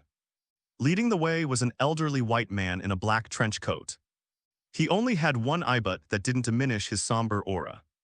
Behind him followed Sky Carlson and his SHILD squad. Stop right there. Steve raised his hand, signaling them to stop. The surrounding Walter security personnel immediately raised their weapons and aimed them at the uninvited guests. State your purpose, Steve said seriously. I am Nick Fury, the old white man spoke. In that familiar tones, with that arrogant air that made you want to punch him. What? Tony was stunned for a moment, then scoffed, huh. Nick Fury, you might as well say you're MJ.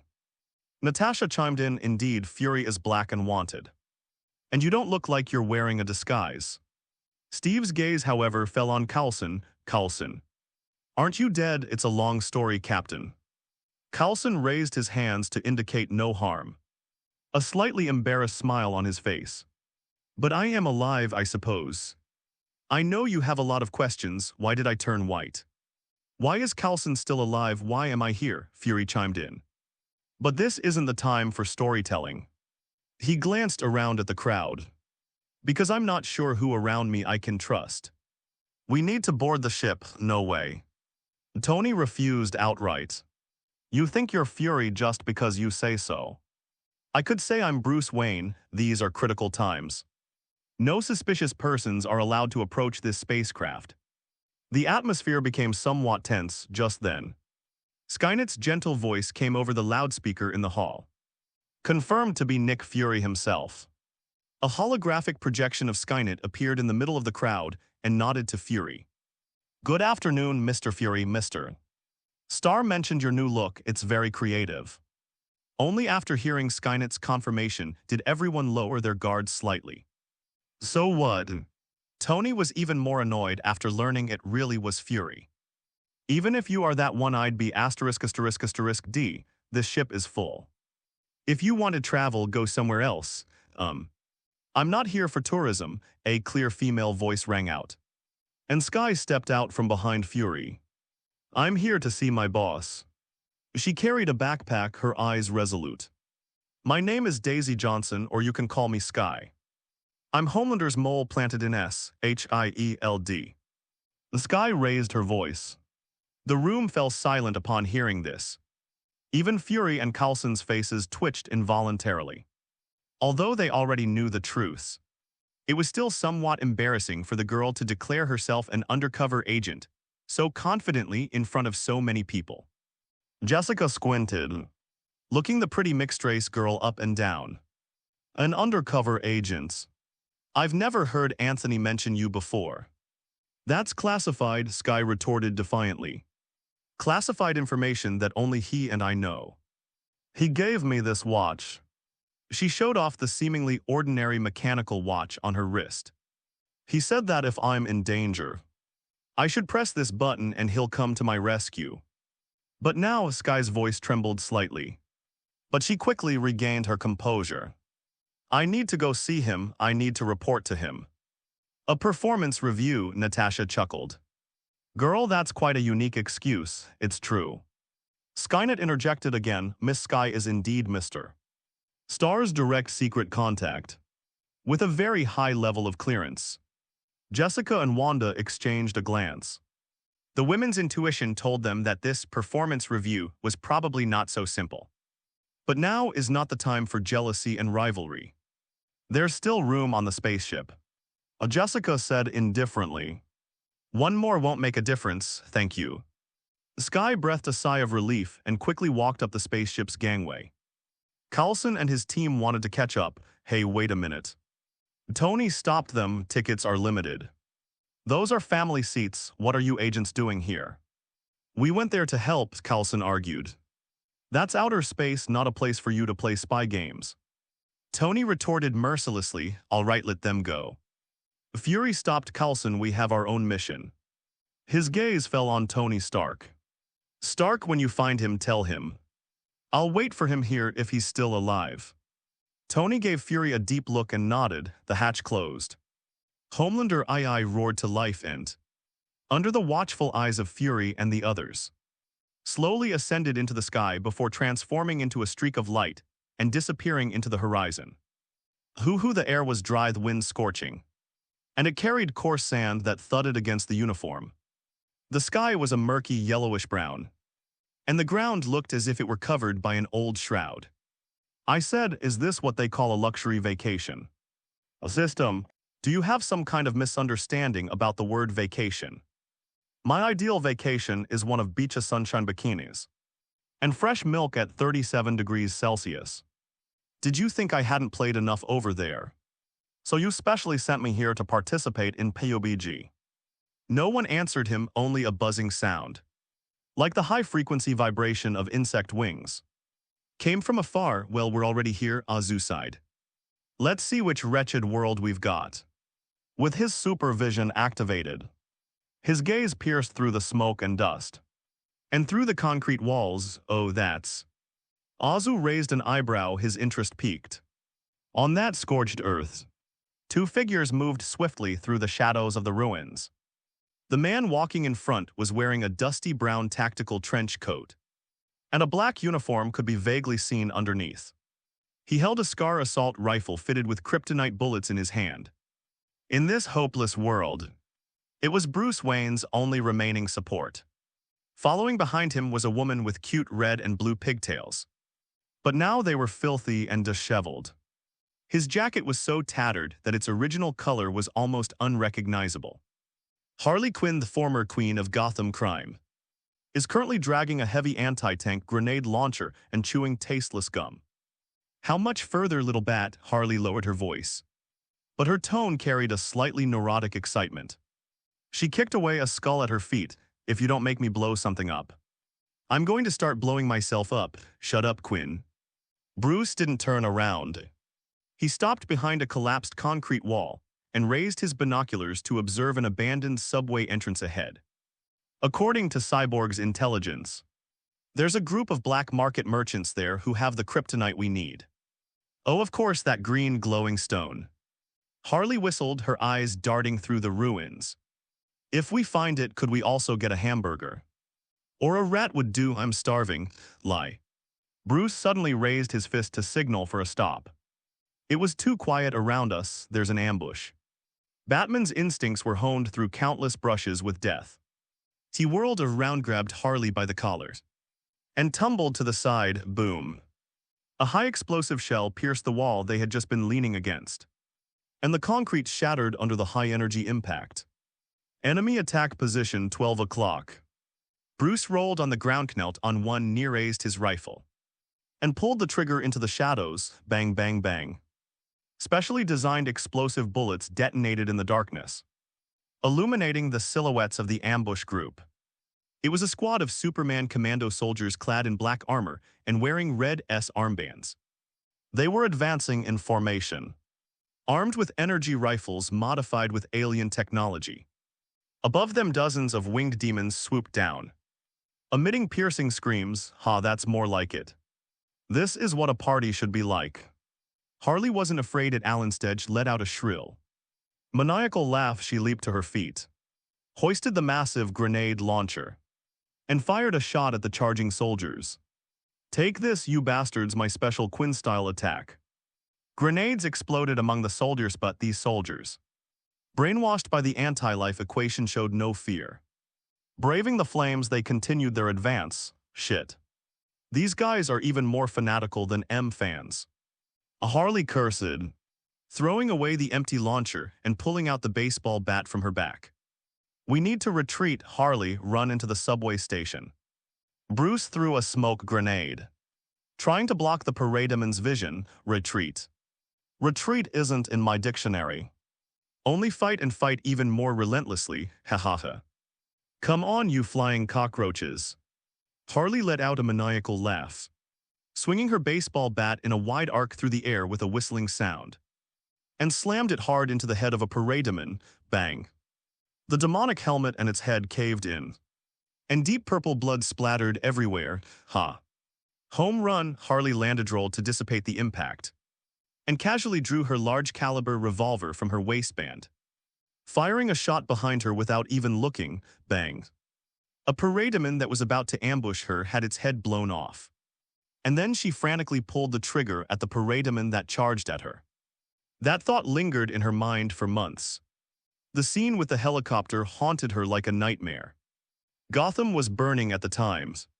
The Joker was sitting in a helicopter, and she reached out her hand thinking that Pudding, whom she had loved all her life, would pull her up. But the man just stared at her coldly, then kicked her in the face. At that moment, Harley Quinn, who loved the Joker, fell to her death. Now only a vengeful ghost remains alive. Die, die. All of you die. Harley threw away her empty gun, pulled out a grenade, shoved it into the mouth of a parademan, and then kicked it into the enemy ranks. Boom. The explosion knocked over 4 or 5 parademans. Harley, stop fighting. We need to break out. Bruce snapped the neck of a parademan, then threw 3 batarangs, precisely severing the gun barrels of 3 commando soldiers in the distance. Breakthrough, breakthrough. In which direction? Harley screamed. Her denim jacket was ripped apart by claws, and she had a deep bone-revealing gash on her arms. But she seemed to feel no pain. These flies are everywhere. Really, the encirclement is shrinking. The superhuman commando team on the ground set up heavy energy cannons. Buzz! A thick beam of energy slammed into the ruins beneath their feet. Their footing collapsed, and the two fell to the ground in a sorry state. Before they could even get their footing, dozens more parademons pounced on them. "We're going to die here, little bats." Harley leaned against Bruce. The baseball bat in her hand bent and deformed. "Listen." Bruce pulled out his last smoke grenade and high-explosive plastic bomb from his belt. "I'll detonate this place in a bit when the smoke rises. Jump down and run east along the sewers. There's a backup exit there, and what about you?" "I'll hold them off." Bruce's voice left no room for argument. Male chauvinist, Harley pouted. She glanced around and saw a gigantic parademon leader, spear in hand, stealthily circling around to Bruce's side and rear, preparing to deliver a fatal blow. Bruce was busy setting the bomb and had no time to look behind him. In that instant, Harley made her choice. She didn't want to owe anyone anything, especially men. "And if I die here, perhaps I can escape that nightmare. This time, it's my turn to be the hero." Harley suddenly shoved Bruce aside. "Harley!" Bruce exclaimed. Harley charged toward the parademon leader, not dodging the oncoming spear, but instead spreading her arms as if embracing death. Until the spear pierced her abdomen. "Gotcha, you ugly thing," blood gushed from Harley's mouth. But she revealed a sinister smile. She pulled the pin on the grenade and shoved it into the parademon leader's mouth. Surprise! Boom! Flames shot into the sky. The massive shockwave blasted away all the surrounding parademons, and the leader was blasted to pieces. Harley's petite body, like a tattered leaf, was thrown into the air by the blast wave and then fell helplessly to the ground. Her consciousness began to fade. "Is this death?" "It doesn't seem that cold." It even felt somewhat warm. Harley struggled to open her blood-covered eyes, and through her blurred vision saw a face. Golden hair, a perfect jawline, and those deep blue eyes. She was being held gently in a pair of strong arms. "Wow." The man spoke. It was a well-trained magnetic voice, full of charm. "Look what I found. An injured little stray cat." Azu looked down at the woman in his arms. "Is this Harley Quinn, the crazy, eccentric Harley Quinn?" She looked truly pitiful. Her face was covered in blood and dust, and her clothes were tattered, revealing large patches of her pale and scarred skin. Who are you?" Harley coughed up blood and asked weakly. "Who I am doesn't matter, sweetheart." Azu extended his thumb and gently wiped away the blood from Harley's mouth. "The important thing is, you look like you really need a hug if you were Death's." Harley gave a weak smile. "You'd definitely be the coolest one, Death, ha." "For some things, yes," Azu chuckled softly, glancing down at the parademons roaring at him and the Superman commandos firing their guns. "It's so noisy, isn't it?" Harley nodded subconsciously, a little. "Then let them be quiet." After saying that, his eyes instantly lit up, transforming into two crimson suns. Zzzzz. A high-energy thermal gaze shot out from his eyes. There were no unnecessary movements, just a slight turn of the neck, like the Grim Reaper's scythe. It drew arcs of death in the air. Sizzle, sizzle, sizzle. Whether it's the heavily armored Superman commando team or the tough-skinned parademons, under the sweeping heat of the camera, they were neatly cut into two or more pieces. The screams lasted only a few seconds. The ambush team that had just cornered Batman and Harley were now reduced to smoking charcoal.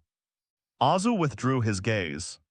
The red light in his eyes gradually fading against his warm, welcoming smile returned. Below, Batman Bruce Wayne slowly stood up from behind the cover. He was still clutching the rifle with only a few bullets left in his hand. But his body was as stiff as a stone, that red and blue figure. Those eyes that can project heat vision. It also has a floating posture in the air. In that instant, he seemed to see that friend from the past.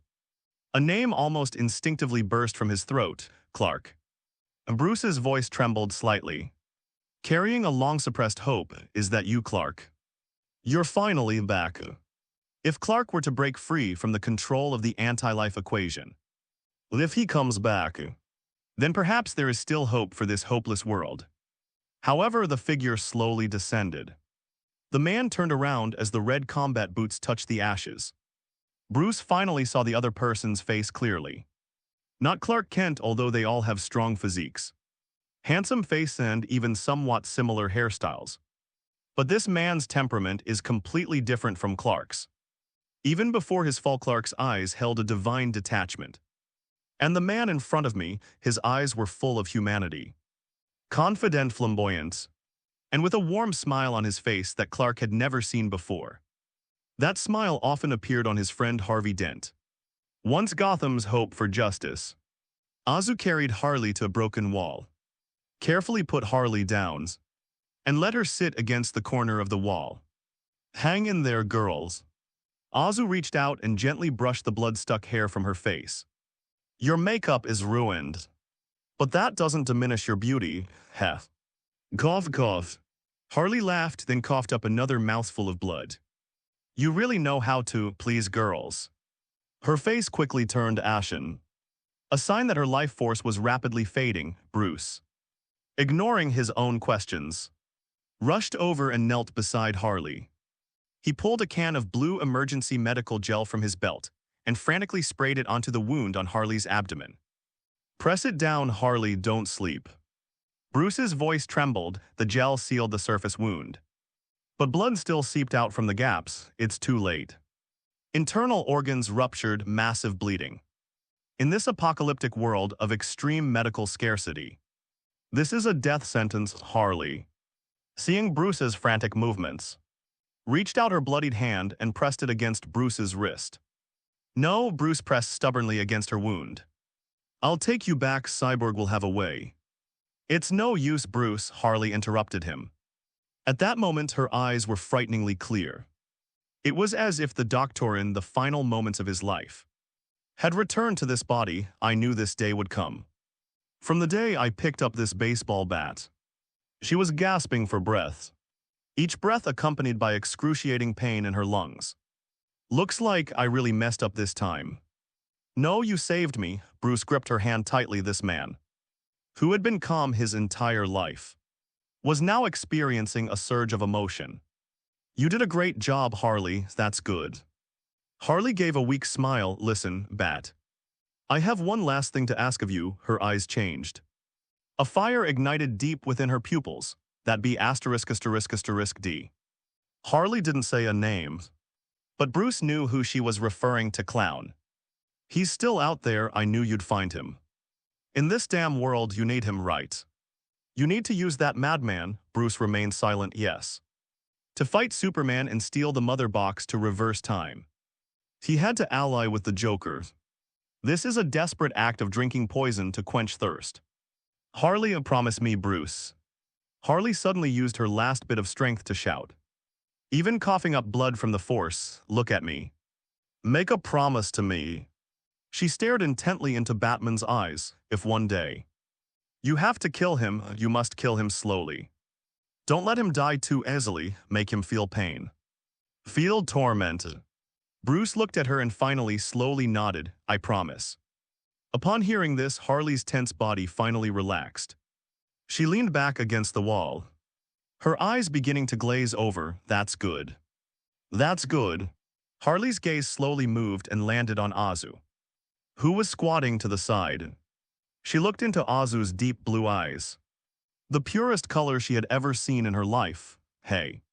Handsome. Harley looked at Aurora, as if the playful spirit of Harley Quinn had returned.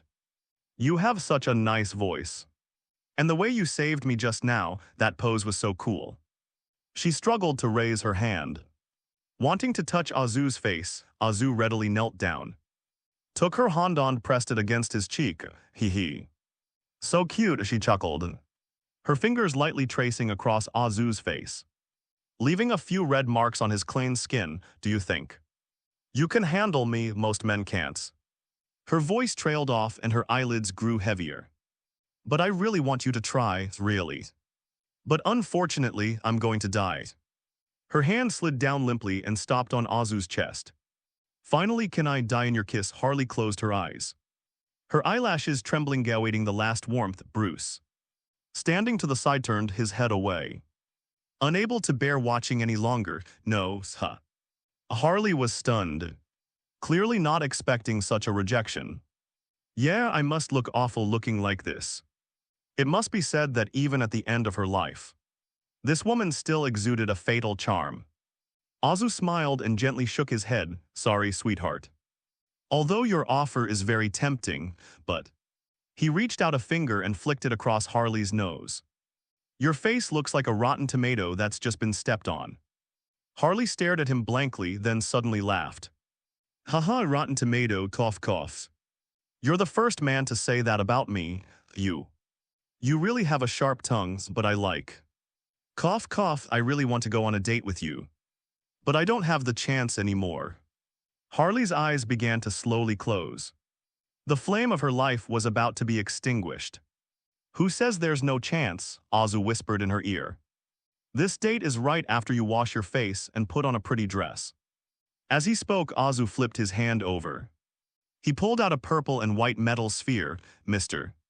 Bat, step back a bit, Azu said to Bruce. Give me some space. Bruce frowned but obediently took 2 steps back. It's you I choose, Igor. Azu casually tossed the ball to the ground, an energy brain, gleaming with a ghostly blue light, appeared out of thin air on these ruins. What's this? Bruce Wayne, the well-traveled Dark Knight, couldn't help but widen his eyes in astonishment. He cautiously took a half step back, his hand resting on his belt. Don't be nervous, this is my personal doctor. Azu pointed to Harley on the ground. Heal her, Igor. Don't leave my beautiful girl with a scar. Yes, master. A mental fluctuation rippled through Igor's brain. Several blue energy tendrils extended from her brain and gently enveloped Harley's battered body. As a god capable of creating life and reshaping matter, even though he is not as powerful as before, healing the physical injuries of a mortal is still a piece of cake. Under Batman's shocked gaze, blue light surged. Harley's abdominal wound healed at a visible speed. Broken bones reconnected, and damaged internal organs were repaired. Even the skin on her face, blackened by gunpowder smoke, regained its fair and smooth appearance. In just over 10 seconds, Harley Quinn, who had just been on the verge of death, took a deep breath and sat up abruptly. Phew. She touched her belly, then touched her face. I'm not dead. Harry jumped up in disbelief like a monkey, picked up the baseball bat and swung it around a few times. Wow, haha, I feel amazing. I haven't felt this energetic in ages. She turned around, looked at Azu, and made no attempt to hide the heart-shaped light in her eyes. All right, since you saved me, from now on you're mine. He grabbed Azu's arm and shouted, I declare. From today onwards you are my Mr. Candy, hint. You have gained a special popularity bonus of +20. 0 from Harley Quinn. Hearing the pleasant notification sound in his mind, Azu nodded in satisfaction. Good job saving this girl. He then waved his hand, returning Igor to the master ball. Mr. Candy, that name sounds sticky. I love everything sticky. Harley blinked her big eyes and licked her lips with her tongue. At that moment, Batman finally came up. He didn't let his guard down because of Harley's resurrection. On the contrary, he became somewhat wary. The power this man displayed was too strange. Heat vision, flight, and this outfit. It can even summon these never-before-seen creatures to heal. Who exactly are you? Bruce asked in a deep voice, with his characteristic bat-like tone. Several months have passed since Darkseid's invasion. Earth's defenses collapsed. The Justice League was defeated. And every corner of the world is ablaze. If you're a superhuman on Earth, I shouldn't have never heard of you. Batman's sharp eyes were fixed on Azu. You can fly, you have thermal vision, your uniform. Are you an alien, a Kryptonian? After all, your outfit is too similar to that person's. That person who, of course, it's Superman. The son of Krypton Kal-El, Batman said in a deep voice. Everyone on Earth knows him. You possess his power, yet you deny being one of his kind. Superman Azu chuckled and shook his head. Just hearing his name tells me he doesn't have my taste. Don't compare me to that kid. I am a citizen of my motherland, as he spoke. Azu took a step back, slightly raised his chin, displaying the perfect stance he had practiced countless times in front of the camera, and then suddenly turned around. Who? His spotless stars and stripes cape fluttered in the wind. Take a look at this. Azu gave a thumbs up and pointed to his back. Bruce was taken aback, his gaze instinctively falling on the bodysuit that perfectly outlined his glutes, their contours firm-toned and brimming with explosive power. His brow furrowed, his mind racing. What kind of tactical maneuver is this? Is this some kind of provocation or some kind of hint? Harley Quinn standing nearby reacted quite differently. Wow, Harley blew a sly whistle, her eyes gleaming. That asterisk, it's amazing. I absolutely love this amazing It's definitely an American asterisk, no. It's the world's best asterisk. She excitedly jumped behind Azu, wanting to reach out and pat him. Mr. Candy, we have to go on a date tonight. I'd rob a bank for you just for that asterisk. Hint. You have gained a special popularity bonus of +10. 0 from Harley Quinn. Azu turned around and looked at Batman, who was seriously analyzing tactics, and Harley, who had a perverted look on her face. His lips twitched involuntarily. What I mean is, Azu suppressed the urge to throw the two people into space, grabbed his cloak and shook it. I showed you the cape. Look at this flag, the stars and stripes, get it? What alien would drape the stars and stripes over their body? Huh? Azu pointed to the stars and stripes on the cloak, his face full of disappointment and frustration. Can't you guys please stop focusing on such vulgar things? Batman's Harley's hee-hee, but it really is perky. Just as this awkward atmosphere was spreading, boom boom, the roar of an engine came from afar, and a modified off-road vehicle drove over, kicking up clouds of dust. Azu stared intently and saw two people sitting in the car. A black guy whose entire body is mostly made of machinery, with only half of his face still human. Another person wore orange and black tactical armor, carried a longsword on his back, and held an assault rifle in his hand. The SUV came to an abrupt stop on the gravel-strewn ground, its tires kicking up a cloud of choking yellow dust. The car door opened and Victor Stone stepped out. His red electronic eyes scanned the surrounding ruins, finally settling on Bruce's weary face. Don't waste your energy, Bruce. Steelbone got straight to the point, without any pleasantries. I intercepted encrypted communications from the Superman regime. Those so-called black market leads were all traps. All the kryptonite dealers were wiped out 3 days ago, and their heads are currently displayed in the square of Metropolis. Upon hearing this, Bruce's grip on the rifle tightened slightly. So the signal we received was a decoy, that's right. It's a trap, designed to lure out the hiding rebels and wipe them out in one fell swoop. A cyborg continued. I deciphered the signal and tracked them here. Looks like I've arrived just in time. At that moment, the man who got out of the passenger seat took off his tactical helmet, revealing white hair and a single eye. Slade Wilson, the death knell, the world's deadliest mercenary, was leisurely slinging his assault rifle over his back, watching the slightly disheveled Batman with great interest. Looks like our Dark Knight's luck has really run out. Slade looked around at the paradement corpses and charred marks scattered on the ground, and said sarcastically, what? Now you even need to personally take care of that crazy woman. Bruce gave him a cold look, threw the empty magazine on the ground and began reloading. If you're here to collect a debt, Slade, you'll have to wait in line, Bruce said gravely. I'm bankrupt now. Wayne Enterprises' assets are worthless. I don't have the money to pay you, money, Slade sneered. Pulled a cigar from his tactical vest, didn't light it. Just chewed on the pungent tobacco. Look at this world, Bats. The dollar is too hard to even wipe your asterisk. Those alien bastards ruined my business and turned my Swiss bank account into a meaningless string of numbers. He spat out the tobacco crumbs from his mouth. his single eye gleaming coldly. I'm here only to get revenge for my money. Killing those aliens is my only pleasure now. After saying that, Slade's gaze passed over Bruce and landed on Azu, who was being harassed by Harley. What's this? Your new Robins. Slade turned to Bruce and pointed to Azu's conspicuous attire. Sandbat, I must say your taste is getting weirder and weirder. Do you have some kind of peculiar fetish for that alien savior? Well, you actually commissioned a uniform for your new henchman that pays homage to that alien dictator. What is this?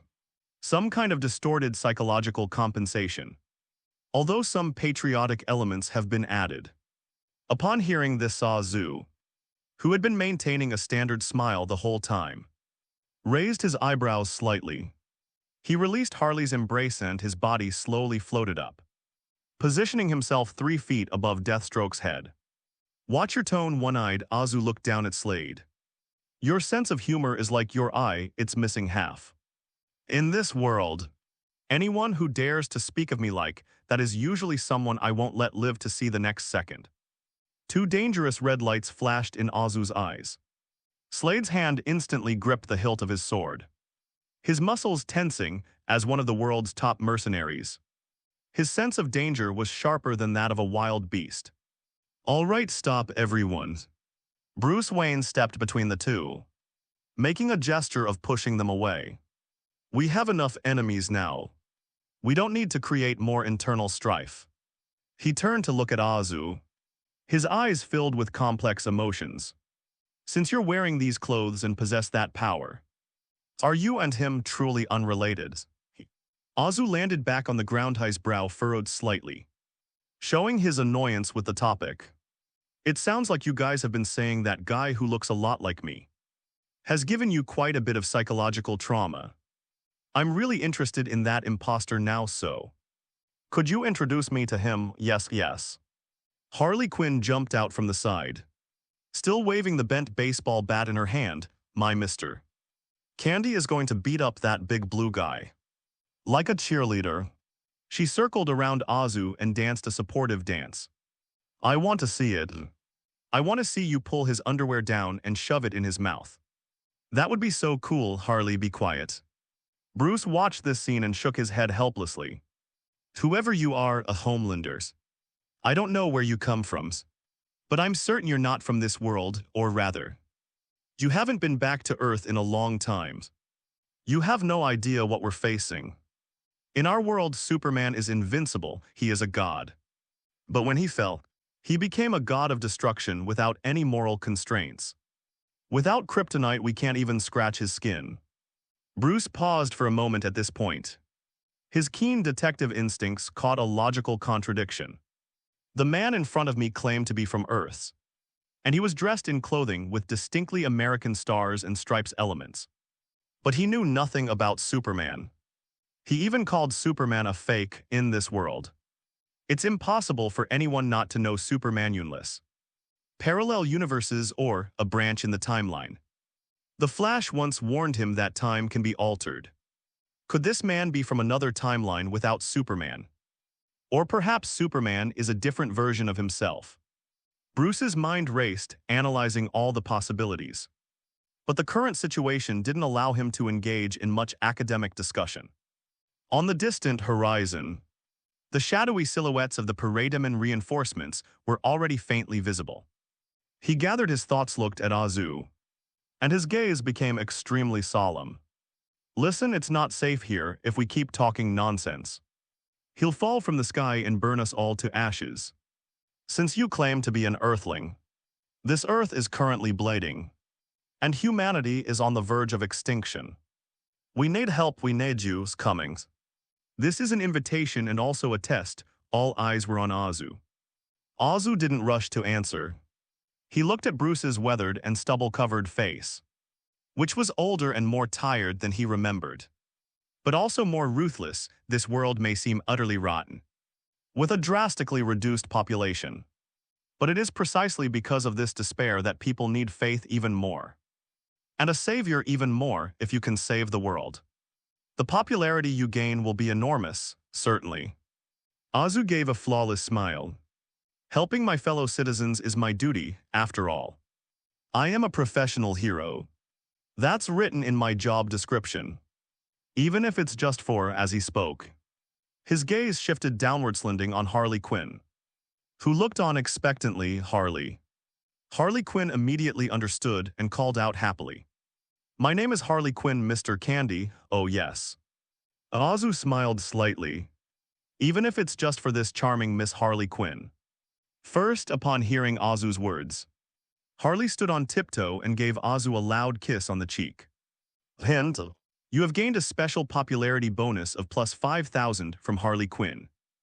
Azu was overjoyed, and his gaze towards Harley became even more affectionate. This crazy woman's popularity is so easy to boost. Is it because my brain isn't quite right? So the emotions I experience are more intense. Whoever pays gets to be the boss. He withdrew his gaze and looked back at Batman and the others, his expression becoming righteous and awe-inspiring. And the Earth shouldn't be like this. Regardless of the universe or the timeline, humans are born free and should not be enslaved by tyrants. Nor should they live in the shadow of fear. He slowly rose into the air, hovering above everyone's heads, turning his back. The dim light outlined his perfect silhouette, as if he were the chosen one. Since that imposter squandered this power and betrayed this planet, then I will correct this mistake. I will drag that tyrant down from the sky and make him kneel before humanity in repentance. I will let the sun shine on this land again, and let freedom and love soar above it once more. These words were spoken with force and conviction. Even Batman, who had long since lost all hope, couldn't help but feel a touch of emotion at this moment. Hint, you've gained a special popularity bonus of plus 5,000. From Bruce Wayne. Hint, you've gained a special popularity bonus of plus 5,000. From Victor Stone. Hint, you've gained a special popularity bonus of plus 6,000. From Harley Quinn. Hint, you've gained a special popularity bonus of plus 500. From Slade Wilson, hearing the notification in his mind, Azu nodded in satisfaction. Get in, hero. Deathstroke whistled. Get into the back seat and said, I hope your fists are as hard as your mouth. Azu landed and wrapped his arms around Harley's waist. We don't need to squeeze onto that beat-up car, sweetheart. I'll take you flying, whoosh. Harley screamed excitedly, hugging Azu's neck tightly. Fly higher, I want to pee on top of that big blue guy's head. As you wish, Azu carrying Harlesword into the sky, following Batman's SUV at a distance, flying towards the bunker deep in the wasteland. Meanwhile in the planet Sovereign, far away in the Marvel Universe, this planet, known for its opulent splendor, fastidiousness, and arrogance, is currently shrouded in an atmosphere of extreme tension. High Priestess Aisha of Sovereignty remained seated on her high golden throne. But at this moment, her demeanor no longer carried the composure she once had. Below the hall stood representatives from various civilizations across the Milky Way. Roman Daith, Centurion of the Nova Empire, stood at the forefront dressed in his uniform, his face ashen. Then came the representatives of the Kree Empire. Although Ronan was dead, the Kree's arrogance remained undiminished. Even the usually disorganized Raider Alliance sent out several fierce-looking leaders. In addition, there are the Interstellar Alliance, the Galactic Council. Representatives from almost half of the Milky Way's civilizations gathered here, and they all pointed their fingers at Sovereign. The reason is simple.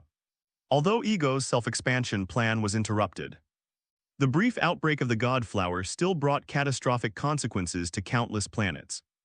Cities were destroyed, ecosystems were damaged, and countless people died or were injured. Although Igor is dead, the angry victims need an outlet, an explanation, and most importantly, compensation. Subsequent intelligence and trajectory tracking revealed that Sovlin's entire drone fleet had entered the area on a large scale before the outbreak of the conflict. Roman Day of the Nova Corps was the first to strike, pointing to the holographic star map in the center of the hall, which marked tens of thousands of disaster-stricken points. We need an explanation. Why was Sovereign's fleet on Ego when that disaster struck? Many civilizations suspect that this was some kind of collaboration between Sovereign and Igor. The Kree representative snorted coldly and slammed his warhammer heavily on the ground. If Sovereign is supporting that madman behind the scenes, then the Kree Empire's fleet will arrive in this star system within a standard day. Faced with pressure from almost the entire galaxy, even someone as proud as Aisha felt immense pressure at this moment. Normally, she would not hesitate to retort to these inferior beings. But not now. If not handled properly, Sovlin will face annihilation. Gentlemen, the truth is not what you think, Esha waved. Since you want the truth, then I'll give you the truth. Show them the last recorded footage from the reconnaissance plane. At her command, the holographic projector in the center of the hall was activated.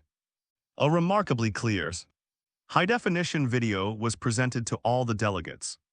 In the picture, the grotesque face of the planet was roaring madly, and a massive blue beam of destructive light erupted from it. And before that destructive radiance, a tiny figure clad in black armor stood alone. Blocking the torrent of water, the camera zooms in. People saw the determination in his eyes, and they saw his body withering and aging under the onslaught of energy. Immediately following was that crimson torrent that seemed to tear the universe apart. Finally, amidst this colossal clash of energy, the video cut out, the entire hall fell silent. Although the ending was not yet seen, the withering of the flower of the gods said it all. Whether it's the proud Kree, the Nova Corps of the Space Police, or the raiders who have seen life and death before, they all remained silent, staring blankly at the figure of the mortal who was attacking the god of heaven. What kind of creature is this? The Nova representative's voice trembled. He defeated a god all by himself. Kree nearly dropped his warhammer, Homelander. Aisha's voice echoed in the hall, carrying a strange emotion. His name is Homelander from Terran. He stopped Ego's plot to destroy the universe. He saved all of your civilizations. And Sovereign's fleet. Aisha's words were resounding and righteous. Unfortunately sacrificed themselves to support this great warrior. The entire audience erupted in uproar. Although this explanation is far-fetched, in the face of those breathtaking images, no one bothered to question the whereabouts of Sovlin's thousands of dilapidated planes. All attention was drawn to this powerful figure known as Homelander. Send this video footage to the Interstellar News Agency. The rising star made a decisive decision. The entire galaxy needs to know this. A new guardian has been born in the universe. The former site of Igor's star, Buzz Space Distortion. A rugged and enormous spaceship appeared out of nowhere in this desolate star field. Homelander II has arrived inside the cockpit. Everyone crowded around the porthole peering out. However, the scene before them was breathtaking. It turned out to be a planet with a giant human face. Now only a shattered star, its core pierced remains, silently floating in the dark universe. Countless fragments of meteorites floated around the spacecraft as Homelander II slowly traversed them. Jarvis, scan for life signals, Tony said gravely. Scanning, full frequency band search. An hour of silence felt like an eternity. I'm sorry, sir. I conducted a full spectrum scan of the area, including quantum remnants and biosignals. The result is 0. This sentence was like a death sentence. No, Jessica Jones's body went limp, and she leaned against the wall. Her tears fell silently. He's really gone. Although she had prepared herself mentally, the heart-wrenching pain she felt when faced with the reality still left her breathless. Anthony, Wanda could no longer control herself. The last breath she had been holding on for so long completely dissipated at that moment. Liars, you promised me. She knelt on the ground, and crimson chaotic energy erupted from her body like a runaway wildfire. The surrounding instruments began to crackle, and even the structure of the spaceship groaned under the strain. Wanda, control her, Steve Rogers yelled. Bring him back, I want him back, Wanda cried out. Chaotic magic gathering in her hands as if trying to tear open the space and bring the man back. Stop her, otherwise the spaceship will disintegrate. Rocket yelled, grabbing the fixed seat. just when the situation was about to spiral out of control. The spaceship's main control screen suddenly lit up, and the graceful figure of Skynet appeared on the screen.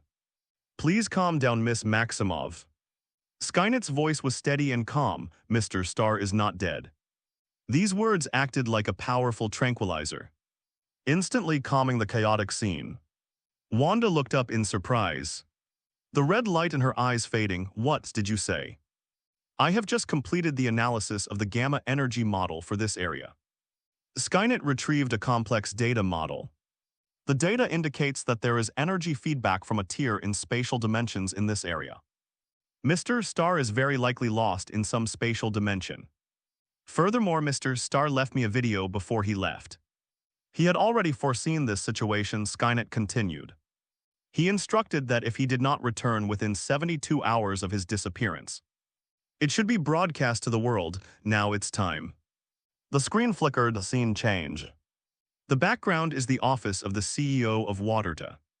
That familiar figure reappeared on screen. Azu was wearing his signature uniform. His hair was neatly combed, and he wore his familiar confident smile. Test. Azu cleared his throat in the video. "Hi, fellow Earthlings and my friends. If you've seen this video, it means I'm no longer here. Haha, don't rush to cry when I say not here. I mean they might have gone to a very far place. Or they might be trapped in some corner with no cell phone signal. Of course, it's also possible that I'm already dead."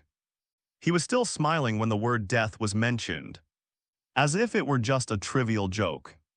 "But I recorded this video to tell you all, don't panic.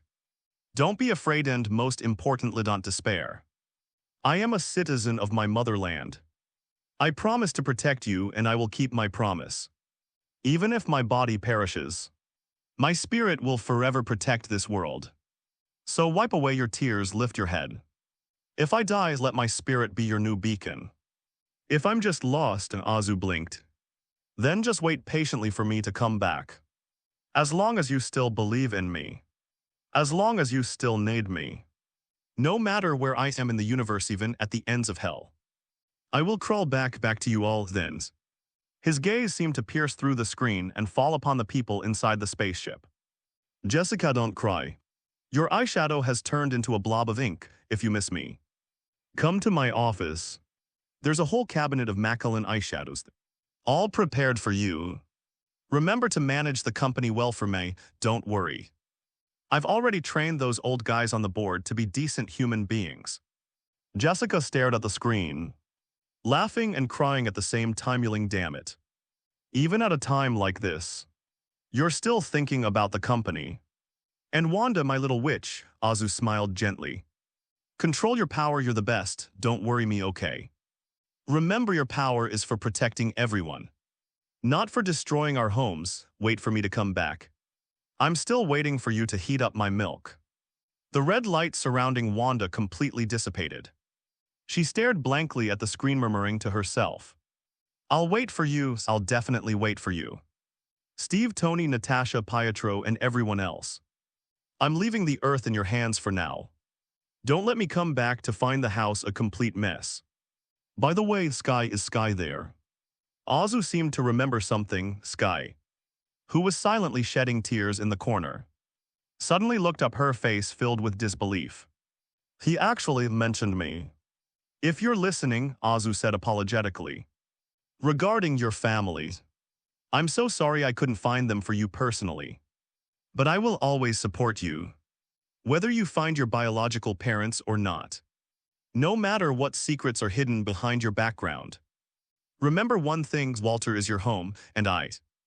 Azu gently pounded her chest. "Will always be your family, this will never change. Okay, that's all for now, I have to go save the world.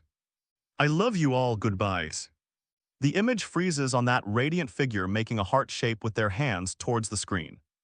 Sky covered her mouth, tears streaming down her face. She always felt like an outsider, but now, family. Sky gripped the watch on her wrist tightly. "I'll wait for you, boss. I will become stronger. Strong enough to help you share the burden." This video was broadcast simultaneously to every corner of the Earth via Skynet's global broadcasting system. The desperate crowd raised their heads again. That man's smile was like a ray of light, dispelling the gloom that hung over the world. He's not dead, he said. He'll be back, yes. He is a father of the motherland, he is omnipotent. We'll wait for him to come back. Steve Rogers straightened up and looked at the group of people whose fighting spirit had been rekindled. Did you hear that? The boss has spoken. We need to take good care of this house until he comes back. Go home, Homelander. I roared to life, its engines revving. And with hope in its heart, it turned and flew back toward Earth. Azu, carrying Harley Quinn, across the murky, yellowish-brown sky. The woman in his arms didn't scream in fear like ordinary people when flying at high altitudes. Instead, she opened her arms, enjoying the thrill of her adrenaline rush.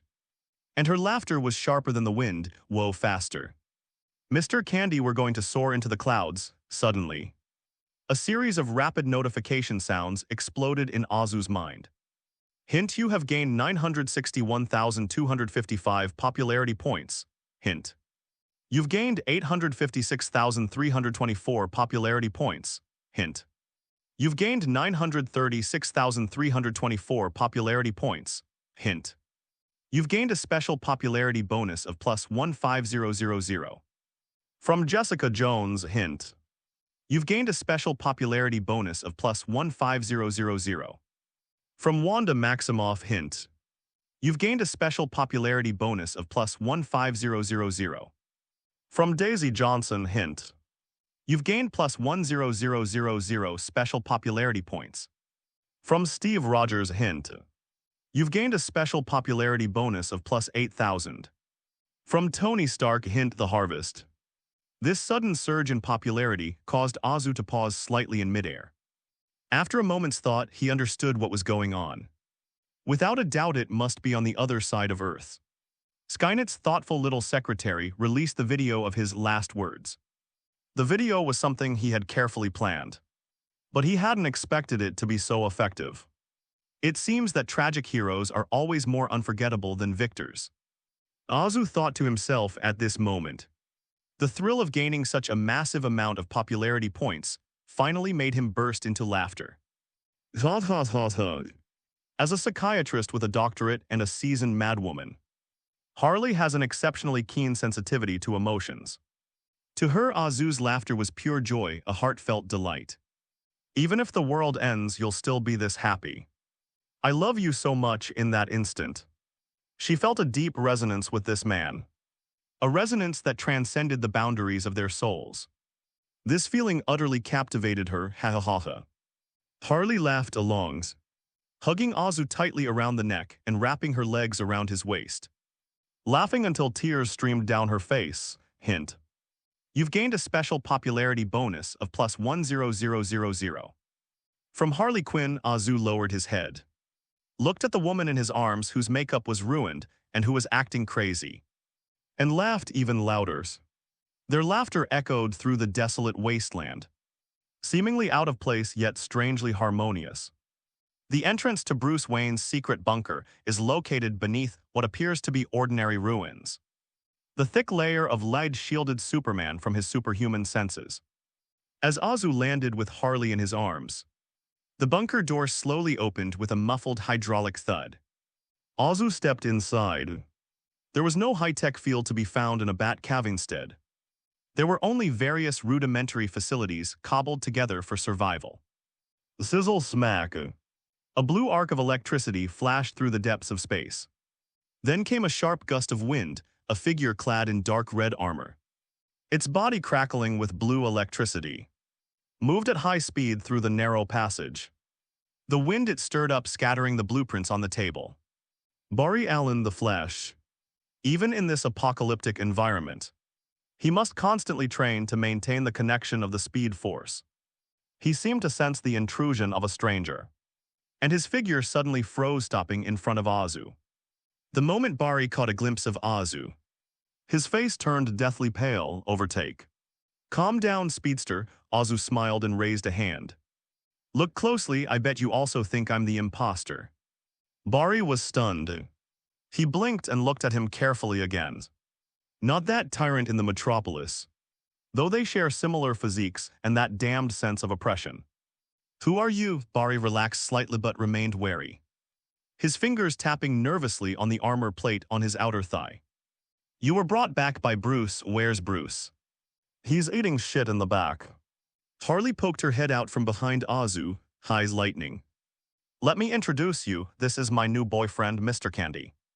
Oh, by the way, he's strong, super strong. Nice to meet you. Azu gave a standard, friendly smile and nodded slightly. I am a citizen of my motherland. While you all seem to have some kind of PTSD about my appearance, I promise I'm much cuter than you think, Homelander. Barry awkwardly extended his hand. Hi. I'm Barry Allen, you can call me the Flash. If you're also here to fight that blue tyrant, then we're friends. Just then, footsteps sounded at the tunnel entrance. Bruce, Cyborg, and Deathstroke walked in. Bruce looked even more tired than before. He took off his goggles, revealing his bloodshot eyes. Looks like you two already know each other. Bruce tossed the rifle onto the table, took out a bottle of water and gulped it down. Bruce, is this Homelander your accomplice? Barry pointed at Asa, speaking rapidly. He looks like that guy's cousin. Or some kind of insane clone. He isn't. Bruce wiped the water from the corner of his mouth. At least that's what he says. He turned around and gestured for everyone to gather around. We don't have time for small talk, Homelander. Now that you've joined the Resistance, you need to know what we're facing. Bruce tapped a few keys on the keyboard, and the holographic projection lit up, displaying a series of shocking photos and video clips in the air. It all stemmed from an invasion, Darkseid. The screen showed a large alien with rock-gray skin, its eyes shooting out zigzag-shaped red death beams.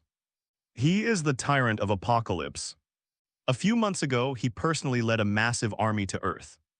Bruce's fingers trembled slightly on the console. It was a moment he could never forgive himself for. Clark. Superman, he's our strongest line of defense. He must go to the front lines to face Darkseid's vanguard. Before he left, he entrusted Louise Lane to my care. A photograph appeared on the holographic screen, an intelligent and beautiful woman. Louise was not only his lover, but also his humanity in this world, and at that time, she was already pregnant. Bruce sighed softly and closed his eyes. I hid her in the Batcave. I thought it was the safest place. I promised Clark I would protect her with my life. But I failed. Darkseid used the sonic boom to bypass the front lines and launch a surprise attack on the Batcave. Scene changes, the Batcave is engulfed in flames, and Batman lies in a pool of blood. Right in front of me, he used that red death ray to burn Louise and their unborn child to a crisp. Harley was blowing bubblegum nearby, but she stopped when she heard this, and then Azu asked expressionlessly, then Clark came back. Bruce opened his eyes, his gaze filled with pain. He just happened to see that scene. At that moment, the heart of a body of steel shattered. Darkseid changed him at that moment. It's the anti-life equation, a mathematical formula that strips all intelligent life of its free will. The cyborg Victor explained, stepping forward.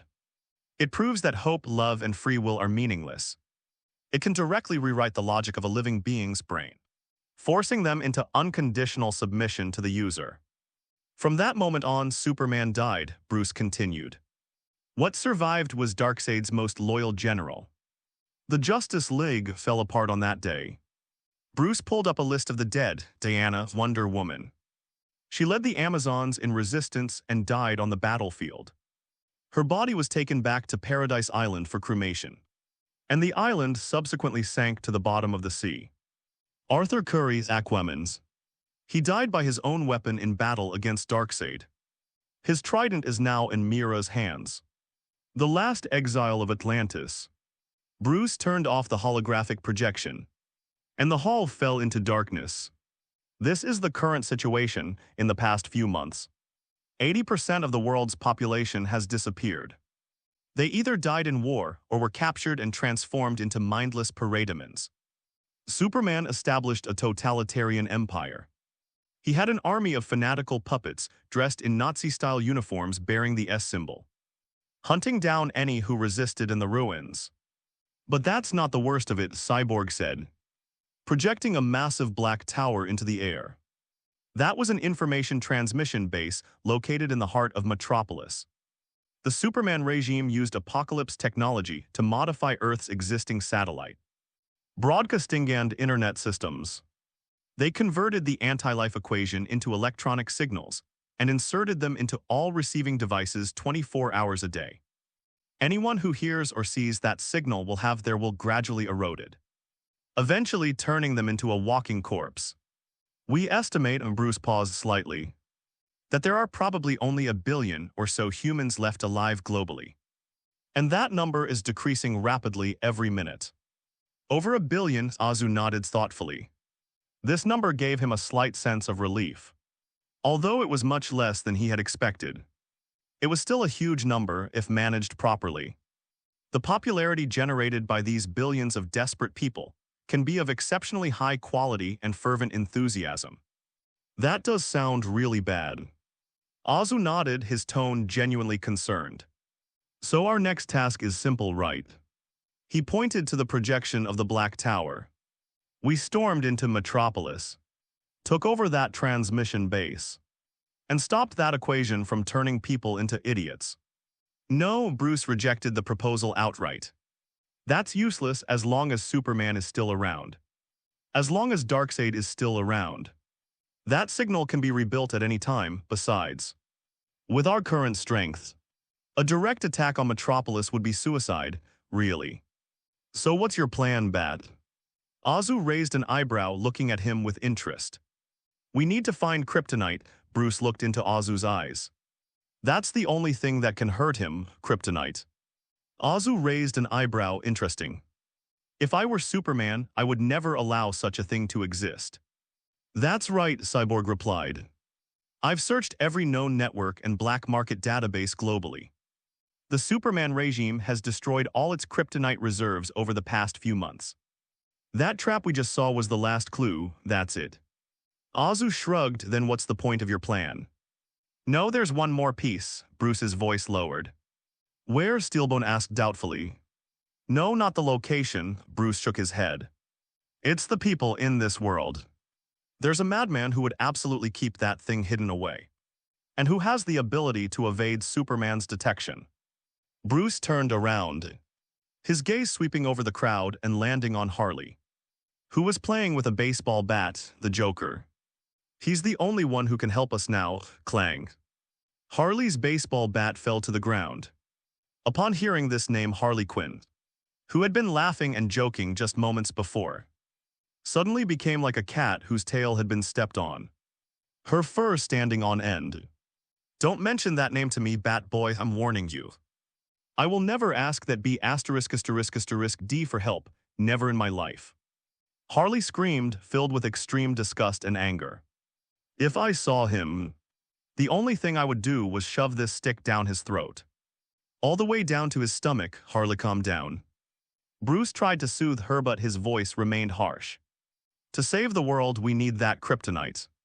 F***K the world. Harley covered her ears, shaking her head frantically. I won't listen, Bat, you promised me. She suddenly turned around, grabbed Azu's arm and looked up, her big eyes brimming with tears, looking utterly pitiful. You'll support me, won't you, Mr. Candy? You won't force me to go find that B***D, will you? Azu lowered his head, looking at Harley's tear-streaked face. He reached out and gently wiped away her tears. Of course, darling. He looked up at Batman, his tenderness turning cold. Bat, didn't you hear what the lady said? She said no. Since Harley hates that Joker so much, he must be a complete scumbag and utterly wicked villain. Right? Bruce remained silent. Although Azu's logic is quite illogical, his conclusion is correct. The Joker is indeed a collection of that adjective. Look, your expression says it all. Azu spread his hands, looking completely at ease. Since he's a perverted scumbag, why should we pin our hopes of saving the world on him? This is illogical and even more so unjust. But without kryptonite Bruce began. No buts. Azu interrupted Bruce. The reason you feel the need for that stone is because you are afraid. You're all terrified by that alien imposter. Azu pointed to himself and smiled confidently. But now I'm here. You don't need to go looking for that clowns. Or that broken stone, I'll deal with that imposter. I'll show him what true power is. Yes, that's awesome. Harley jumped up excitedly. And without caring about the occasion, she wrapped herself around Azu's neck and gave him a big kiss on his handsome face. I knew you were the best, love you, sweetheart. You can call me Little Pumpkin now.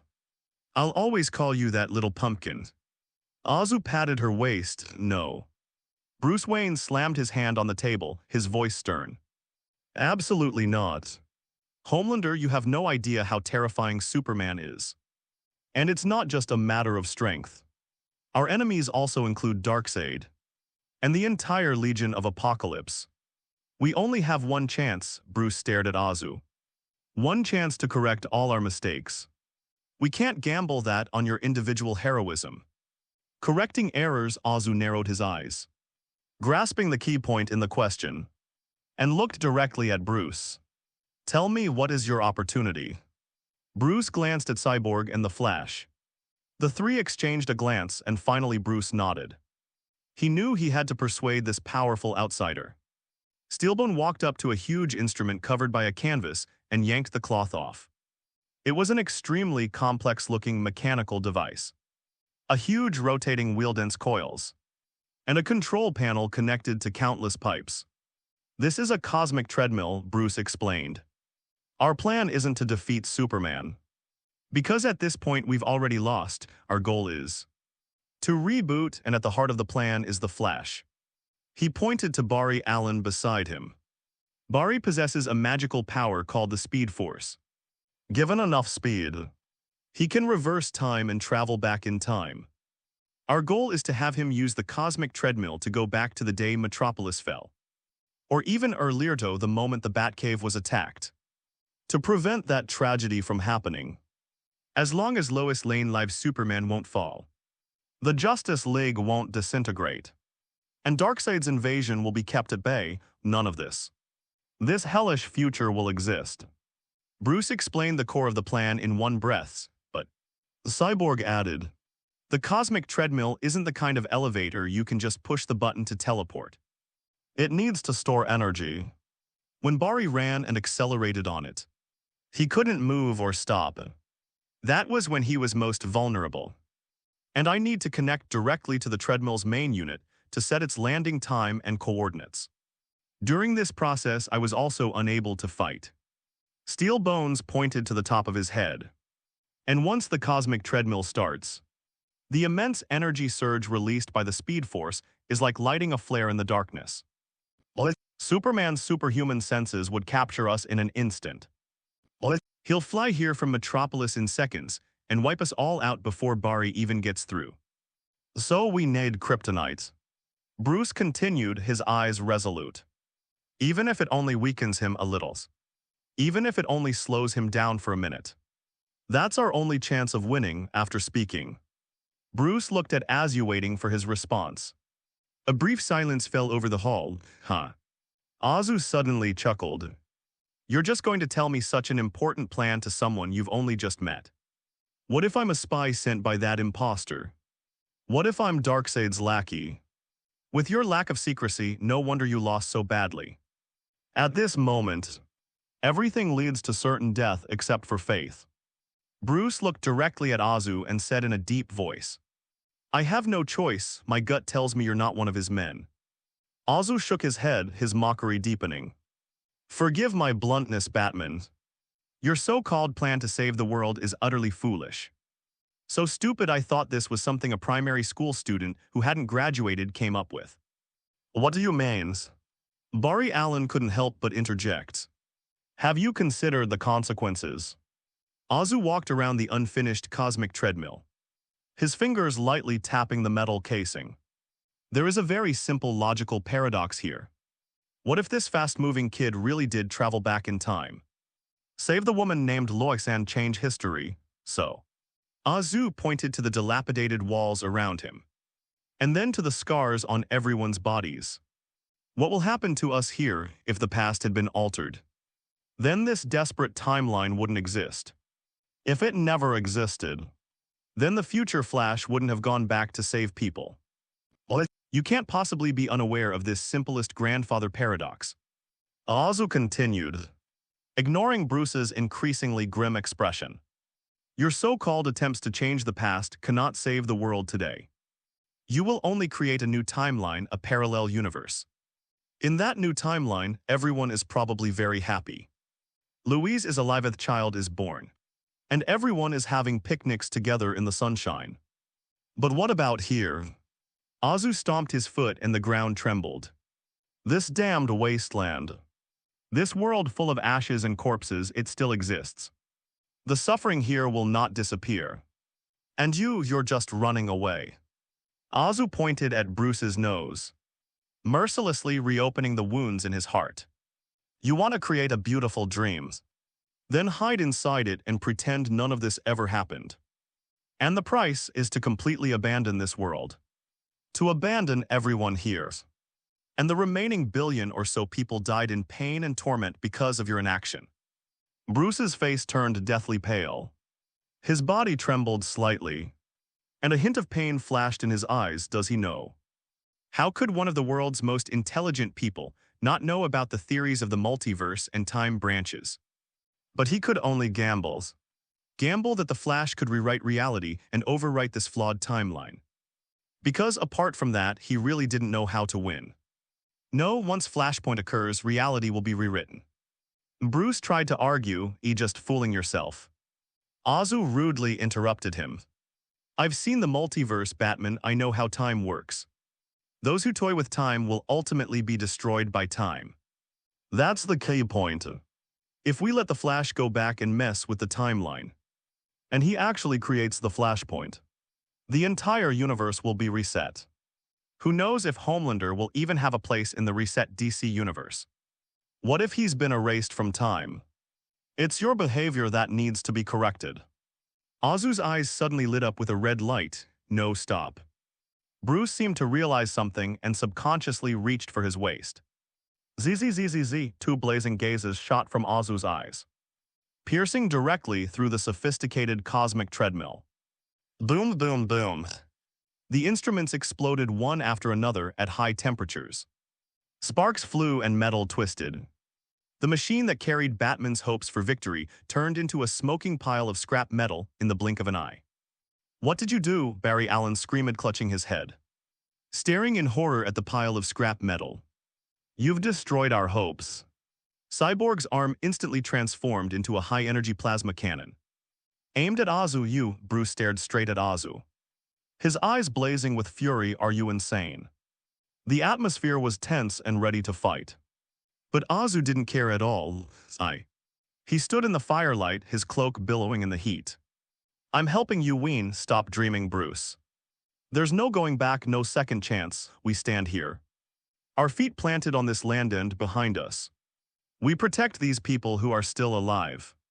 Azu's voice was strong and resonant, echoing in the empty bunker. If I were you, even if it meant facing a near-death experience, I wouldn't place my hopes on a vague and uncertain past. I will clench my fists and fight for a future for this world. For those who are still alive, even in defeat. We will still die as warriors on the front lines. It's better than spending time with you bunch of North American cowards, indulging in that unrealistic pipe dream. As he spoke, Azu suddenly turned around, his cloak billowing behind him, leaving behind a resolute and imposing silhouette. Listen to me, you bunch of losers. I'm going to save the world, truly save it, in my way. The 50% charm bonus reached its maximum effect at this moment. In the dim light, that figure appeared so tall, so lonely, yet so full of power. Harley Quinn looked at Azu, the little stars in her eyes now bursting into a supernova explosion. Mr. Milk Candy. She gasped softly, her heart was pounding in her chest. So cool, that's so cool, this is what a man should be like. F***K the plan, F***K time travel. Wait for me, Mr. Candy. I want to do something big with you. Harley grabbed the baseball bat from the table and, like a schoolchild going on a field trip, skipped and hopped after him. We're going to rip off that blue Boy Scout's underwear and wave it as a flag. Oh, hint. You've gained a special popularity bonus of plus 10000. From Harley Quinn's. The two walked out of the base gate, one after the other. All that remained inside the bunker were four people staring at each other in bewilderment. And a pile of scrap metal billowing black smoke. Is he really planning to take down Superman head-on? Steelbone sheathed his weapon and asked incredulously. Bruce, Barry Allen looked at Batman, I think. He's right, we have indeed been running away. Barry's eyes hardened. If this is my world, I should be here to protect it, not erase it. Deathstroke spat out the cigar and chuckled softly. Huh. Bat, to be honest, I want to work with him. Bruce stood there, motionless without the expected anger. Instead, a long-lost passion revived in my cold blood. He knew that theoretically, only parallel timelines could explain the so-called change of the past. So he was gambling. Gambling on a slim chance that Barry's speed force could create a miracle. But isn't this itself a form of desperate escapism? The man before him had cut off that path. But it also opened up a new path for him, a real man's path. Although I really want to punch you. Bruce loosened his clenched fist. He pulled a batarang from his belt, his fingers lightly tracing its sharp edge. That's right. We've been hiding for too long. Since there's no turning back. A long-absent smile appeared on Batman's lips. Then we can only move forward, hint. You've gained a special popularity bonus of plus 5,000. From Bruce Wayne, hint. You've gained a special popularity bonus of plus 5,000. From Barry Allen, hint. You've gained a special popularity bonus of plus 5,000. From Victor Stone, hint. You've gained a special popularity bonus of plus 5,000. From Slade Wilson, Azahu was walking ahead. Listen to the continuous notification sounds in his mind. He was overjoyed, these natives of the DC universe, who just moments ago looked like they wanted to devour him alive, were now contributing to his popularity. What a bunch of a DORABLE Chinese letter leaks. A metaphor for easily exploited investors. VGD headquarters helipad, Homelander II descended slowly. The airflow generated by its anti-gravity engines dispersing the water on the ground. Although Azu's video message gave the world a much-needed boost, the emptiness of the absence of a heroic leader still hangs like a dark cloud over everyone's hearts. The hatch slid open with the sound of hydraulic pressure deflating. Jessica Jones was the first to step forward. In the few seconds it took her to step out of the cabin, her demeanor underwent a transformation that surprised everyone who knew her. Miss Jones, are you all right? Ashley, who came to pick her up at the airport, was stunned for a moment when she saw the woman exuding such a powerful aura. She had expected to see a woman break down, so she had tissues ready. Ashley. Jessica's voice was steady without any tremor, and even a bit colder than usual. I'm here, President Jones. Ashley instinctively called out this title she hadn't used in a long time. Immediately notify everyone that an emergency board meeting will be held in 30 minutes. I want all senior executives present in the meeting room. Anyone absent will be fired. Tell the Public Relations Department that I need to see 20 different public opinion guidance plans regarding Homelander's interstellar expedition going missing in 10 minutes. Notify the Finance Department to freeze all non-essential overseas investments and transfer all funds to the Deep Space Administration. Notify the Security Department to raise the alert level to the highest level.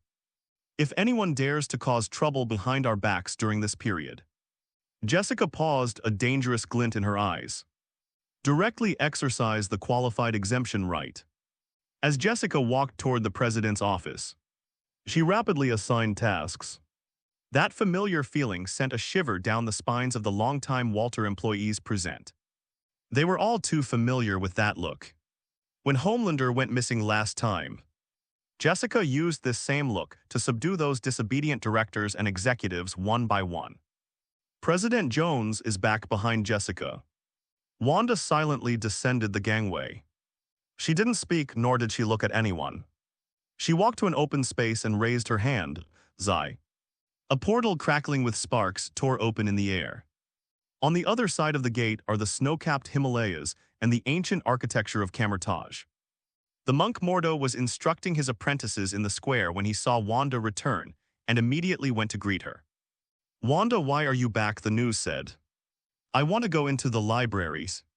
Wanda interrupted him, her voice calm and even. "I want to read all the high-level texts on dimensional magic and spatial magic." Mordo frowned. Many of those books contain forbidden powers. The Ancient One said that if your power is not controlled, then let her stop me. Wanda raised her hand, and crimson chaotic energy danced at her fingertips. No longer as violent and overflowing as before, but condensed into a substantial form. "I'm calm now, Mordo." At this moment, her eyes were filled with unwavering determination and single-minded focus. "I'm too weak. If I had enough power, I could stand by his side and pull him back before he loses his way. I will never let this happen again." After saying that, she ignored Modu's astonished gaze and walked straight towards the library. From that moment on, Kamar-Taj had one more madman. She worked tirelessly day and night, studying those obscure and difficult magical spells. Her rapid progress terrified all the mages, because what sustained her was no longer hatred, but something even stronger than hatred, the unwavering desire to transcend dimensions and find her lover. On the huge helipad at VGD headquarters, Homelander II has completed refueling and maintenance. The Guardians of the Galaxy are gathered at the hatch, saying their final goodbyes. "So, this starship is ours now." Rocket Raccoon stroked the spaceship's hull with obvious delight. "Walter shouldn't mind, right?" Quill hesitated, glancing at the busy crowd in the distance. "After all, it's their property, mind it." Yondu chuckled. "We also contributed to saving the galaxy. So what's wrong with taking one of their ships? It's a reasonable reward." "That's right." Drax nodded, his face serious. "And this ship has very soft beds, much more comfortable than the Milan's." Gamora walked over with her backpack, glanced at her unreliable teammates and sighed.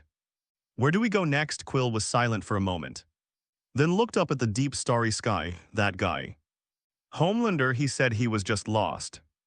We are the Guardians of the Galaxy. Our job is to meddle in other people's business. Since he's not dead." Quill's signature nonchalant voice rang out. "Then we'll search every corner of the universe and bring him back. And pick up a few bounty missions while you're at it." Rocket added, "Fuel for the spaceship isn't cheap." "I am Groot." It's settled then. Yondu laughed, patting Kraglin on the head. "Hey Big O, start the engine, we're off." Everyone started walking towards the spaceship, except for one person who didn't move, Nebula. Gamora stopped, turned around and frowned slightly. "What are you doing?" "We're leaving." "No, Gamora." Nebula shook her head. "I'm not leaving." "Why?" Gamora frowned. "You still hate me." "No, Gamora. I don't hate you anymore, but I don't belong there either." She turned around and looked at the towering statue of the Fatherlanders in the distance, gleaming in the sunlight. "I've been wandering the universe for too long. A killing machine, a monster. But when he looked at me, I felt like a human being. I'm going to stay here and wait for him." Gamora fell silent. She looked at her sister Nebula, who had once been filled with malice and murderous intent, but now seemed like a child who had found her home. "Okay." Gamora stepped forward and gently hugged Nebula. This was the first real hug the sisters had ever shared in their lives. "Take care of yourself. If anyone bullies you, I'll tear him to pieces." Nebula interrupted Hera, stiff, awkward smile tugging at the corners of her lips. "Don't forget who I am if you can't stay here. The doors of the Guardians of the Galaxy are always open for you. Take care, little sister." Gamora turned and left, boarding the spaceship, with its engines roaring. Homelander II spewed blue flames as it slowly rose into the breaking through the atmosphere and disappearing into the vast sea of stars. Nebula stood still until the spaceship completely disappeared. "Your name is Nebula, right?" A cold voice sounded from behind. Jessica had walked over at some point. Nebula turned around, reverting to her usual aloof and unapproachable demeanor. "It seems you've made your choice. Jessica looked the cyborg up and down. Anthony said you're an excellent warrior and also a lovely girl. Nebula's expression shifted slightly. But she did not refute it. I thought you would stay. Jessica wasn't surprised. The way you looked at me on the spaceship was off. Listen, Smurfette, if you want to wait for him to come back, you need to find something to do. Walter doesn't keep idle people. I understand. I will work for you, Nebula nodded. Very good. He had a plan before he left. Jessica tapped her finger, opening a holographic image. A grand blueprint for an interstellar fleet unfolded in the sky. He wanted to build a human fleet capable of interstellar travel and combat. We have the technology and the resources, but we lack someone who knows the ropes. Jessica looked at Nebula. You understand the universe. Starships and interstellar warfare. I want you to become the commander of humanity's first interstellar fleet. You trust me? Nebula asked, somewhat incredulous. I'm an alien with blood on my hands. Will you let us down? Jessica countered. All I know is that he approves of you, and that's enough. Okay. Nebula was silent for a few seconds, then nodded emphatically. I'll do it, good girl. Jessica smiled slightly. There's one more question. In Vought, everyone needs a hero's codename. What would you like to call yourself? Or should I help you choose one? How about the Smurfs? Or the Excalibur? Nebula remained silent. Her gaze fell on the ubiquitous V logo at Vought base. V. Nebula began. What? Jessica was taken aback. Let's call him V. Nebula repeated it. V. Jessica raised an eyebrow and smiled. Simple, direct, and cool. Welcome to Walter MSV. VJD headquarters building. The office that originally belonged to Azu is now temporarily belonging to Jessica. Although she didn't like sitting in that chair, there were some things that needed to be resolved there. Here, Jessica pushed a map across the table and slid it in front of Sky. What's this? Sky asked, picking up the map with a puzzled look. These are those mysterious symbols you gave me before. Jessica poured herself a glass of whiskey and continued. The raccoon deciphered them and said they were Kree map coordinates. The declassified information indicates that this is a relic left behind by the Kree on Earth, located underground in Puerto Rico. Before Sky could process this information, Jessie opened a drawer, took out an elegant black box, slid it across the table and pushed it in front of Sky. Open it and take a look. Sky carefully opened the box. Inside lay a brand new digital watch lying quietly. This is the latest model of the Water Special Operations Watch. Jessica explained. Has the highest level of support built in. Although Homelander is no longer on Earth, Vought won't stand idly by and do nothing about you. Jessica's gaze softened. If you are in danger, Walter's support will arrive immediately, no matter where you are on Earth. Sky held the watch in her hand. The coolness of the metal made her eyes well up with tears. Why? Sky bit her lip. Why are you so good to me? I'm just a... Don't misunderstand. Jessica put down her glass, gazing at the empty sky outside the window. I'm not helping you. I'm just helping Anthony fulfill his promise. That B*** D always has a good eye for people. Though I don't understand why he's so interested in you. Jessica sighed. Take your things and go. Go do what you need to do. Let him down. Shortly after Sky and Carlson's SHILD team had left, there was another knock on the office door. Nick Fury walked in. He chose to stay. Miss Jones. Fury walked to the desk and sat down, a rare guest. Jessica leaned back in her chair, watching him with a leisurely air.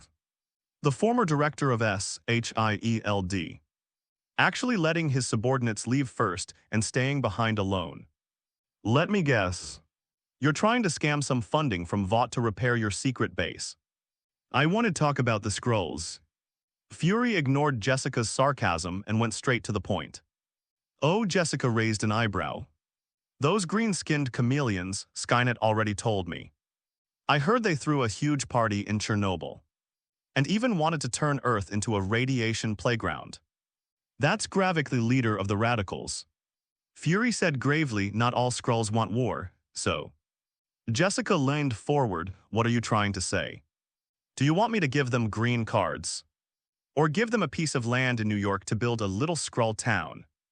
I want to solve this problem. Fury looked directly into Jessica's eyes.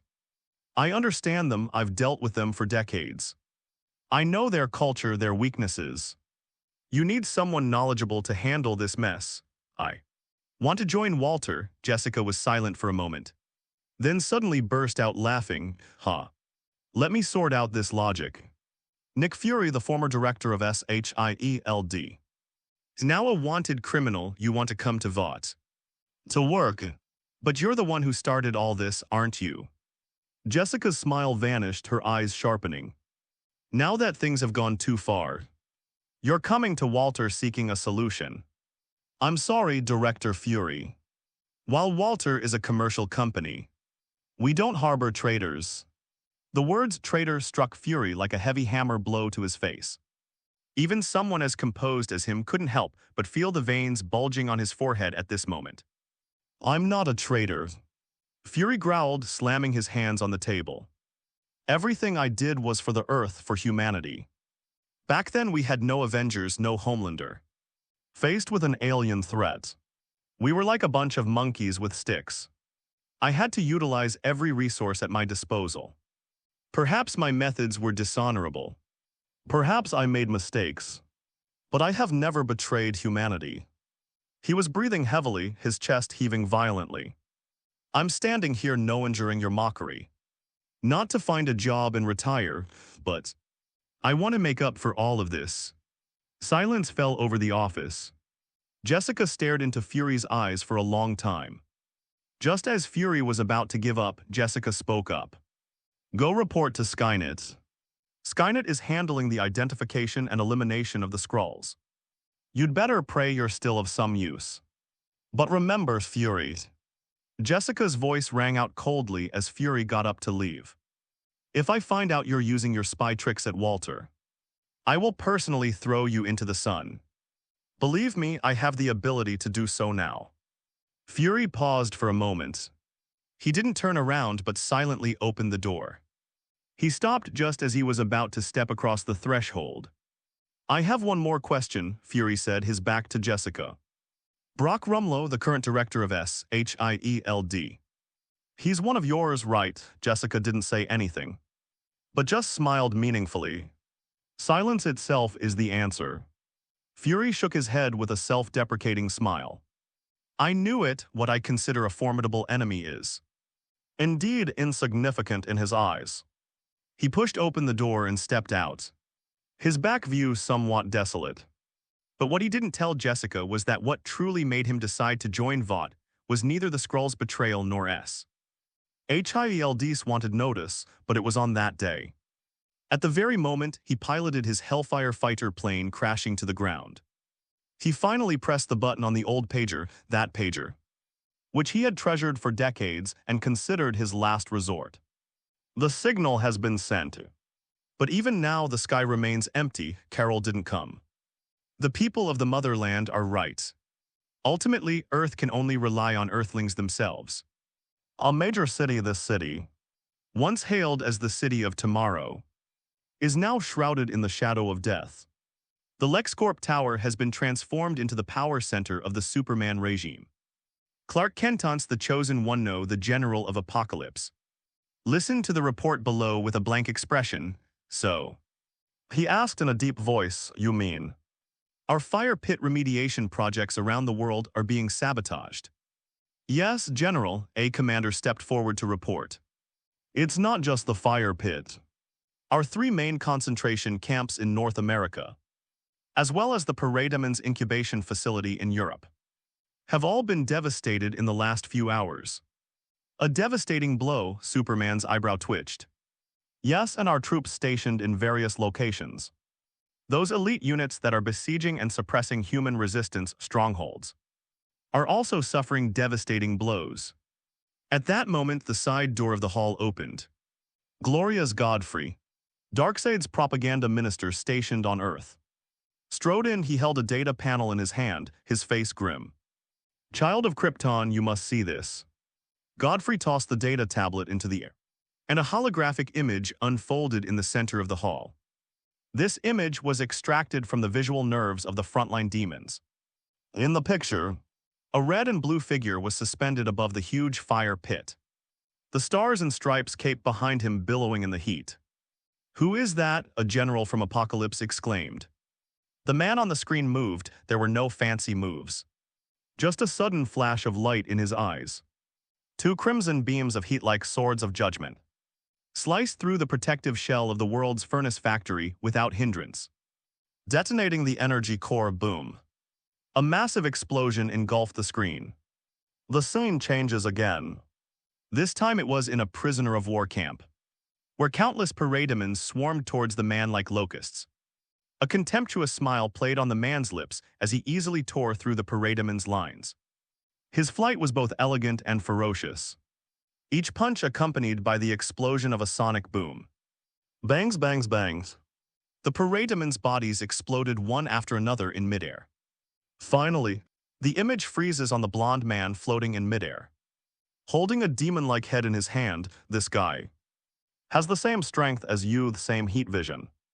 And even their flight posture is extremely similar. Godfrey stared at Superman's face, his tone tinged with suspicion. "Lord Darkseid asked me to ask you, are you hiding something from our fellow Kryptonians?" The golden eagle emblem on his chest, the star-spangled cape, he was certain this wasn't the Kryptonian attire he remembered. But that power, without a doubt, it was the power of the Kryptonians. "No," Superman coldly denied, "Krypton is destroyed." "I am the last, then who is this guy?" Godfrey demanded. "Don't tell me he's the product of a genetic mutation in an Earthling." "A Bruce." A name was softly uttered from Superman's mouth. You finally crossed that line in his view.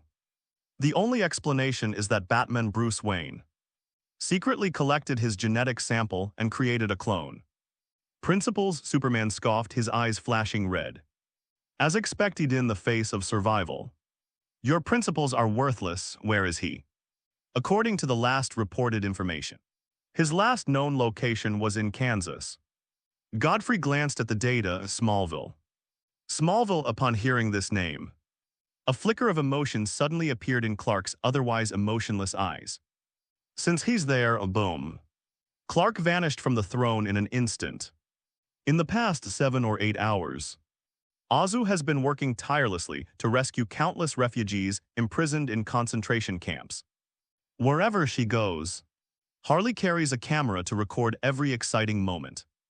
Beside the fire pit in the Amazon rainforest, he vaporized countless parademons with his heat vision, then landed before the enslaved humans and personally removed their shackles. Every movement, every glance was meticulously designed. "Are you sure you have enough material, sweetheart?" "That's enough, absolutely perfect." Harley excitedly checked the footage on the camera and gave Azu a thumbs up. "I must say, Mr. Candy, your acting skills are so good that even those Hollywood Oscar winners aren't worthy of shining your shoes. That scene in that concentration camp, where you were holding that dirty little kid and crying.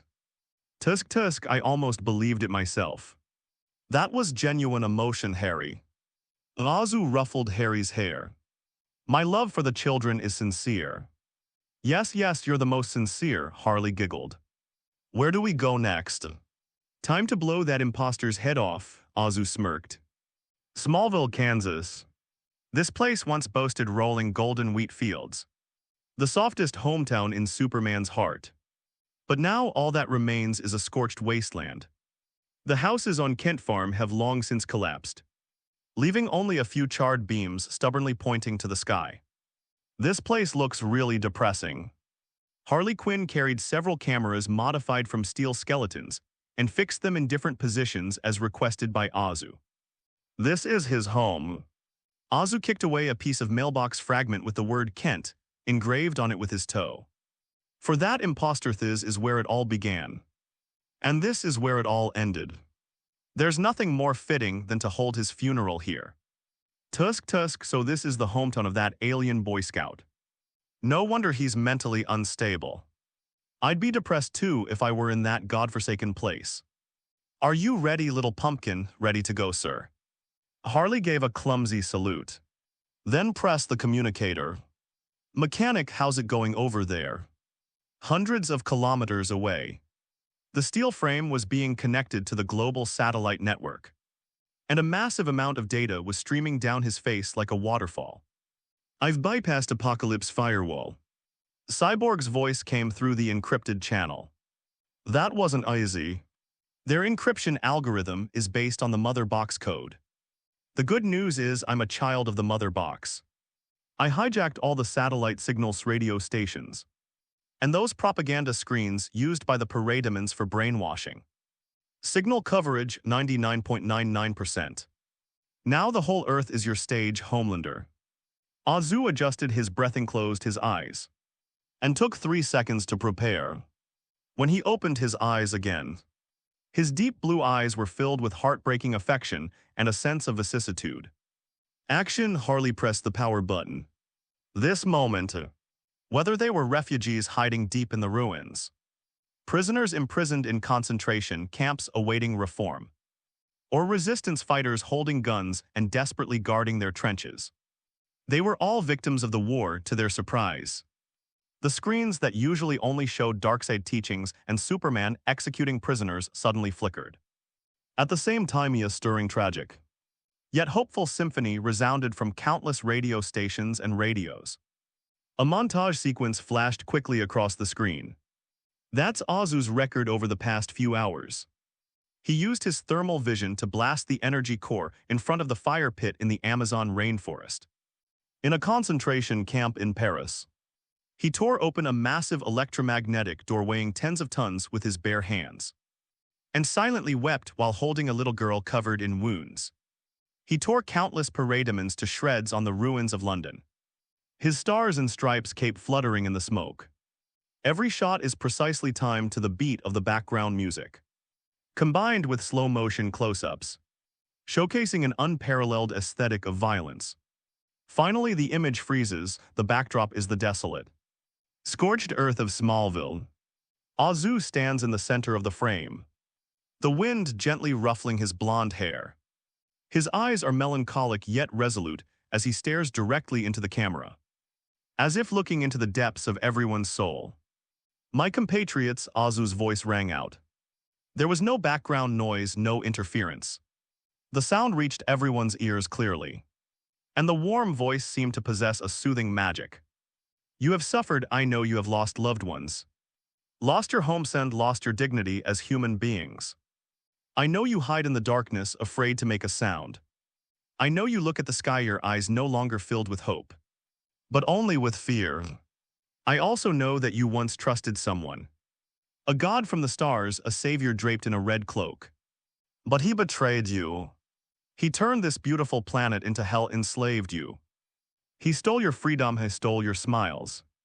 In the underground shelter, a ragged mother tightly hugged her child, staring at her cracked phone screen, tears silently streaming down her face.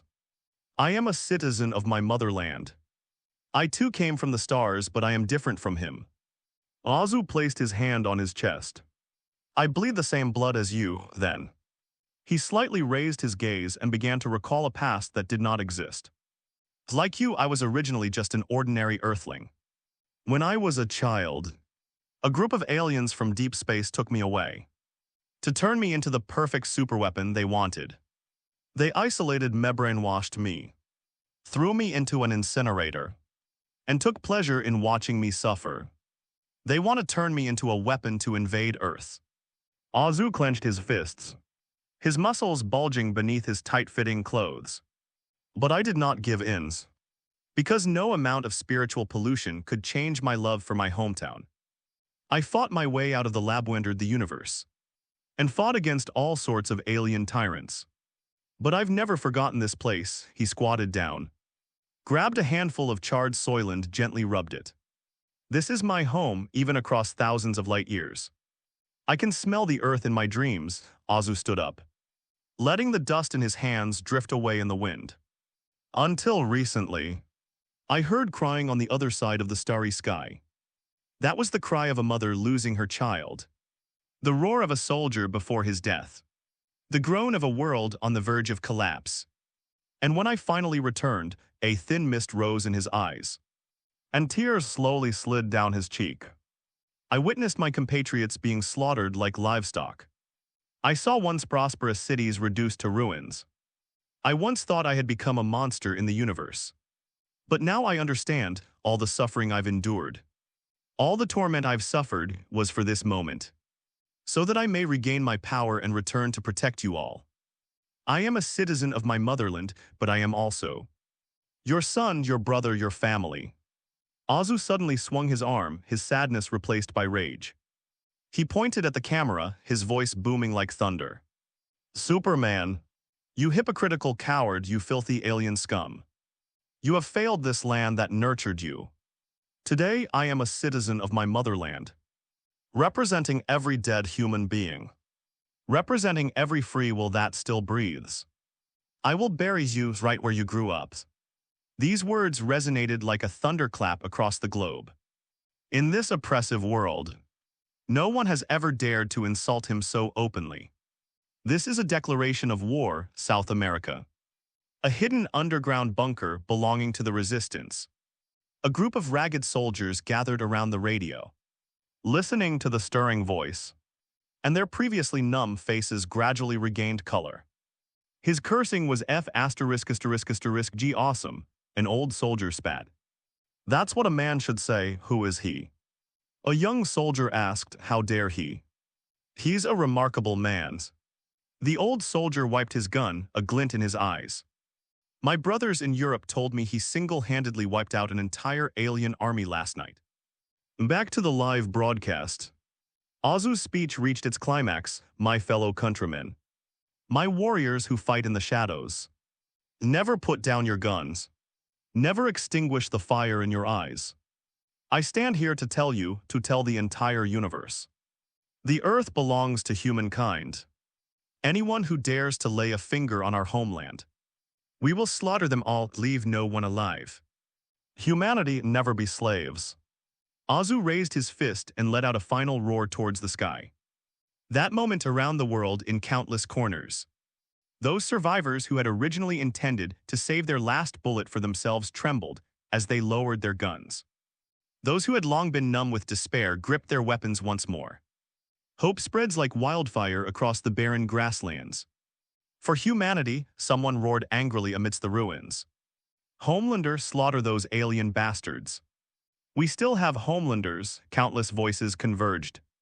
And though separated by thousands of miles at this moment, the will of humanity was reignited, hint. You've gained plus 778520 popularity points, hint. You've gained a popularity points, hint. You've gained plus 111452 popularity points. The numbers on the system panel were jumping wildly, and those strings of zeros made Azu overjoyed. He had assumed that the short preparation time would significantly impact his profits. But he underestimated the passion that people in despair can find in even the smallest glimmer of light. In an abandoned amusement park, a man in a tattered purple suit with slick-back green hair sat atop a pile of barrels of explosives, toying with a playing card joker. He stared intently at a small television set in front of him, where a man was giving a passionate speech, tusk, tusk, tusk. Excellent acting. Even better than Harvey's performance back in the day. He wasn't moved like the others as the embodiment of chaos. He saw through the man's eyes at a glance, sensing something deep within them. Humanity never to be slaves. Hearing the roar coming from the screen, a twisted, exaggerated smile slowly spread across the clown's pale face, which was covered in cheap paint. Oh, he. Said he's had awesome. He leaned close to the television screen and gently scraped Azu's face on the screen with the tip of a knife. What beautiful lines, what a perfect hero. How many idiots actually believed him? How many fools shed tears for him? You don't care whether these bugs live or die, do you? You blondie in the stars and stripes. The clown turned around and drew a big smiley face on the old blackboard with red chalk. Then drew a little man wearing a cape next to the smiley face. It's all right, it's all right. I'll help you find your true self, ha ha ha ha. The clown danced and sang in the amusement park after all. There's no better toy than a hypocrite who cares too much about his image. A bat squad is lurking outside the metropolis, Barry Allen. Watching Azu on the screen. Trembled with excitement, my god, he's so eloquent. I can't suppress the urge to run, Slade chuckled. A perfect conman, but I like this conman. Bruce looked at the man on the screen who was challenging him at the Kent farm. Listening to all that talk about alien terraforming and deep space battles. He seriously doubted that it was all just a script made up on the spot. But he didn't care, he did it, Bruce said softly. He gave the world what it needed most, now it's our turn. Get ready, hint. You've gained a special popularity bonus of plus 8,000. From Harley Quinn, hint. You've gained a special popularity bonus of plus 5,000. From Bruce Wayne, hint. You've gained a special popularity bonus of plus 5,000. From Victor Stone, hint. You've gained a special popularity bonus of plus 5,000. From Barry Allen, hint. You've gained plus 5 special popularity points. From Jack Napier, Smallville, Kent Farm, Mr. Candy. You were so cool, Harley put down the camera, rushed over. And hugged Joe tightly around the waist. Her hands subtly sliding down, I swear I almost cried. Don't rush, little pumpkins. Grandma smiled and patted her head. The main course has only just begun. He had barely finished speaking suddenly. A red and blue figure appeared, crashing heavily onto the open ground 50 meters in front of Azu like a falling meteorite. The earth trembled violently, sending rocks flying and dust billowing into the air. Boom! At that moment, the deafening sonic boom finally arrived from the distance. Oh wow, the big guy's here, the show's about to begin. Harley excitedly picked up the camera, stepped back a dozen meters, and adjusted the camera position when the dust settles. The figure that terrified the world has finally been revealed. Superman Clark Kent Kal-El. He slowly straightened up, without assuming any fighting stance, simply standing there quietly with his hands hanging naturally at his sides, his red cloak cascading down his back. Tell me, who are you going to bury? Clark slowly raised his head, a flash of red light in his eyes. You imposter. You think you can replace me just by wearing these clothes? Azu didn't rush to take action. Seeing Superman in person for the first time was still quite a novel experience. And it must be admitted that the corrupted Superman is indeed imposing and incredibly intimidating. But who is Azu? What he excels at is tearing apart other people's pitiful self-esteem. Replace you, huh?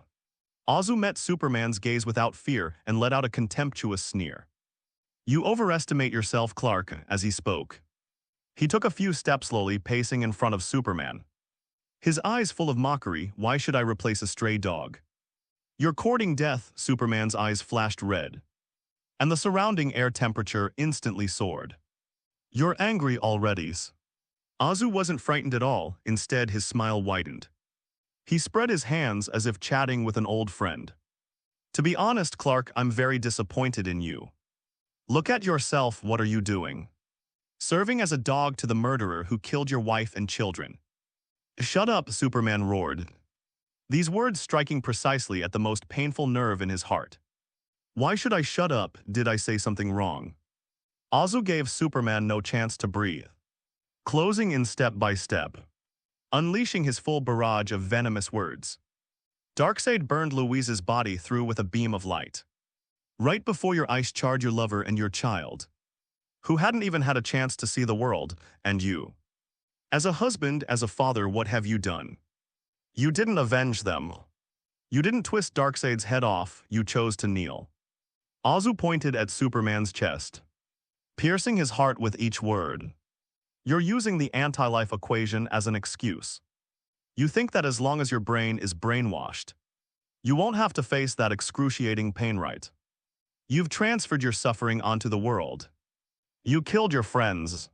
You destroyed the hometown where you grew up. You made millions pay for your pathetic weakness. You're a coward, Azu raised his voice, and the word coward echoed over the ruins of the farm. If Louise saw you now, acting like a dog for your enemy. Azu smirked coldly. She must have felt that dying at Darkseid's hands was far cleaner than living under your protection.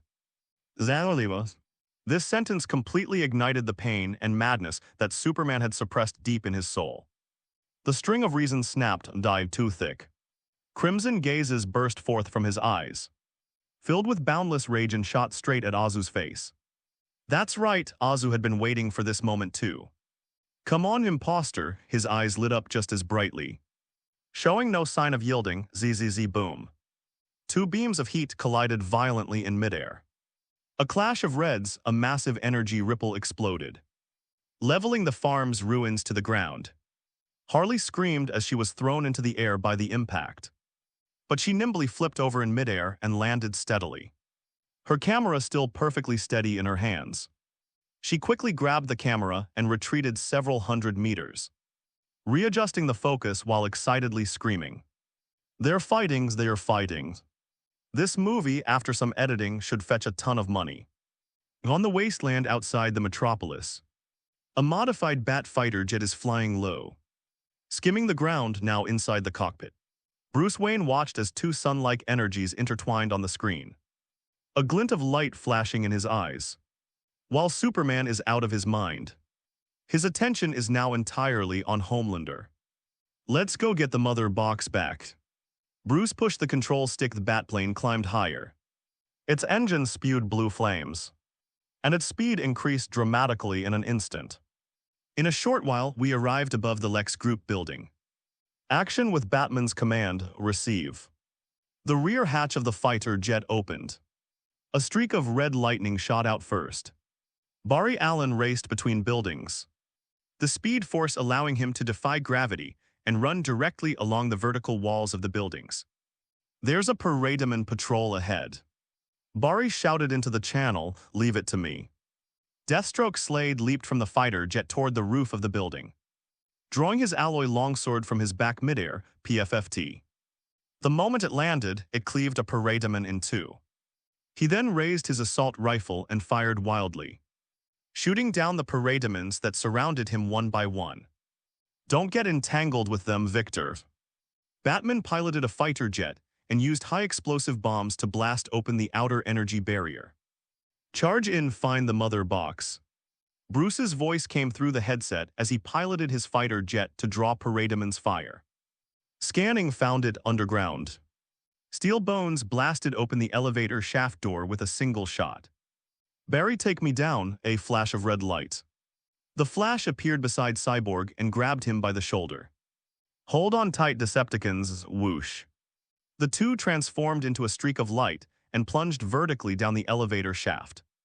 Bangs, boom. Steel Bones blasted open the ceiling of the underground laboratory.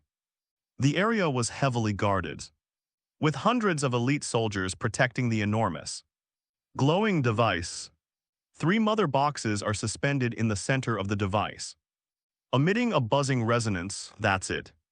Cyborg shouted, intruder, I'll hold them off. Barry moved through the confined space, leaving countless afterimages as he sent the guards flying, their weapons scattering across the ground. Victor, hurry. The steel skeleton rushed towards the control panel, extended its robotic arm, transformed its form, and inserted itself into the interface, with data streams rapidly refreshing in its vision. Invading, I need time, time is running out. The laboratory doors were opened, and more Parademans and guards poured in. Deathstroke leaped out of the ventilation duct to provide support, cleaving a Parademan in two with a single sword strike. He was already wounded, but he still wildly brandished his longsword. Steelbone gritted his teeth as he stared at the 3 mother boxes. That was his origin and also the root of his destruction. Steelbone let out a painful roar, and his body began to glow, a glow that resonated with the mother box. Me too, a mother box buzz. The light from the 3 mother boxes finally dimmed, and then they slowly descended and fell to the ground. It worked, Barry shouted in delight. Got it. Cyborg grabbed the mother box and put it into a specially made shielded box. Retreat quickly. The 3 of them hadn't even had a chance to catch their breath. The alarm lights throughout the underground laboratory turned a glaring red. Countless portals opened, and hordes of Parademans and guards poured out like madmen.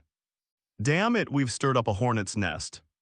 Deathstroke picked up his assault rifle and opened fire wildly. But there were simply too many enemies. Charge. Bruce will get us.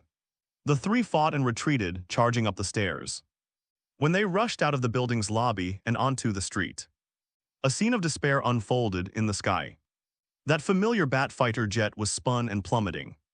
Billowing black smoke, Bruce, Barry yelled bang. The fighter jet crashed on a street not far away. Bruce Wayne ejected from the cockpit before the crash and used a grappling hook to jump to the side of the group. Then thousands upon thousands of parademons and Superman commandos surged in from all directions. A dark mass that completely surrounded the entire block.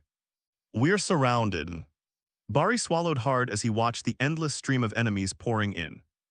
The excessive use of the Speed Force made him extremely hungry. Are we going to die here, Bruce? It's not time to despair yet, we still have reinforcements. Barry fights. Batman picks up an energy gun dropped by the Superman guard. Today we either take the mother box with us or we leave. Either die here, there is no third option, ha. I like this option, Deathstroke laughed loudly, brandishing his sword and charging into the enemy ranks. Splash! At that moment, the previously dry manhole cover suddenly burst open. A huge column of water shot into the sky like an angry dragon, sweeping away dozens of commando soldiers. In this severely water-scarce wasteland, this stream of water is nothing short of a miracle. The water converged in the air, forming a giant water sphere, which then suddenly exploded, transforming into countless sharp ice spikes that rained down on the enemy. That's when the Flash exclaimed in surprise. In the center of the water, a woman with long, fiery red hair and wearing green scale armor rode the waves. Queen Mira.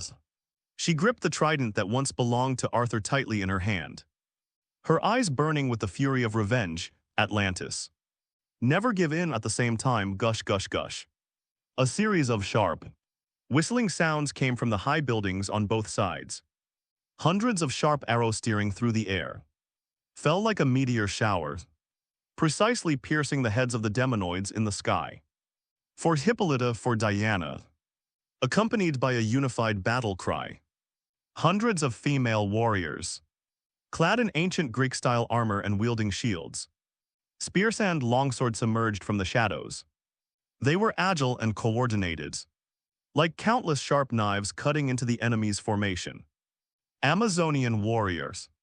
Although Paradise Island has been defeated, they remain the strongest infantry legion in the world. Batman, take the mother box. Antiope roared and fought his way through the enemy ranks. This is your reinforcement, Deathstroke grinned. Looks like you're quite popular, Bats. Stop talking nonsense, charge out. Batman took the lead and charged towards the gap. The hero's fighting spirit was rekindled. Despite still being outnumbered, these warriors from different races and factions displayed astonishing fighting prowess at this moment. United by a common goal. Life blossoms for the last hope in this broken world. The fighting in Smallville continues in midair.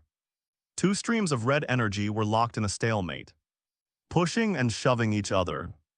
Harley screamed excitedly, kill him, go, mister. Candy, shoot him in the face. Superman's forehead veins bulged as he stared intently at Azu, wishing he could melt the man before him into atoms.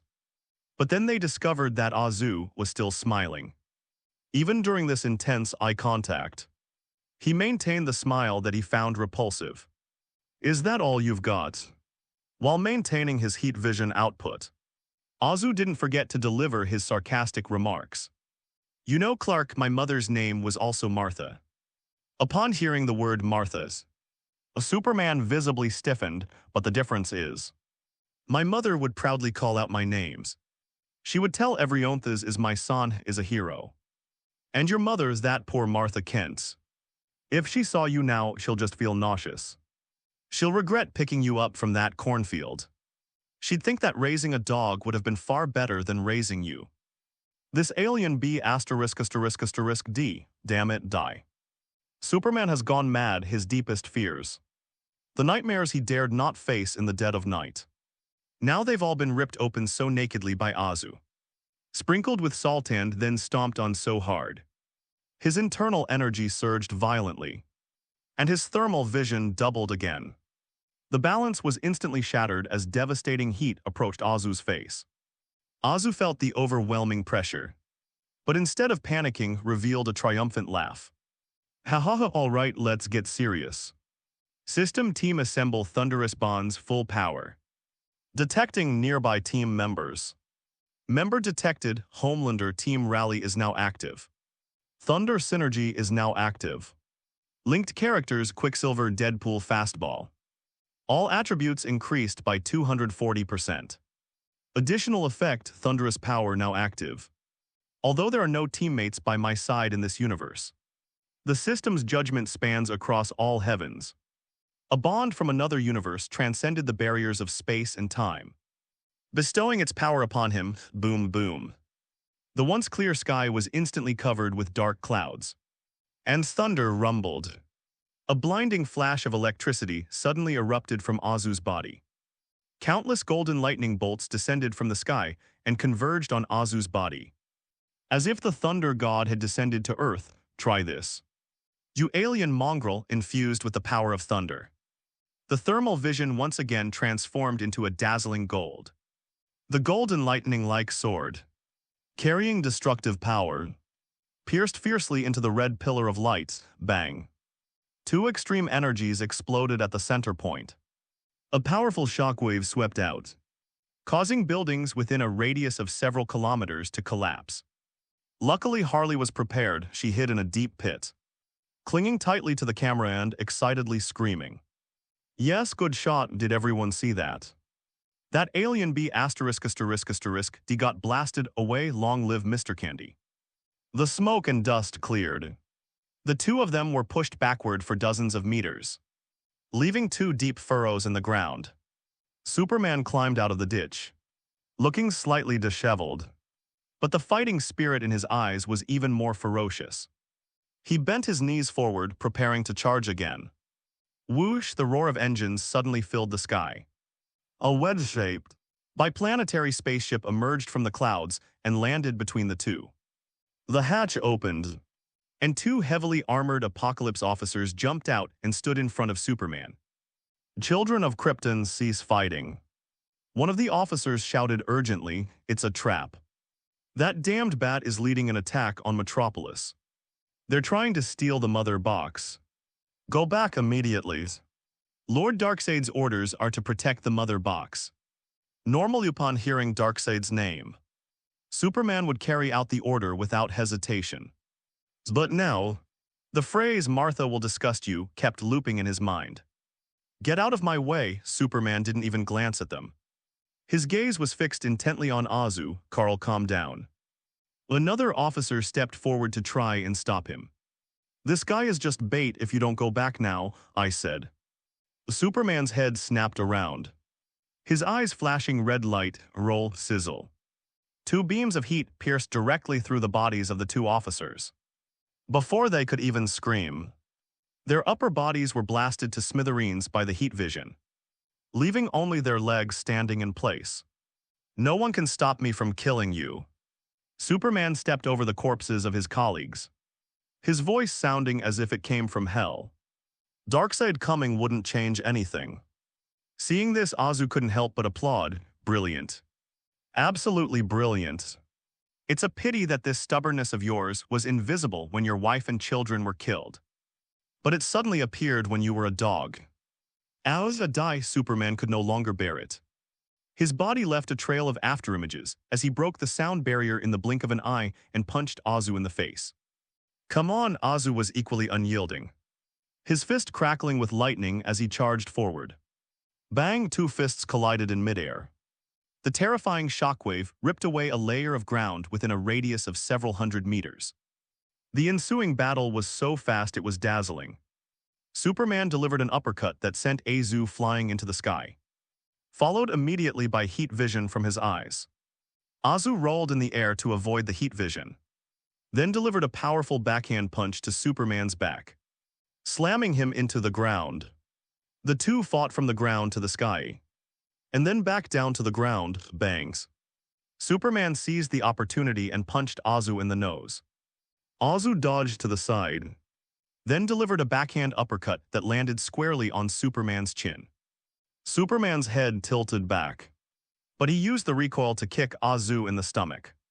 Azu was kicked and sent flying, but he immediately regained his balance. His cloak billowing behind him and charged back again.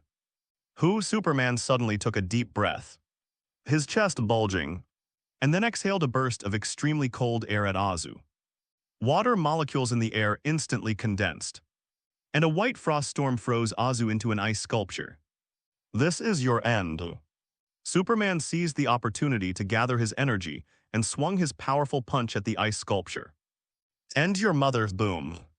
A burst of lightning exploded from within the ice layer, shattering the solid ice into countless glittering powders.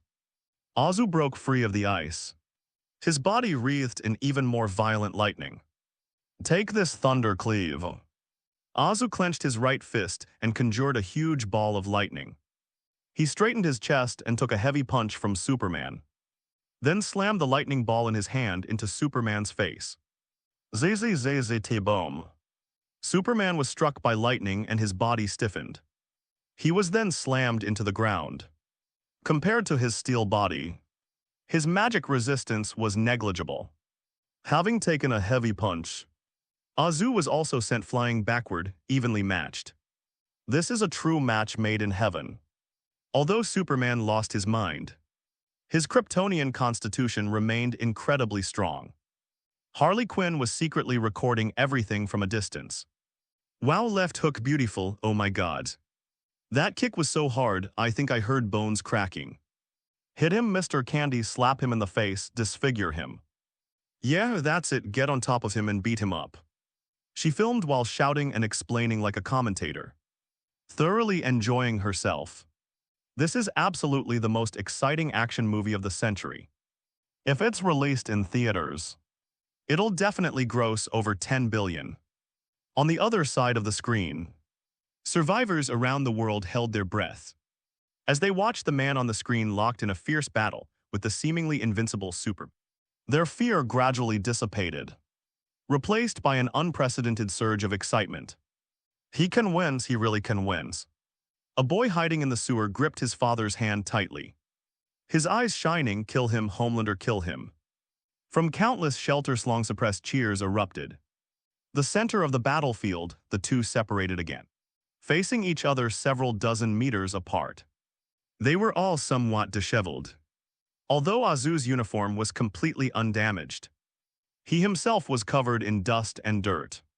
Superman fared even worse. Half of his cape was torn off, and his costume was also badly damaged. Huff, huff. Both were panting, but the fighting spirit in their eyes burned ever brighter. Azu had a good beating. Although this Superman's brain had been brainwashed, he was indeed tough and strong enough. What's wrong? Are you tired? He raised his chin at Superman, revealing a defiant smile. Is this all the stamina the Kryptonian's child has? I haven't even warmed up yet. Superman remained silent. This is the first time I've encountered an opponent of this caliber since Zod. Not only were his strength and speed comparable to his, but his combat skills were also far superior. Not to mention the bizarre lightning magic and the seemingly inexhaustible stamina. Since that's the case, then let's use what Kryptonians are most proud of.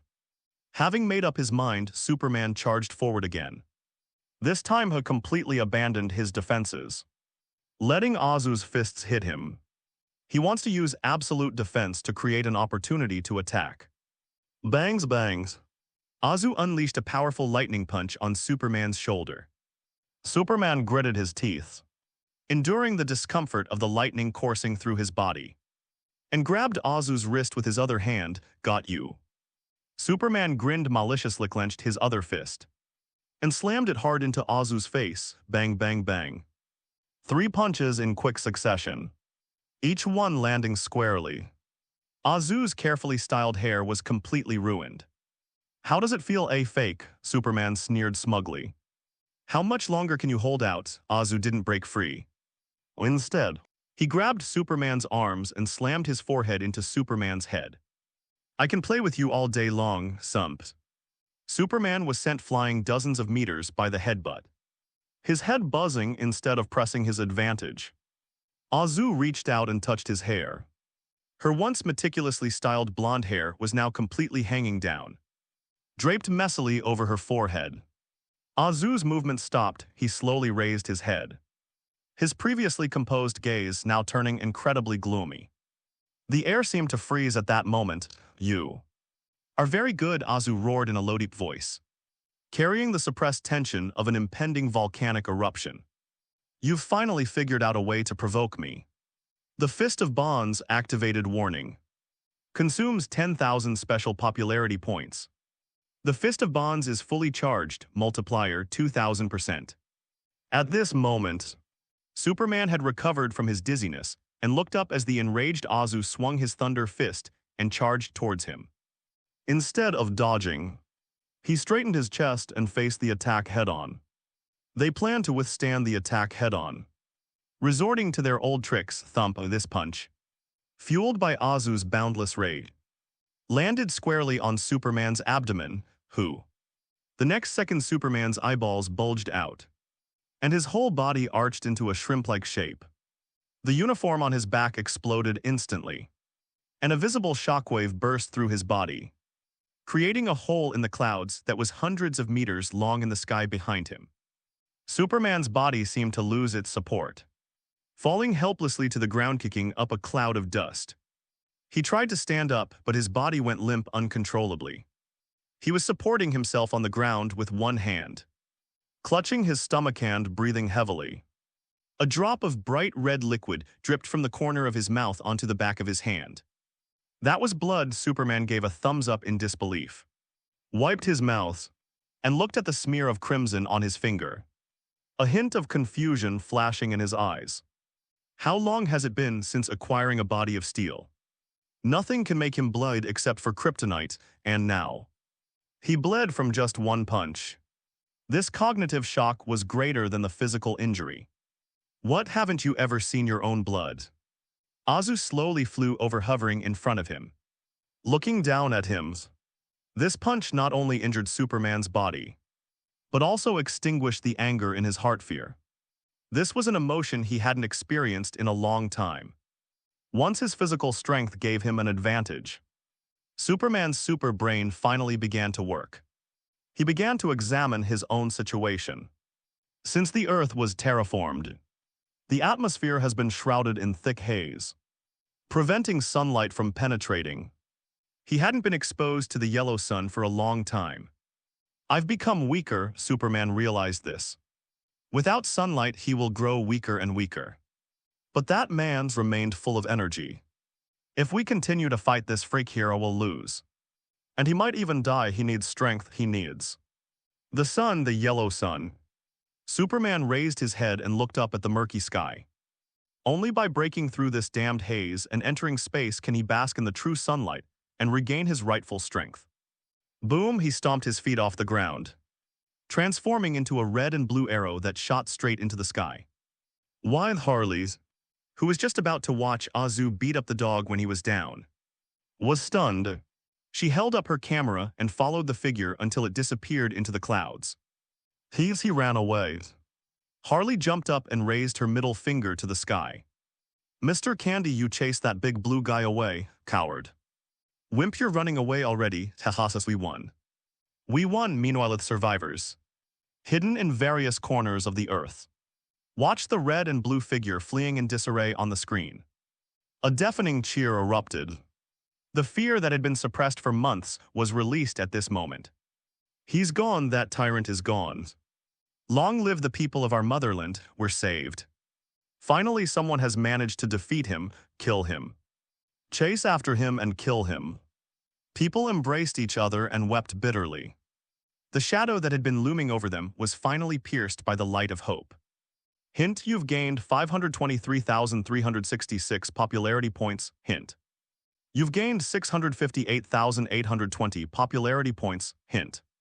You've gained 899,554 popularity points.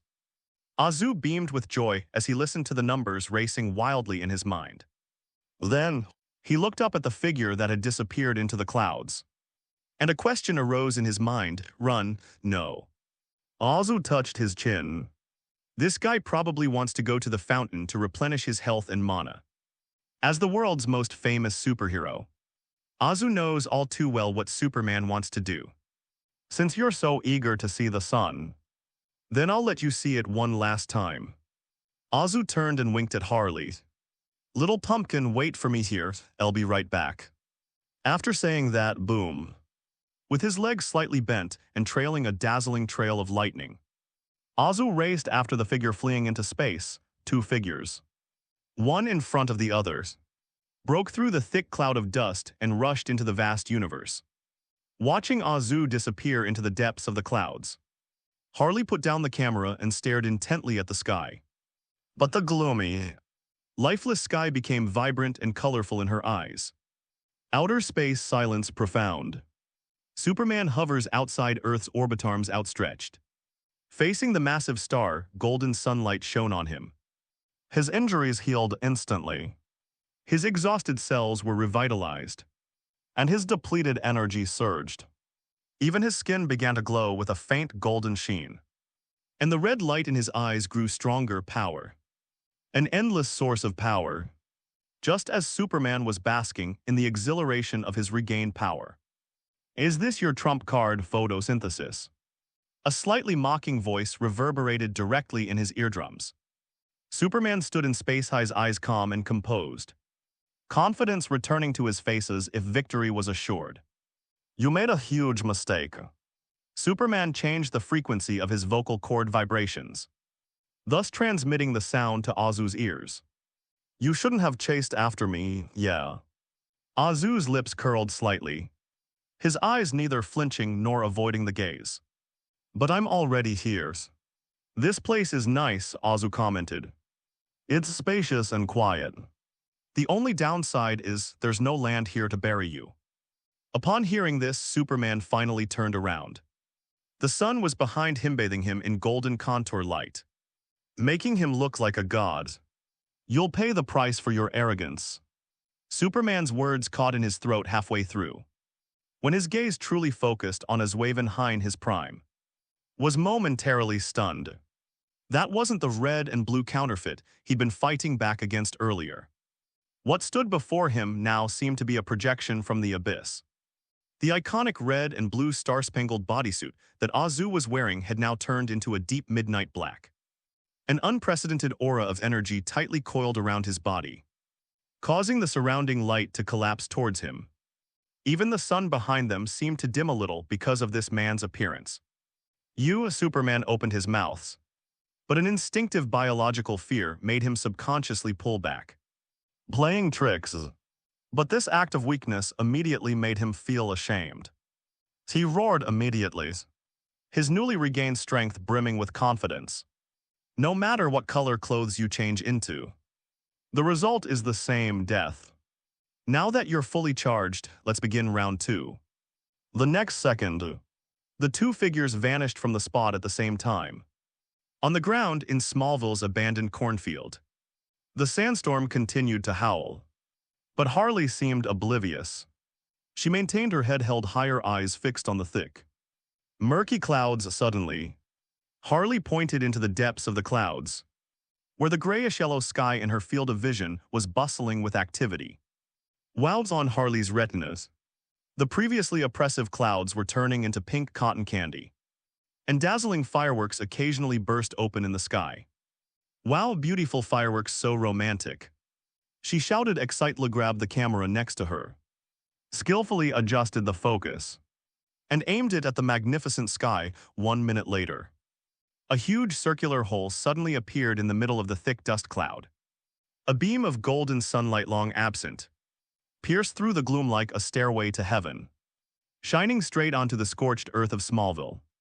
Within this holy light, a black dot rapidly magnified. The lens is autofocused. The whole world seemed to stop breathing at that moment. They are from the motherland. But his appearance at that moment made everyone who saw it feel a pang in their heart. His once shiny uniform is now tattered and worn. His shirt was torn, revealing the strong muscles beneath. and his face, neck, and arms were covered in shocking bloodstains. Some had dried and scabbed over, while others were still slowly flowing. This visually striking, battle-damaged style added a heartbreaking sense of tragic grandeur to his appearance. Scars are a man's badge of honor, especially for a man who fought to save the world. This battle-worn outfit is a million times sexier than any glamorous dress. Azu is very satisfied with his current look, but he can't help but complain inside, this damn DCEU. The Infinity Stones really are limited use to this universe-bound equipment. The Reality Stone's visual effects can't be displayed at all. Luckily, I had the foresight to have the props department make several battle-damaged costumes and stuff them into my magic pocket when I was filming the Homelander series.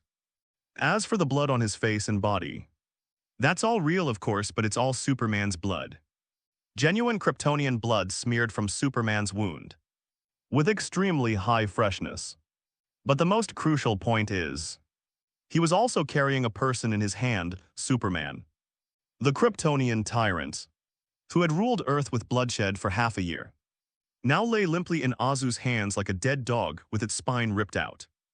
In the footage, Azu grabs Superman and slowly descends, looking utterly exhausted, as if each meter of descent is draining his last bit of strength. Bang! Azu's feet finally touched the ground.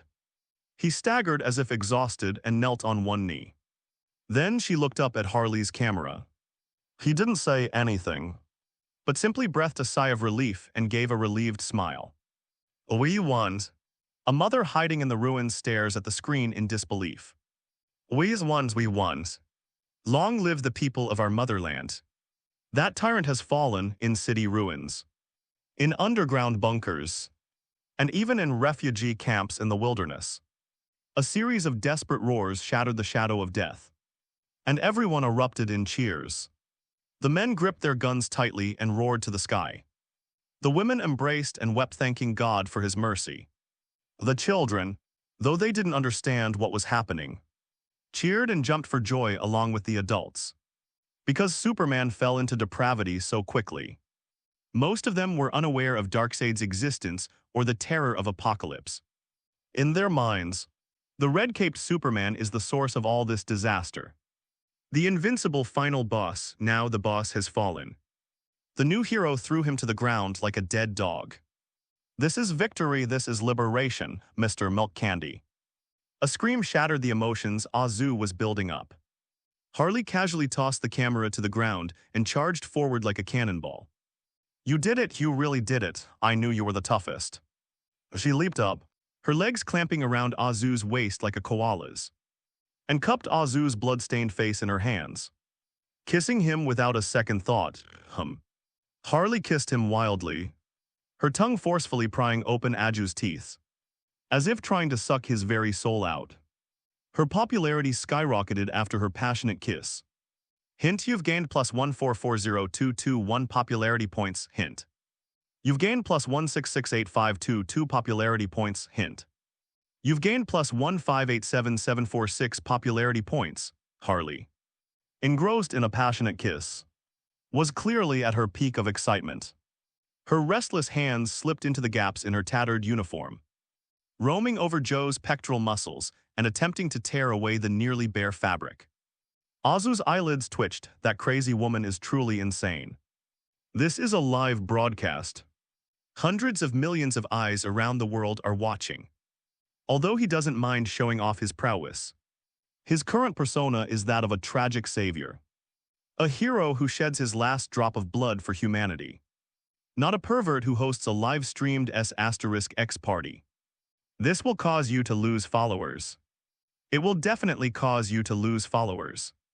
Azu had to reach out and hold down Harley's dirty hand, which was starting to wander downwards, and pull her off his body with a little force.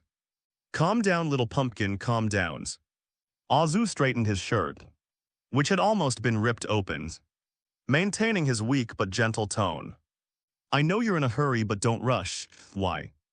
Harley pouted, pointing to Superman on the ground. The villains are all defeated. Isn't the next page just that? That's how it's drawn in the comics. He leaned close to Harley's ear and whispered quickly in a voice only the two of them could hear. "You're as dirty as a pig that just rolled around in a mud puddle. Go back and take a shower first." Azu pointed to the camera on the ground, which Harley had just thrown out, but which was still stubbornly working. "Moreover, our work is not finished yet." Harley paused for a moment, then looked at her dirty clothes and smelled her armpits. It really smells bad, all right." She reluctantly released Oz licked her lips and gave him a seductive look. "Then don't run away, you're mine tonight." After saying that, Harley picked up the camera. Although she looked unsatisfied, she obediently walked a few meters away, set up the lens again, and pointed it at Azu. Hint: "You have gained a special popularity bonus of plus 2000015. 0 from Harley Quinn. Azu, is this woman crazy? She deducts points for not sleeping with him. Forget it, why bother arguing with a lunatic? The important thing is to get down to business." Azu adjusted his expression, straightened his posture, and maintained that severely injured but forcing himself to stay upright state. He walked in front of the camera at this moment in the shot. He is seen against a backdrop of a fallen Superman and ruins. The wind ruffled his tattered cloak, making him appear particularly desolate. He walked in front of the camera, didn't say anything, but first bent down and picked up a handful of scorched earth from the ground. Then he slowly opened his mouth. "Fellow countrymen, the tyrant who brought nightmares to Earth has fallen." Azu turned to the side so that the camera could capture Superman lying on the ground behind him. He was once a child raised by humans, but he forgot how to be a human being. Therefore, he paid the price he deserved. Azu loosened his grip, and scorched earth slipped from between his fingers, sprinkling onto Superman like a makeshift funeral. But Azu abruptly changed the subject, raising his voice dramatically. "The war is not over." These words stunned the crowd that had just been cheering. "Look around you. Look at those alien monsters still roaming the streets. Look at this devastated and tragic world. Although that alien tyrant has fallen, his alien minions still occupy our cities, and his army still occupies our homes. Can we just leave it at that?" Azu clenched his fists, his eyes burning with fierce intensity. "We can't stop. This battle is just the beginning. My compatriots, my comrades in arms. I know you're tired, I know you're in pains." Azu patted his chest, which was covered in scars. "Me too. I even feel like I'm going to collapse any second now, but as long as one invader stands on Earth, I will never fall. I will bleed to my last drop until I have driven these alien scum out of Earth completely." His voice grew louder and more impassioned, each word like a war drum pounding against people's hearts. "Listen, all warriors who are still breathing, whether they're rebels or civilians hiding in a corner. Take up your weapons, whether they are guns, knives, or stones.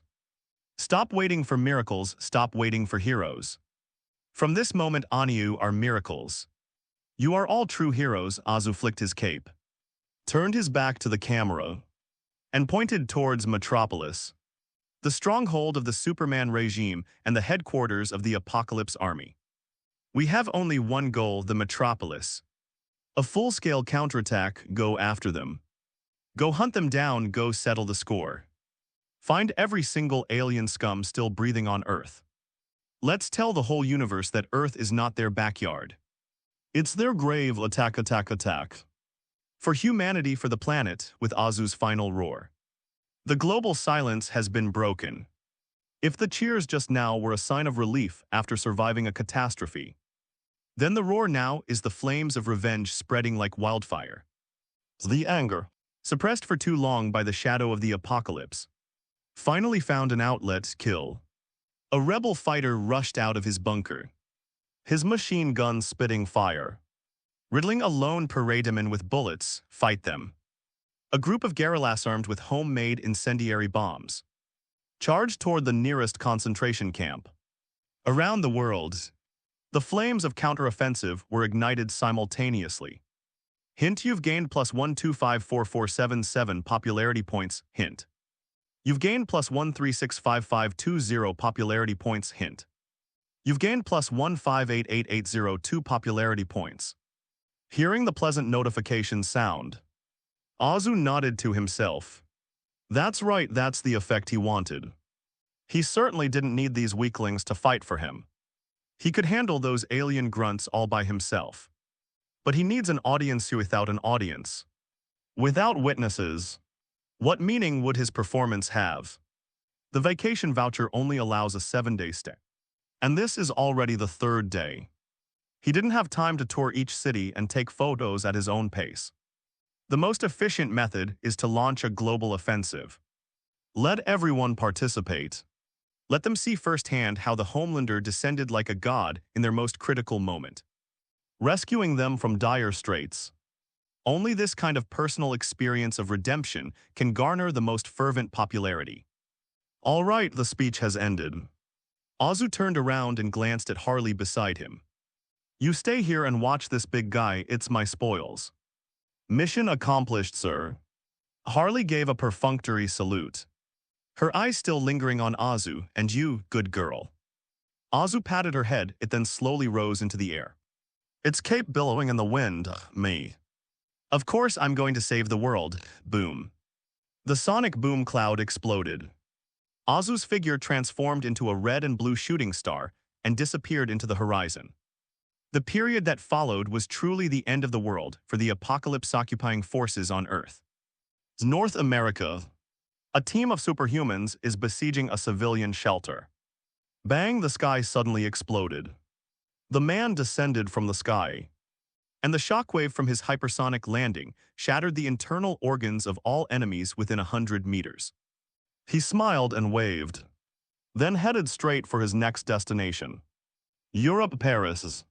This romantic city has now become a ghost town. The Eiffel Tower is broken in two, and various pieces of debris float in the Seine. Thousands of parademons are besieging a rebel stronghold located in the ruins of the Louvre. We're out of ammo, we can't get out. The rebels looked at the sky in despair, where it was densely packed with parademons just then.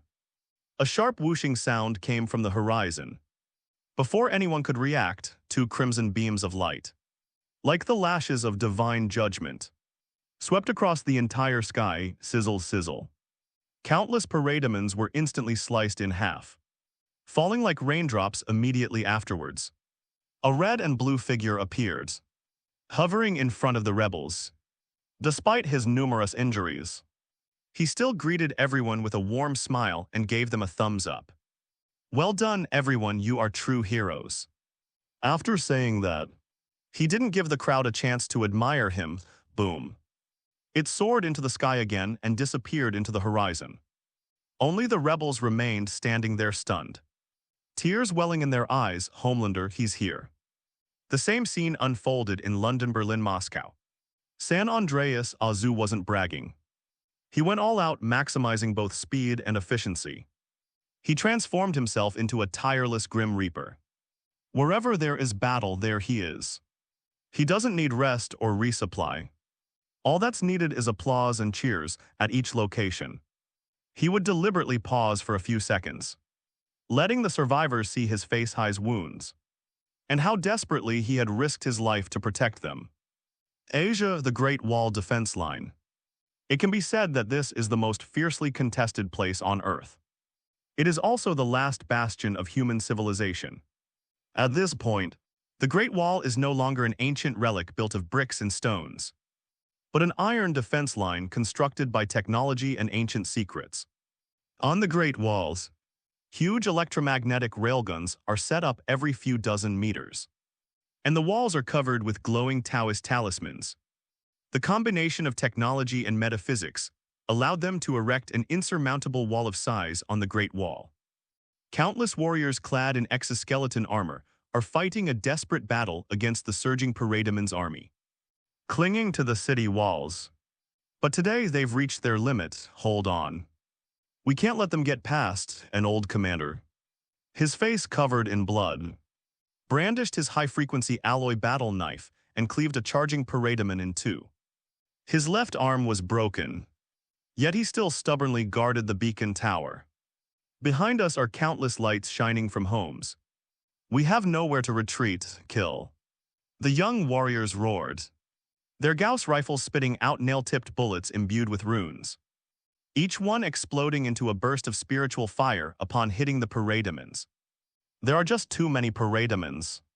So many that it's despair-inducing, the dark, overwhelming army of parademons blotted out the sky. Like an endless swarm of locusts, Commander. The eastern defensive line has been breached. A desperate roar came through the communicator, move up. Reserves, everyone push forward.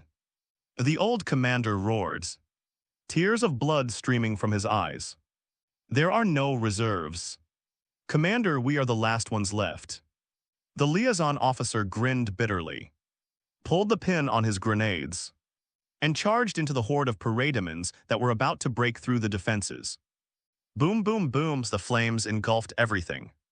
The old commander watched this scene with a heart full of anguish, and 2 streams of tears flowed down his cheeks. But the next second, he abruptly wiped away his tears with his sleeve, his eyes revealing a death wish. Guard company, follow me. The moment has come for the nation and the people to test us. To sacrifice oneself for one's country in times of crisis. To regard death as returning home. To sacrifice oneself for one's country in times of crisis. To regard death as returning home. The moment they charged into the enemy lines, a red light suddenly appeared on the horizon. The light was too fast and too dazzling. Like a sword breaking the dawn, leaving long, deadly streaks across the sky, sizzle, sizzle, sizzle. The dense horde of parademons had nowhere to hide, and they all transformed into a burning meteor shower. Falling straight down, the old commander stared at the sky in astonishment. A red and blue figure crashed violently into the dark. Surging army of parademons, that is. The figure darted through the air at high speed, creating sonic booms. Each turn back was accompanied by the explosion of hundreds or even thousands of parademons. 10 minutes in just 10 minutes. The once overwhelming army of parademons has mostly disappeared. On the Great Walls, everyone stared in disbelief at this incredible scene in the sky. Frozen in place. And after the last parademon was torn apart, Azu did not leave immediately as before, instead. It hovers above the Great Wall, quietly watching the winding dragon below and the warriors who fought on the battlefield. Is this the backbone of the East? He muttered to himself. Elsewhere he saw more of a flight and a hiding place. Only here did he see the will to never retreat, even if it meant fighting to the last man. This willpower was something that moved him even more than superhuman strength. He descended slowly, landing on the highest beacon tower, right in front of the old commander, looking at the old commander's severed arm and his eyes that still burned with fighting spirit. The old commander was also sizing up the blonde, blue-eyed young man. Strangely enough, he actually saw something of the same origin in this foreigner's eyes. Thank you, young mans.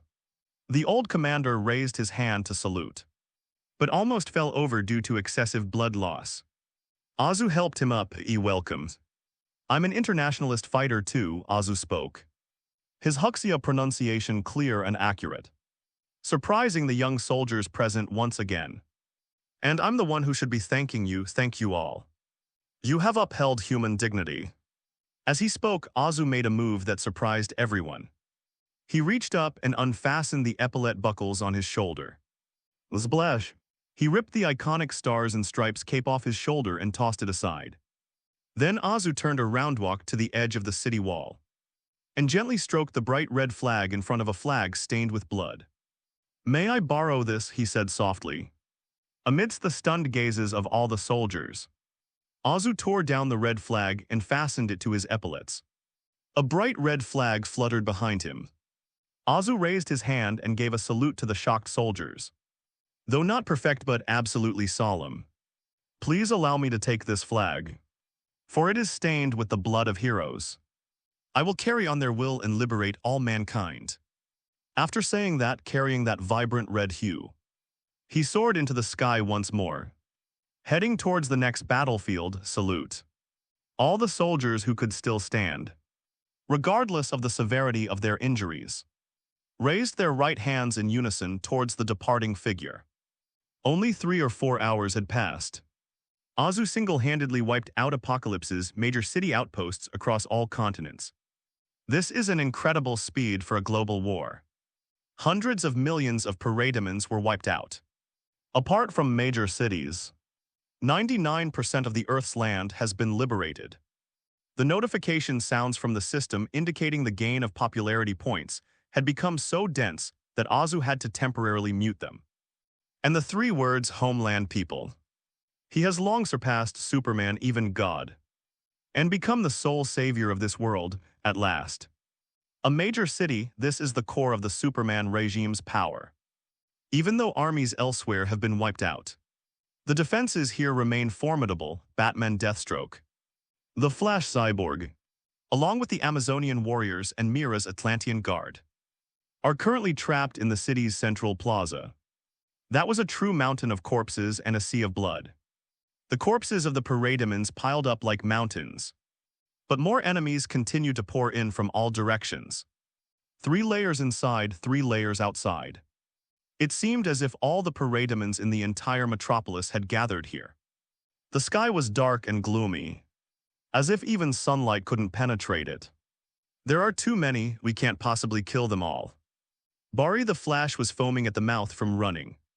His stamina almost completely depleted. And now he could only rely on his tenacity to move across the battlefield. Deathstroke's Scottish sword was already dulled, and he was plunging a dagger deep into the eye socket of a demon. "I'm out of steam, Bat. Do you have any cards left, Mira?" The Sea Queen brandished her trident. Her divine power was exhausted, and her body was covered in blood. Taking advantage of her exhaustion, a heavily armored Paramecia swung its giant axe and brought it down hard on her head. Bruce tried to rescue her, but was held back by several parademons. Mira watched the giant axe fall and closed her eyes in despair. Bang! A muffled thud. The expected pain did not come.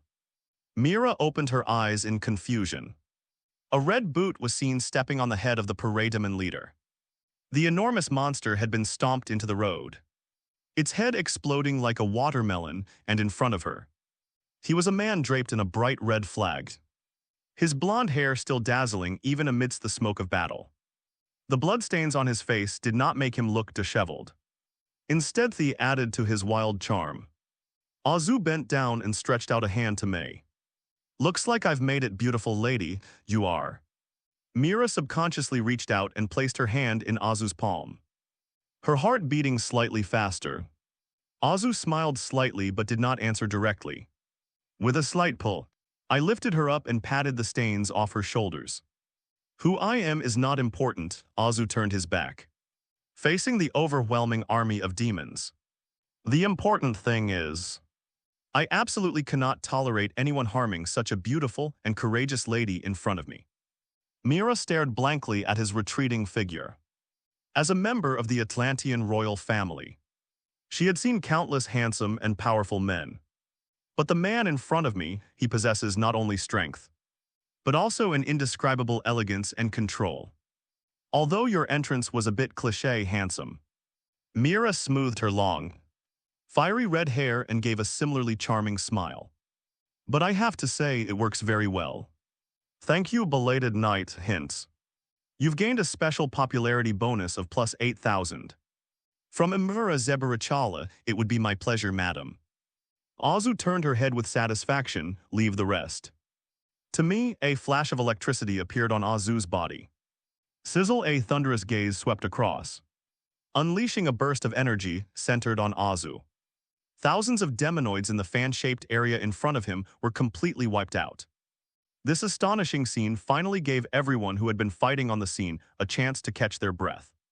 At that moment, Bruce used a grappling hook to reach Azu's side. His eyes filled with shock. "What are you doing here?" he asked, panting. "Weren't you supposed to hold off Superman?" He's dead." Azu spoke of it casually. "What?" Everyone present gasped in surprise. "Dead Superman?" "Dead?" Barry stammered. "You killed him, are you serious?" "Really, he's dead." Azu shrugged. "If you go to Kent Farm now, you can still attend his memorial service, not just him. In the past few hours, I've also cleaned up all the world's trash. Paris, London, Moscow, Los Santos. All of Apocalypse's outposts have been wiped out. Azu pointed around and made a startling statement. The Earth today, apart from metropolises, the rest of the country has been completely liberated. A hush fell over the room, everyone stared wide-eyed. As if they were listening to a fairy tale, even Batman, with his exceptional mental fortitude, was utterly shocked at this moment. Just a few hours. One person defeated Superman and casually liberated the entire world. What kind of efficiency is this? What kind of power is this? Don't believe me? Azu smiled. Listen. He pointed into the distance. Everyone was taken aback and listened intently. At first, there was only the sound of the wind. Gradually, the ground began to shake. Then came a low rumble, like a tsunami or rolling thunder. The sound grew louder and closer. That was the roar of engines, the sound of tracks crushing through the ruins, and the shouts of countless people. Kill them all. For humanity, long live the people of our motherland. Attack, revenge, countless modified tanks, countless armed rebels and even ordinary civilians. They surged in from all directions like an unstoppable torrent. Converging on the metropolis, Bruce remained silent. I have never seen such a united group of people. I have never seen such a pure will. They've come to liberate Metropolis. Azu's voice rang in his ears. Look, Bats, this is my answer to you. No time travel needed, no reboot required. The human spine has never been broken. Azu slowly rose into the air and flew to the forefront of the army. He raised his right fist, channeling his magic to amplify his voice, and roared loudly, all troops attack, kill. Millions of people roared in anger at this moment. Humanity is no longer a lamb to the slaughter, but a pack of vengeful wolves, led by the man in the red cloak. They charged into the final darkness. This scene completely overturned our understanding of superheroes like Batman. Earth has truly been reclaimed. This man in just a few hours. Deep in the distant universe, Oazing. This is Sector 0 of the universe. The headquarters of the Green Lantern Corps. The center of cosmic light, but now, the green light of the will has dimmed, and Green Lantern corpses are everywhere. A tall, gray figure was standing on the corpse of a guardian. Darkseid, the monarch of Apocalypse, the strongest new god. He stood with his hands behind his back, coldly watching the defeated Green Lantern Corps before him. Owner Darkseid's right-hand man Disadad appeared behind him and knelt on the ground. Some things happened to Earth. Darkseid didn't turn around, but only made a low nasal sound. That Kryptonian was defeated. Our army on Earth was completely wiped out. Upon hearing this, Darkseid finally turned around. Completely wiped out? Who is it? He's an Earthling who calls himself Homelander. Disadard pulled up a video clip. It was a scene of Azu carrying Superman's corpse. Homelander's, Darkseid murmured the name, a slight, cold smile playing on his lips. An Earthling who can kill Kryptonians. That's interesting. Disadvantage. Yes, my master, Disad replied, bowing. Suspend the purge of Oaxing. Assemble the elite dark forces. Let's go to Earth again. The sky above the metropolis was torn apart by thick smoke and flames. This is no longer Superman's territory, nor Darkseid's slaughterhouse. This was a grand, carnival-like purge. Azu hovered in the sky above the metropolis, calmly observing everything that was happening below. He did not completely eliminate all the parademons. He deliberately spared some monsters for humanity, which has been suppressed for too long. Mere victory is not enough. He need blood. They need the tactile sensation of tearing apart nightmares with their own hands to confirm that they are still alive. On the streets, angry crowds vented their frustrations. Kill, the veteran who had lost his left arm, used his only remaining right hand to wield a steel bar and plunge it viciously into the head of a demonoid. The monster's screams were drowned out by the surrounding roars. This is for my daughter, the woman, her face streaked with tears, held a salvaged energy rifle and frantically pulled the trigger at the mutilated parademon. Even after the energy was depleted, She continued to mechanically pull the trigger, producing a hollow click-click sound. Batman stood on the edge of a tall building, watching the horrific scene unfold below in the past. He might have stopped this chaotic violence, but now he simply watched in silence. This is a necessary outlet for catharsis. After the last parademon was torn to pieces by the crowd, the entire metropolis fell into a brief state of confusion. Then a deafening roar of cries and cheers erupted. Azu changed into his brand-new system uniform and slowly landed in front of the control panel of the information transmission tower. Cyborg Victor was already there waiting. He unplugged his interface from the console and nodded to Azu. Global connectivity is ready, Homelander. Now the world is listening to you. Azu leaned close to the camera and brought the microphone to his mouth. Zai, the sound of electricity passing by. Although I really wanted to say thank you all for your hard work, I felt that was too inadequate. Azu's voice resonated throughout the world. Whether it was soldiers still clearing the battlefield or children who had just crawled out of air raid shelters, everyone stopped what they were doing. We have shed too much blood, we have lost too many loved ones. But please remember this moment. Remember how you feel right now. This is not a peace bestowed upon you. It was won with your fists or your teeth. And your indomitable spirit, we won. Azu clenched his fists and roared, "Oh." The metropolis erupted in waves of shouts. The cries of people hoarse from exhaustion. Azu smiled as he enjoyed the minute-long sonic experience. But my compatriots don't think this is the end. Azu's tone grew heavy. Look around us. Cities have become ruins. Civilization has regressed by a century. In the depths of the starry sky, countless greedy eyes are still watching us. We won the war, but we lost everything. Some might ask, can we go back to the past?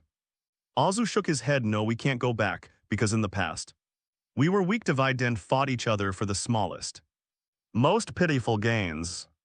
It was precisely that division that gave the aliens an opportunity. That tyrant in the red cloak may be dead, but as long as we remain a disorganized mob, the next alien army will still trample us underfoot.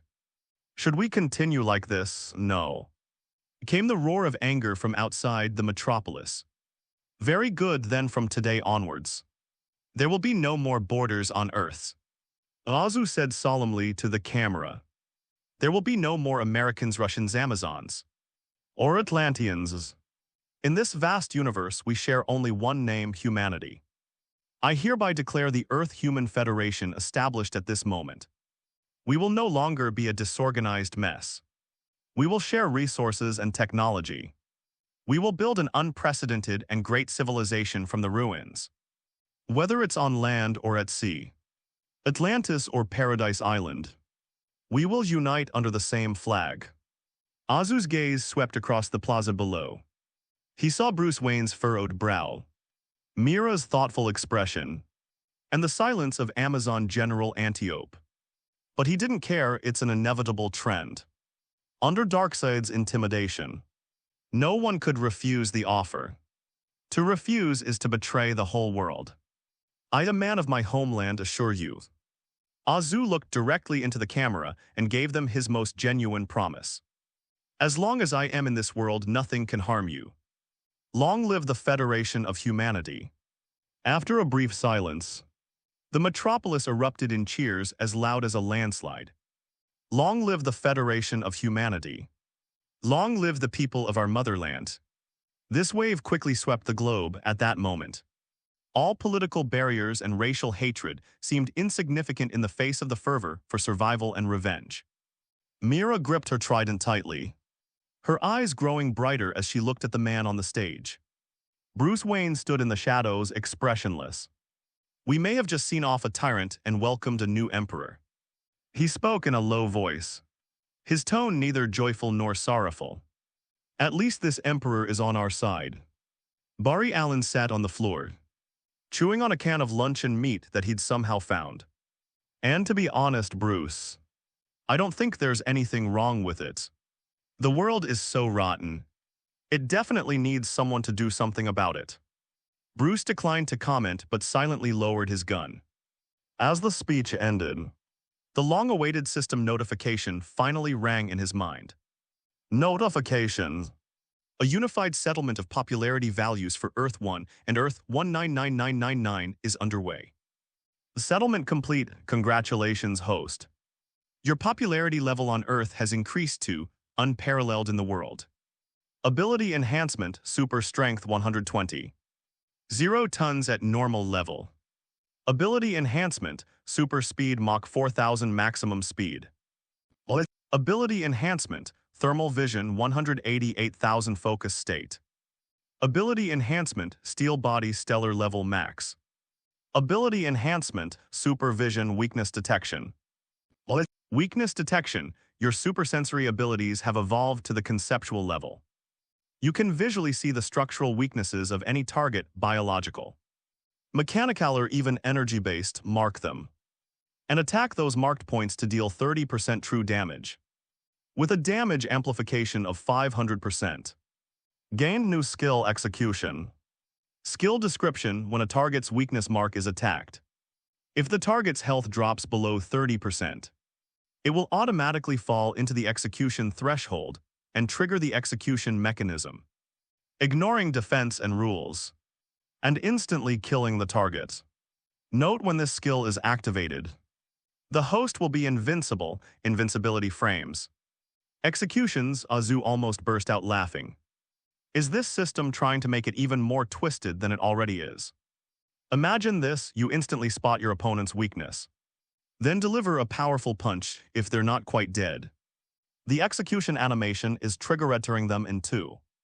All while you're invincible. This skill is practically made for showing off. Azu was very satisfied, all right. Azu said something on the communication channel. The remaining cleanup is up to you, Bruce.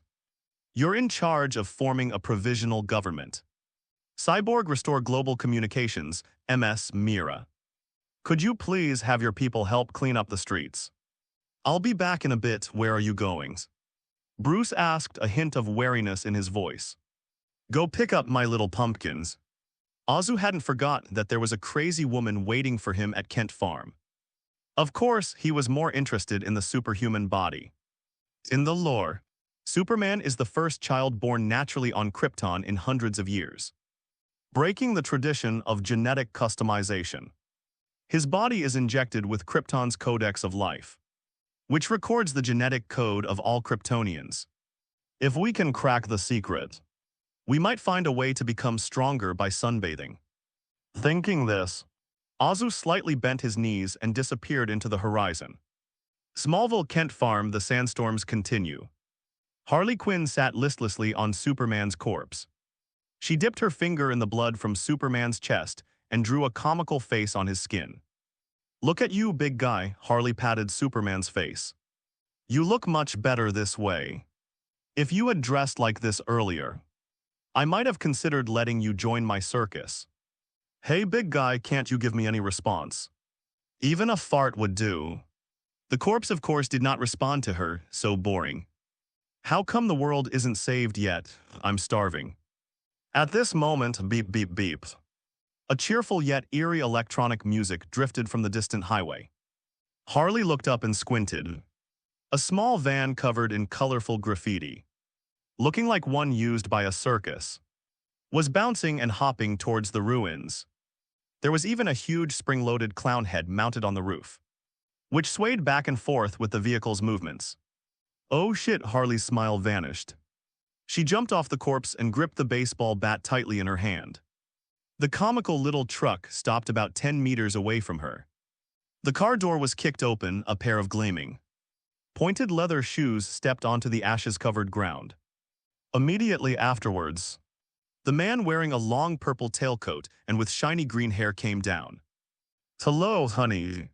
The clown opened his arms as if to embrace a long-lost lover. Looks like you've found yourself a new toy. His gaze swept over the Superman corpse beneath Harley's bottom, his eyes gleaming with excitement. Get out of here, Jack. Harley's voice was filled with physical disgust. You're not welcome here's not welcomes. The clown exaggeratedly clutched his chest, making a heartbroken expression. Oh, Harry, my little Harrys. You've broken Pudding's heart. I came all this way to take you home. He approached step by step, swinging the gun in his hand casually. No. Harley sat on Superman's corpse without moving an inch. I'll wait for my Mr. Candy here. The clown's smile froze for a moment. Mr. Milk Candy. A large question mark light illuminated on the truck. You mean that blonde new Boy Scout? Don't be silly, Harley. He's off enjoying the cheers of those stupid humans. He doesn't care about you at all. Now it's just us. You, me, and this Superman. Shut up, Jack. He's a million times better than you. Harley rolled her eyes, and his asterisk S way perkier. Huh. Harley, when did your taste become so tacky? The Joker chuckled coldly, his finger on the trigger. Looks like you need a little correction. Get on the bus now, bang. A loud bang suddenly came from the sky.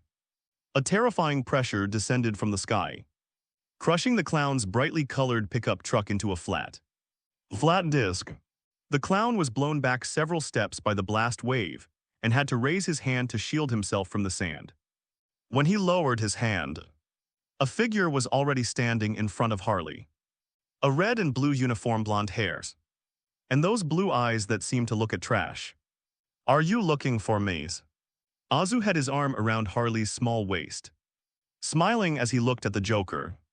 The clown looked at the truck that had been turned into scrap metal, then at Azu, and his expression instantly switched to exaggerated surprise. Wow, look who's here, the great hero, the savior. The clown casually tossed the gun. Asitter raised his hands and made a gesture of surrender. This wasn't in his plan. But he wasn't worried, always had new plans. Weren't you off saving the world? Why are you back so soon? I thought you'd be busy signing autographs for your fans. It's all saved, Azu shrugged. Those alien scum were too weak. Cleaning them up was faster than I expected. Besides, I'm a professional hero. Efficiency is key. Oh, the clown's smile froze for a second, then became even more exaggerated. Ha ha ha, funny. So funny, all right, looks like I'm under arrest. Is that it? I'm already starting to miss Arkham. Azu seemed to have heard something funny and turned to look at Harley. Honey, I thinks this is the Gotham City Police Department. Harley covered her mouth and laughed. He's never been the sharpest tool in the book, you know that. Azu turned his head, looked at the clown, and his expression became serious. Listen, Mr. Clown. Although I have just established the Earth-Human Federation, unfortunately due to the short notice, our civil service system has not yet been established. Currently, I am the only federal civil servant. Azu pointed to himself. Therefore, I had to take on multiple roles. I'm a police officer. I'm in charge of arresting you. He's also a prosecutor, responsible for prosecuting you. Still the judge, responsible for trying you. Then he pointed to Harley, who looked excited behind him. And this beautiful and charming lady is our special guest jury. Now Azu snapped his fingers. The Supreme Court of the Human Federation. The Kent Farm Circuit Court is officially in session. What? The Joker's smile faded slightly. The plot was taking a turn for the worse than he had planned. He has experienced countless trials and faced numerous judges and psychologists throughout his life. But I've never seen anything like this before. It's even crazier than him. Your Excellency, please read the indictment. Azu switched roles to himself, then adopted a pained expression. The prosecutor begins his statement. Azu produced a speech draft that looked like it was written on thin air. Defendant Jack. He is charged with the following offenses. First, crimes against humanity that needs no explanation, right? Secondly, you are ugly, have terrible taste. Green hair with a purple suit, are you a moldy eggplant? You're suspected of damaging the image of the Union, causing irreparable visual pollution to the spiritual civilization of the New World. Harley couldn't help but burst out laughing. A moldy eggplant, so apt. Third, and most importantly, Azu's eyes narrowed, revealing a murderous intent. You made my little pumpkin sad. The above charges are supported by conclusive evidence, and the facts are clear. After speaking, Azu turned to look at Harley, his judge-like expression returning. Madam jury member, what is your opinion on the charges? Do you believe the defendant is guilty? Harley was already laughing so hard she was doubled over. And she was B asterisk asterisk asterisk G the baseball bat on the ground like a gavel. Guilty, guilty, all of you are guilty. Especially the one about clothing taste. It's practically a double crime against humanity. Very good, Azu nodded in satisfaction, looking at the clown as if he were proclaiming a final verdict. Given the jury's unanimous verdict, the defendant is found guilty. This court hereby renders the following judgment. The defendant, Jack, is sentenced to death. Execute immediately, executioner Harley Quinn. Yay, Harley cheered, throwing away her baseball bat, rushing over to hug Joe's neck, and planting a big kiss on his handsome face. I love this law, this is the fairest trial in the world. The way she looked at Azu was filled with infatuation. She used to chase after the Joker because his madness made her feel free. But that wasn't love at that moment. Harley truly felt that her soul had found its home. This is the man she wants, strong, humorous, and doting on her. Go ahead, darlings. Azu patted Harley's shapely bottom. This is your right and also your farewell ceremony. Harley gave a flirtatious wink, then bent down to pick up the baseball bat from the ground, weighed it in her hand, and glared at the Joker with hostility. The man who once controlled her tormented her, and made her love him to death yet hate him to the core. Now it seems he's just a pretentious mental patient. A sudden sense of relief welled up inside Harley. Thank you, Your Honor, she tiptoed, cupped Azu's face in her hands, and gave him a deep and passionate kiss. This is the best gift I've ever received, hint.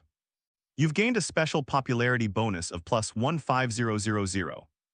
From Harley Quinn she turned around, gripping her baseball bat, and walked step by step toward the clown. His eyes were unusually calm. The clown watched this scene unfold. He looked at this pet who had once been so obedient to him, now trying to kill him. Watching that self-proclaimed righteous Homelander put on this absurd show. He was not afraid, instead grinned again, his laughter growing even more manic. His body was hunched over like a shrimp, laughing so hard he could hardly breathe. Fantastic. Absolutely fantastic, the clown raised his head, his eyes gleaming with a morbid fanaticism. Come on. Kill me, Homelander, you think you're judging me. Actually, you're zzzzz. A thin, precise red thermal beam shot out without warning. It didn't pierce the clown's head, but instead entered his open mouth. Woo-ah-woo-oh. The clown's spellcasting was interrupted, and his unfinished words turned into a shrill scream. A burnt smell filled the air. He covered his mouth and rolled on the ground in agony. Azu withdrew his gaze and fanned the air in front of him with a look of disgust. You know what, the Joker, he read many stories. Those so-called villains always die from talking too much. On their deathbeds they insisted on giving long speeches, explaining their plans and philosophies. That's so stupid really, Azu shook his head. But you're different, I think you're a rare talent. And I don't want you to make such a basic mistake. So I decided to lend you a hand, look at yourself now. Azu pointed to the charred tongue on the ground. How quiet. How successful, that's right, as a clown. You should use body language to make the audience laugh. Not just spout nonsense with that damn mouth. You're welcome, this is called career planning optimization, The clown couldn't produce a complete sound. He could only let out ambiguous howls, but he did not give up. Taking advantage of the moment, he rolled on the ground. He secretly reached his right hand towards his chest. There was a nitrous oxide canister containing compressed kryptonite powder. Just move your finger, zzzzz. Another flash of red light appeared. Abba. The clown's right hand was severed at the wrist. Want a toy? Azu shook his head, the red light in his eyes fading. I can see every single hair on your body. Why are you trying to pull these kinds of dirty tricks? The clown tried to say something, but he couldn't. This kind of pain, being able to hear but not express, unable to retaliate, is worse than being killed. I know what you're thinking. Azu looked into the clown's bloodshot eyes. You think this is just physical death. That your spirit will live on. That you will become a totem of chaos, right? Do you think that even if you die, the world will remember you? Batman will remember you. And you will become a nightmare that they can never forget. The clown stopped struggling and stared at Azu. Tusk, tusk, tusk, how naive. Azu laughed like a devil. Jack, do you know what's more terrifying than death? Azu approached the clown, but the sound he made was chilling, forgotten. No, you underestimate me, you know what, Jack? I'm a movie buff, I even own my own production company. I'm going to make a movie about you. It'll be called Joker, The Greasy Life. The clown's eyes lit up. A movie. How come I didn't think of that? I'll find a third-rate actor to play you. You'll be a middle-aged dope sabalding. Greasy man with severe constipation and prostatitis. A pervert who peeks at old ladies taking a bath at night. And a pathetic wretch who's mentally unstable, and all he does is say how delicious donuts are. You'll get caught stealing a silicone cup from the supermarket. Then be force-fed cream puffs by your Mexican cellmates in jail. And cry for your mom every night. I will have this movie played on a loop 24/7. And it will be shown for free. You'll become a complete jokia clown in the literal sense. 5 years and years. Until everyone believes this is the real you. From now on, when people mention the name clowns, they will not feel fear, they will not tremble. They'll just feel disgusted, repulsed, and utterly pathetic. Your fans will be ashamed of you. And your imitators will feel like idiots. There may be many more villains appearing in the future. They might call themselves Dwayne Johnson or Freddy Krueger. But absolutely, there will never be another Joker. Because you've become a complete and utter loser. Azu's words were like a sharp saw, gradually sawing through the clown's psychological defenses. Uggs, the clown broke down. If he could still speak, he would surely utter the most vicious curses. Even when facing Batman, he had never felt so powerless.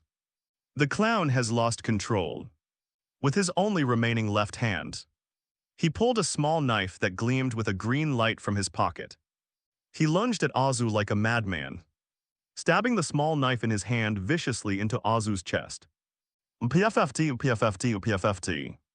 He stabbed her dozens of times, each time with all his might. But there was no blood, there were no screams. Even the blue bodysuit wasn't snagged at all.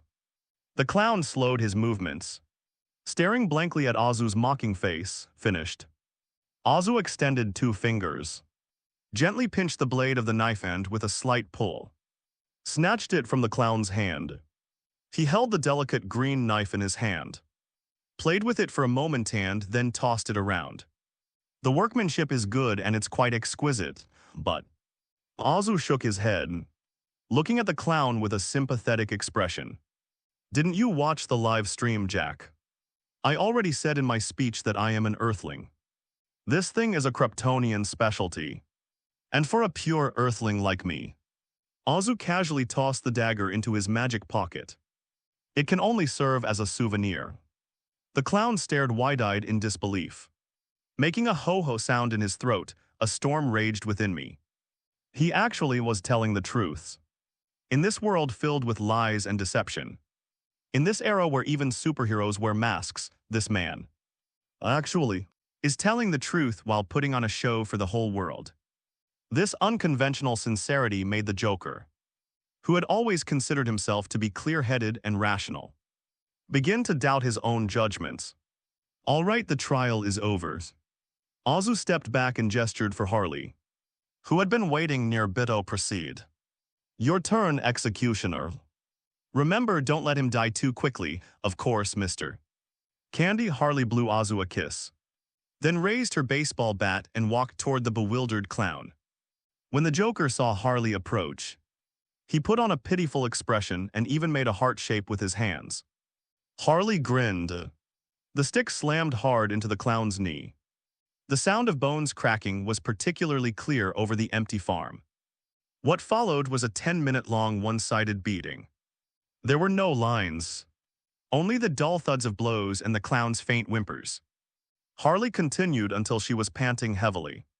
and the baseball bat in her hand bent from hitting it so hard. The purple, humanoid object on the ground was no longer recognizable. Huff and huff. Harley threw down her baseball bat and wiped the sweat from her face. She felt lighter than ever before. That nightmare is finally over. How are you feeling? Azu walked over and handed her a corner of the Stars and Stripes cape. Harley pulled up her cape and wiped her face and hands. It feels like finally taking a dump I've been holding in for 3 years. That's a really clever metaphor, Azu smiled. No longer looking at the puddle of mud on the ground. Grabbed Superman's corpse, and then put his other arm around Harley's waist. Come on, let me take you to take a bath. Boom. The two people and the corpse soared into the sky and disappeared into the night. The Kent farm was now a scene of utter devastation. A gust of wind blew by, stirring up a cloud of dust. The mud that should have been completely dead suddenly moved. One arm trembled as it supported itself on the ground. Even on the clown's face, which was smashed to pieces, the outline of a smile could still be barely discerned. He let out a lisp. The game isn't over yet, the clown stood up shakily. Struggled to raise his head and looked coldly at the sky.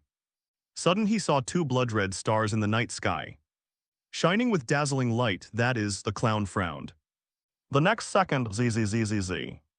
2 thick beams of heat descended from the sky, like swords of divine punishment, instantly covering the spot where the clown stood. Hiss. There were no screams, no last words, under extreme heat.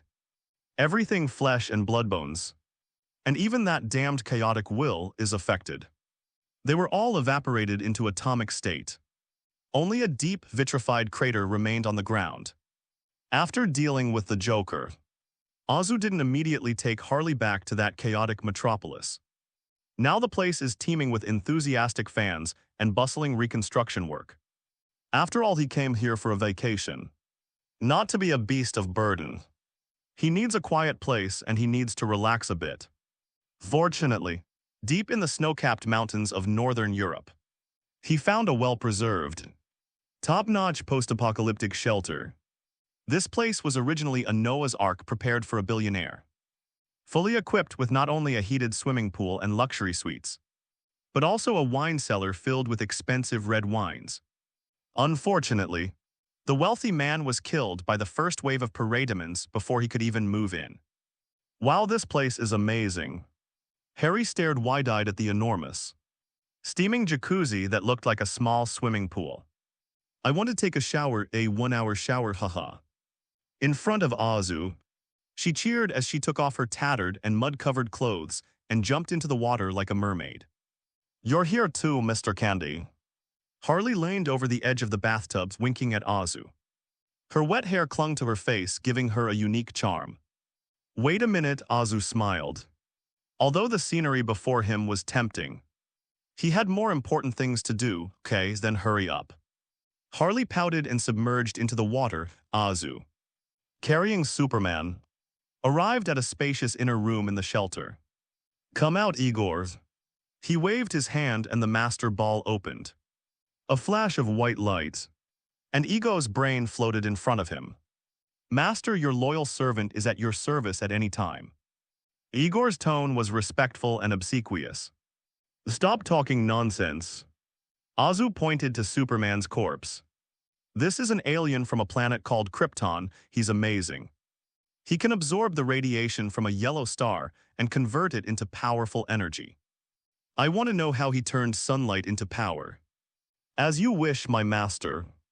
Ignatius's blue brain throbbed slightly, and countless thin, thread-like energy tendrils slowly probed into Superman's body lying on the ground. This is simply a work of art. A greedy exclamation emanated from Igor's mental fluctuations. Even without the spark of life, this body retains an astonishing level of vitality, master. I must confess, in my long life, I have rarely seen such a perfect biological vessel. Enough with the nonsense, Igor, Azu said impatiently. I don't want to hear your ramblings. What was the result? It will take some more time, this species. Its life structure is simply an evolutionary miracle. To fully analyze the mechanism, by which it converts stellar radiation into biological kinetic energy. It might take 2 or 3 hours, 2 or 3 hours. Azu's gaze shifted towards the bathroom, where he could hear the sound of rushing water and a woman's off-key humming. Okay, that's just enough for me to do a set of cardio. Azu turned and left, waving his hand without looking back. Don't keep me waiting too long. You know I don't have much patience. The bathroom was steaming hot. The former owner of this doomsday bunker was clearly a scumbag who knew how to enjoy life. The huge jacuzzi was edged with gold and thick. Fragrant bubbles floated on the surface of the water. Harley Quinn was piling a bunch of bubbles on her head, making a comical crown shape when she saw Azu walk in. Her eyes immediately lit up like 2 glowing light bulbs. Hey, Mr. Candy, Harley splashed a handful of water at Azu. You're finally here, I thought you were lost. Azu reached towards his collar and began to slowly unbutton his uniform. Do you like it here? I love it. Harley spun around in the water like a mad mermaid. There's hot water, a soft bed, and a whole cabinet full of champagne, and she stood up from the water, unabashedly displaying her toned and explosive figure. Water droplets sliding down her fair skin, what else? Azu asked knowingly, a mischievous smile playing on his lips. Harley stepped forward, wrapped her arms around Azu's neck, and pulled hard. And Azu also fell forward with the force of the fall. Splash, the two fell into the water together. Be careful, little pumpkins. Azu supported her waist with one hand, lifting her up until her eyes were level with his. My current state might break you, break me. Harley laughed wildly, cupping Azu's face in her hands. Then break me, please, take me apart. Let me see what you're capable of. In the time that followed, the shelter seemed to have weathered a small storm. They were soaking wet, their bodies spreading from the bathroom to the large bed in the bedroom, and then to the carpet in front of the French windows. Your mind, forget about saving the world. Save me first. Harley was like a wildfire that never went out of control. Her passion, her madness, and her unreserved devotion gave Azu a thrill he had never experienced before. Until 2 hours later, finally, after a long scream that seemed to leave her body, Harley collapsed completely into Azu's arms. Her eyes were unfocused. Her body was still twitching slightly uncontrollably, and a faint whimper was coming from her throat. Is it over? Harley rolled her eyes, her fingers weakly gripping Azu's arm, a trace of saliva still clinging to the corner of her mouth. I thought I was going to die in your arms. That's a good way to die, isn't it? Azu said, patting her cheek. Time to sleep, little pumpkin, one more time. Harley mumbled drowsily, but her body had completely given up. She closed her eyes, tilted her head and fell asleep on Azu's chest. It even started snoring softly. Azu looked at the woman sleeping like a log and shook his head. He quickly wiped Harley down, then tossed her onto a large, round bed and casually covered her with a blanket. Good night, you crazy woman, hint. You've gained a special popularity bonus of plus 50000. From Harley Quinn. Azu put on a silk bathrobe and returned to the laboratory. Ego remained hovering above Superman's corpse, the blue light more intense than before. All done, Igor? Azu asked, stepping forward. Any discoveries? Don't tell me you've only been admiring his abs for the past 2 hours. The situation is more complicated than I imagined, but it's also more surprising. Igor's voice sounded somewhat excited. He controlled several tentacles, projecting a complex 3-dimensional hologram into the air. It was an enlarged model of superhuman cells, resembling breathing golden stars. Look here. Igor's tentacles pointed. This is a biological cell matrix. It not only releases a powerful biofield, but it can also capture specific wavelengths of stellar radiation, especially the yellow spectrum. Once these photons enter his body, they will undergo a photon nuclear effect conversion.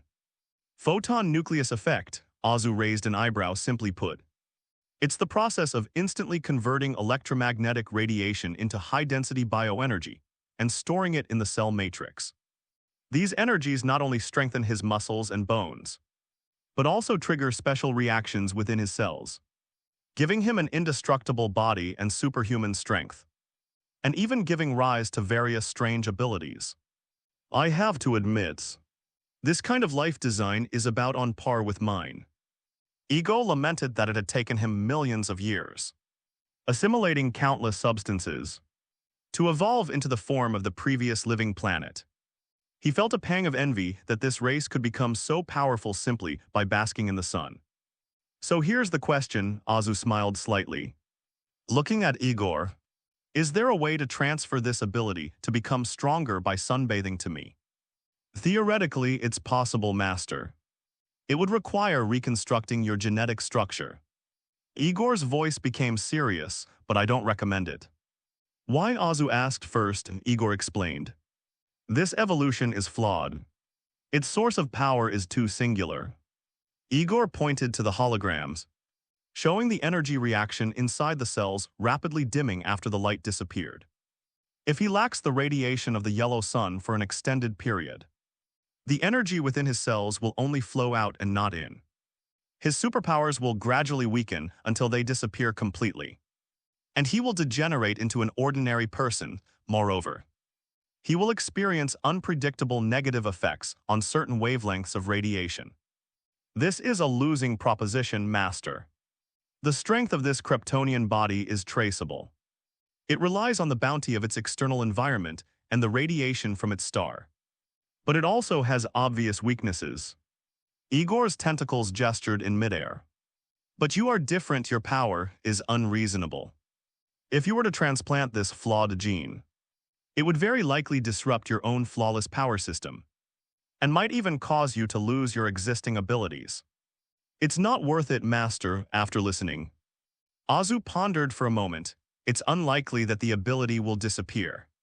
After all, this is a solid, reliable ability given by the system. Unlike the unpredictable superheroes in American comics who constantly lose their abilities or explode out of control. However, there's no need to create weaknesses for no reason. I'm not lacking in power, you have a point, Azu said. Then let's forget about the transplant. Any other discoveries? Ego's brain was once again brought close to Superman's corpse. Yes, Master. While analyzing his cerebral cortex and deep within his bone marrow, I discovered an extremely vast flow of information hidden within this body. Information flow, yes. It's some kind of database etched deep into the genetic code. I tried to read a few fragments, but the moment I touched them, the body's cellular structure immediately activated its self-destruct mechanism. If I forced my way through, it would disintegrate at the molecular level, turning into a pile of worthless ashes. After hearing this, Azu understood Code of Life. The artifact that recorded the genetic blueprint of Krypton's artificially cultivated genome was injected into Clark's cells at birth by Jor-El. It contained all of Krypton's technology history and genetic tree.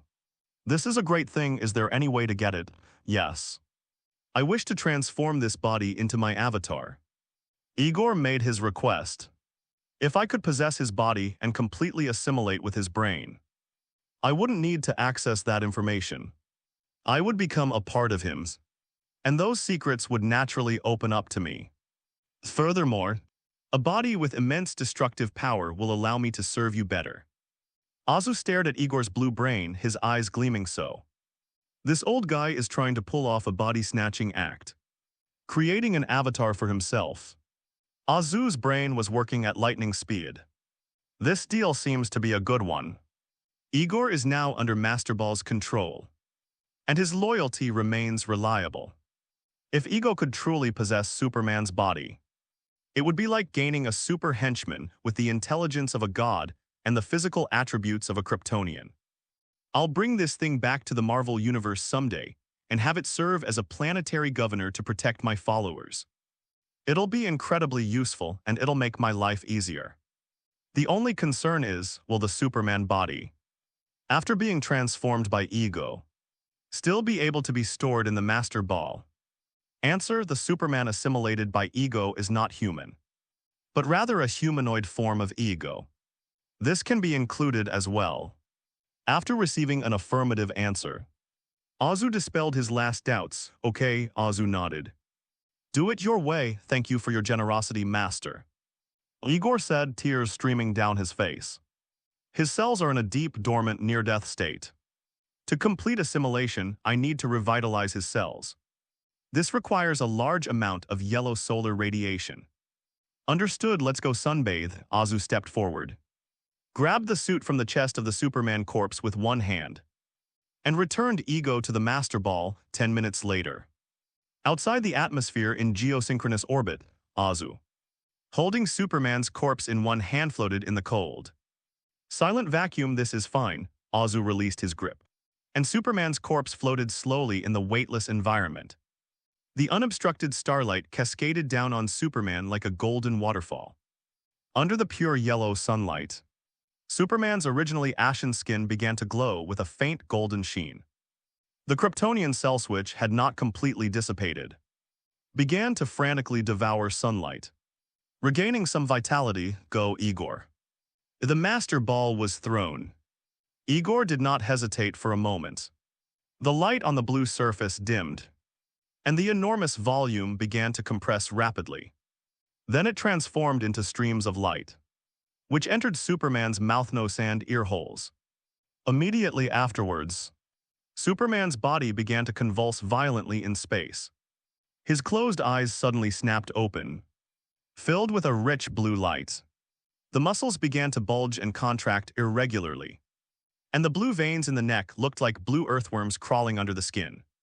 Superman's mouth was wide open.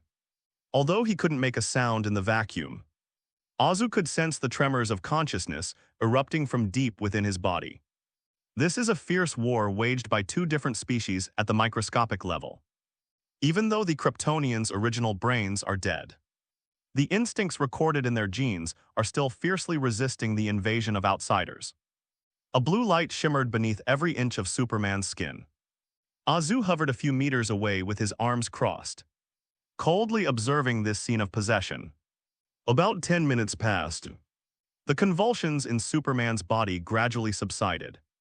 The bulging blood vessels returned to normal, and the tense muscles relaxed. The swirling blue light in his eyes gradually faded, returning to their original color. He slowly straightened up in the vacuum and stretched his slightly stiff body. The face that once belonged to Henry Cavill had lost its former compassion and its violent rage after its transformation. Only piety remained. He bowed his head to Azu, kneeling on one knee in the air. Assimilation complete, master. The voice was still Superman's deep voice, but the tone and phrasing were completely Ego style. Thus, Superman Ego was born. Hello, everyone. As we wrap up this video, I want to share a quick note. I have a Patreon account. If you'd like to support me and enjoy on-demand audiobooks, you can become a Patreon member. Alternatively, you can check out my Google Drive link, which has 500+ novel audiobooks available through my Ko-fi or Patreon shop. I appreciate your support.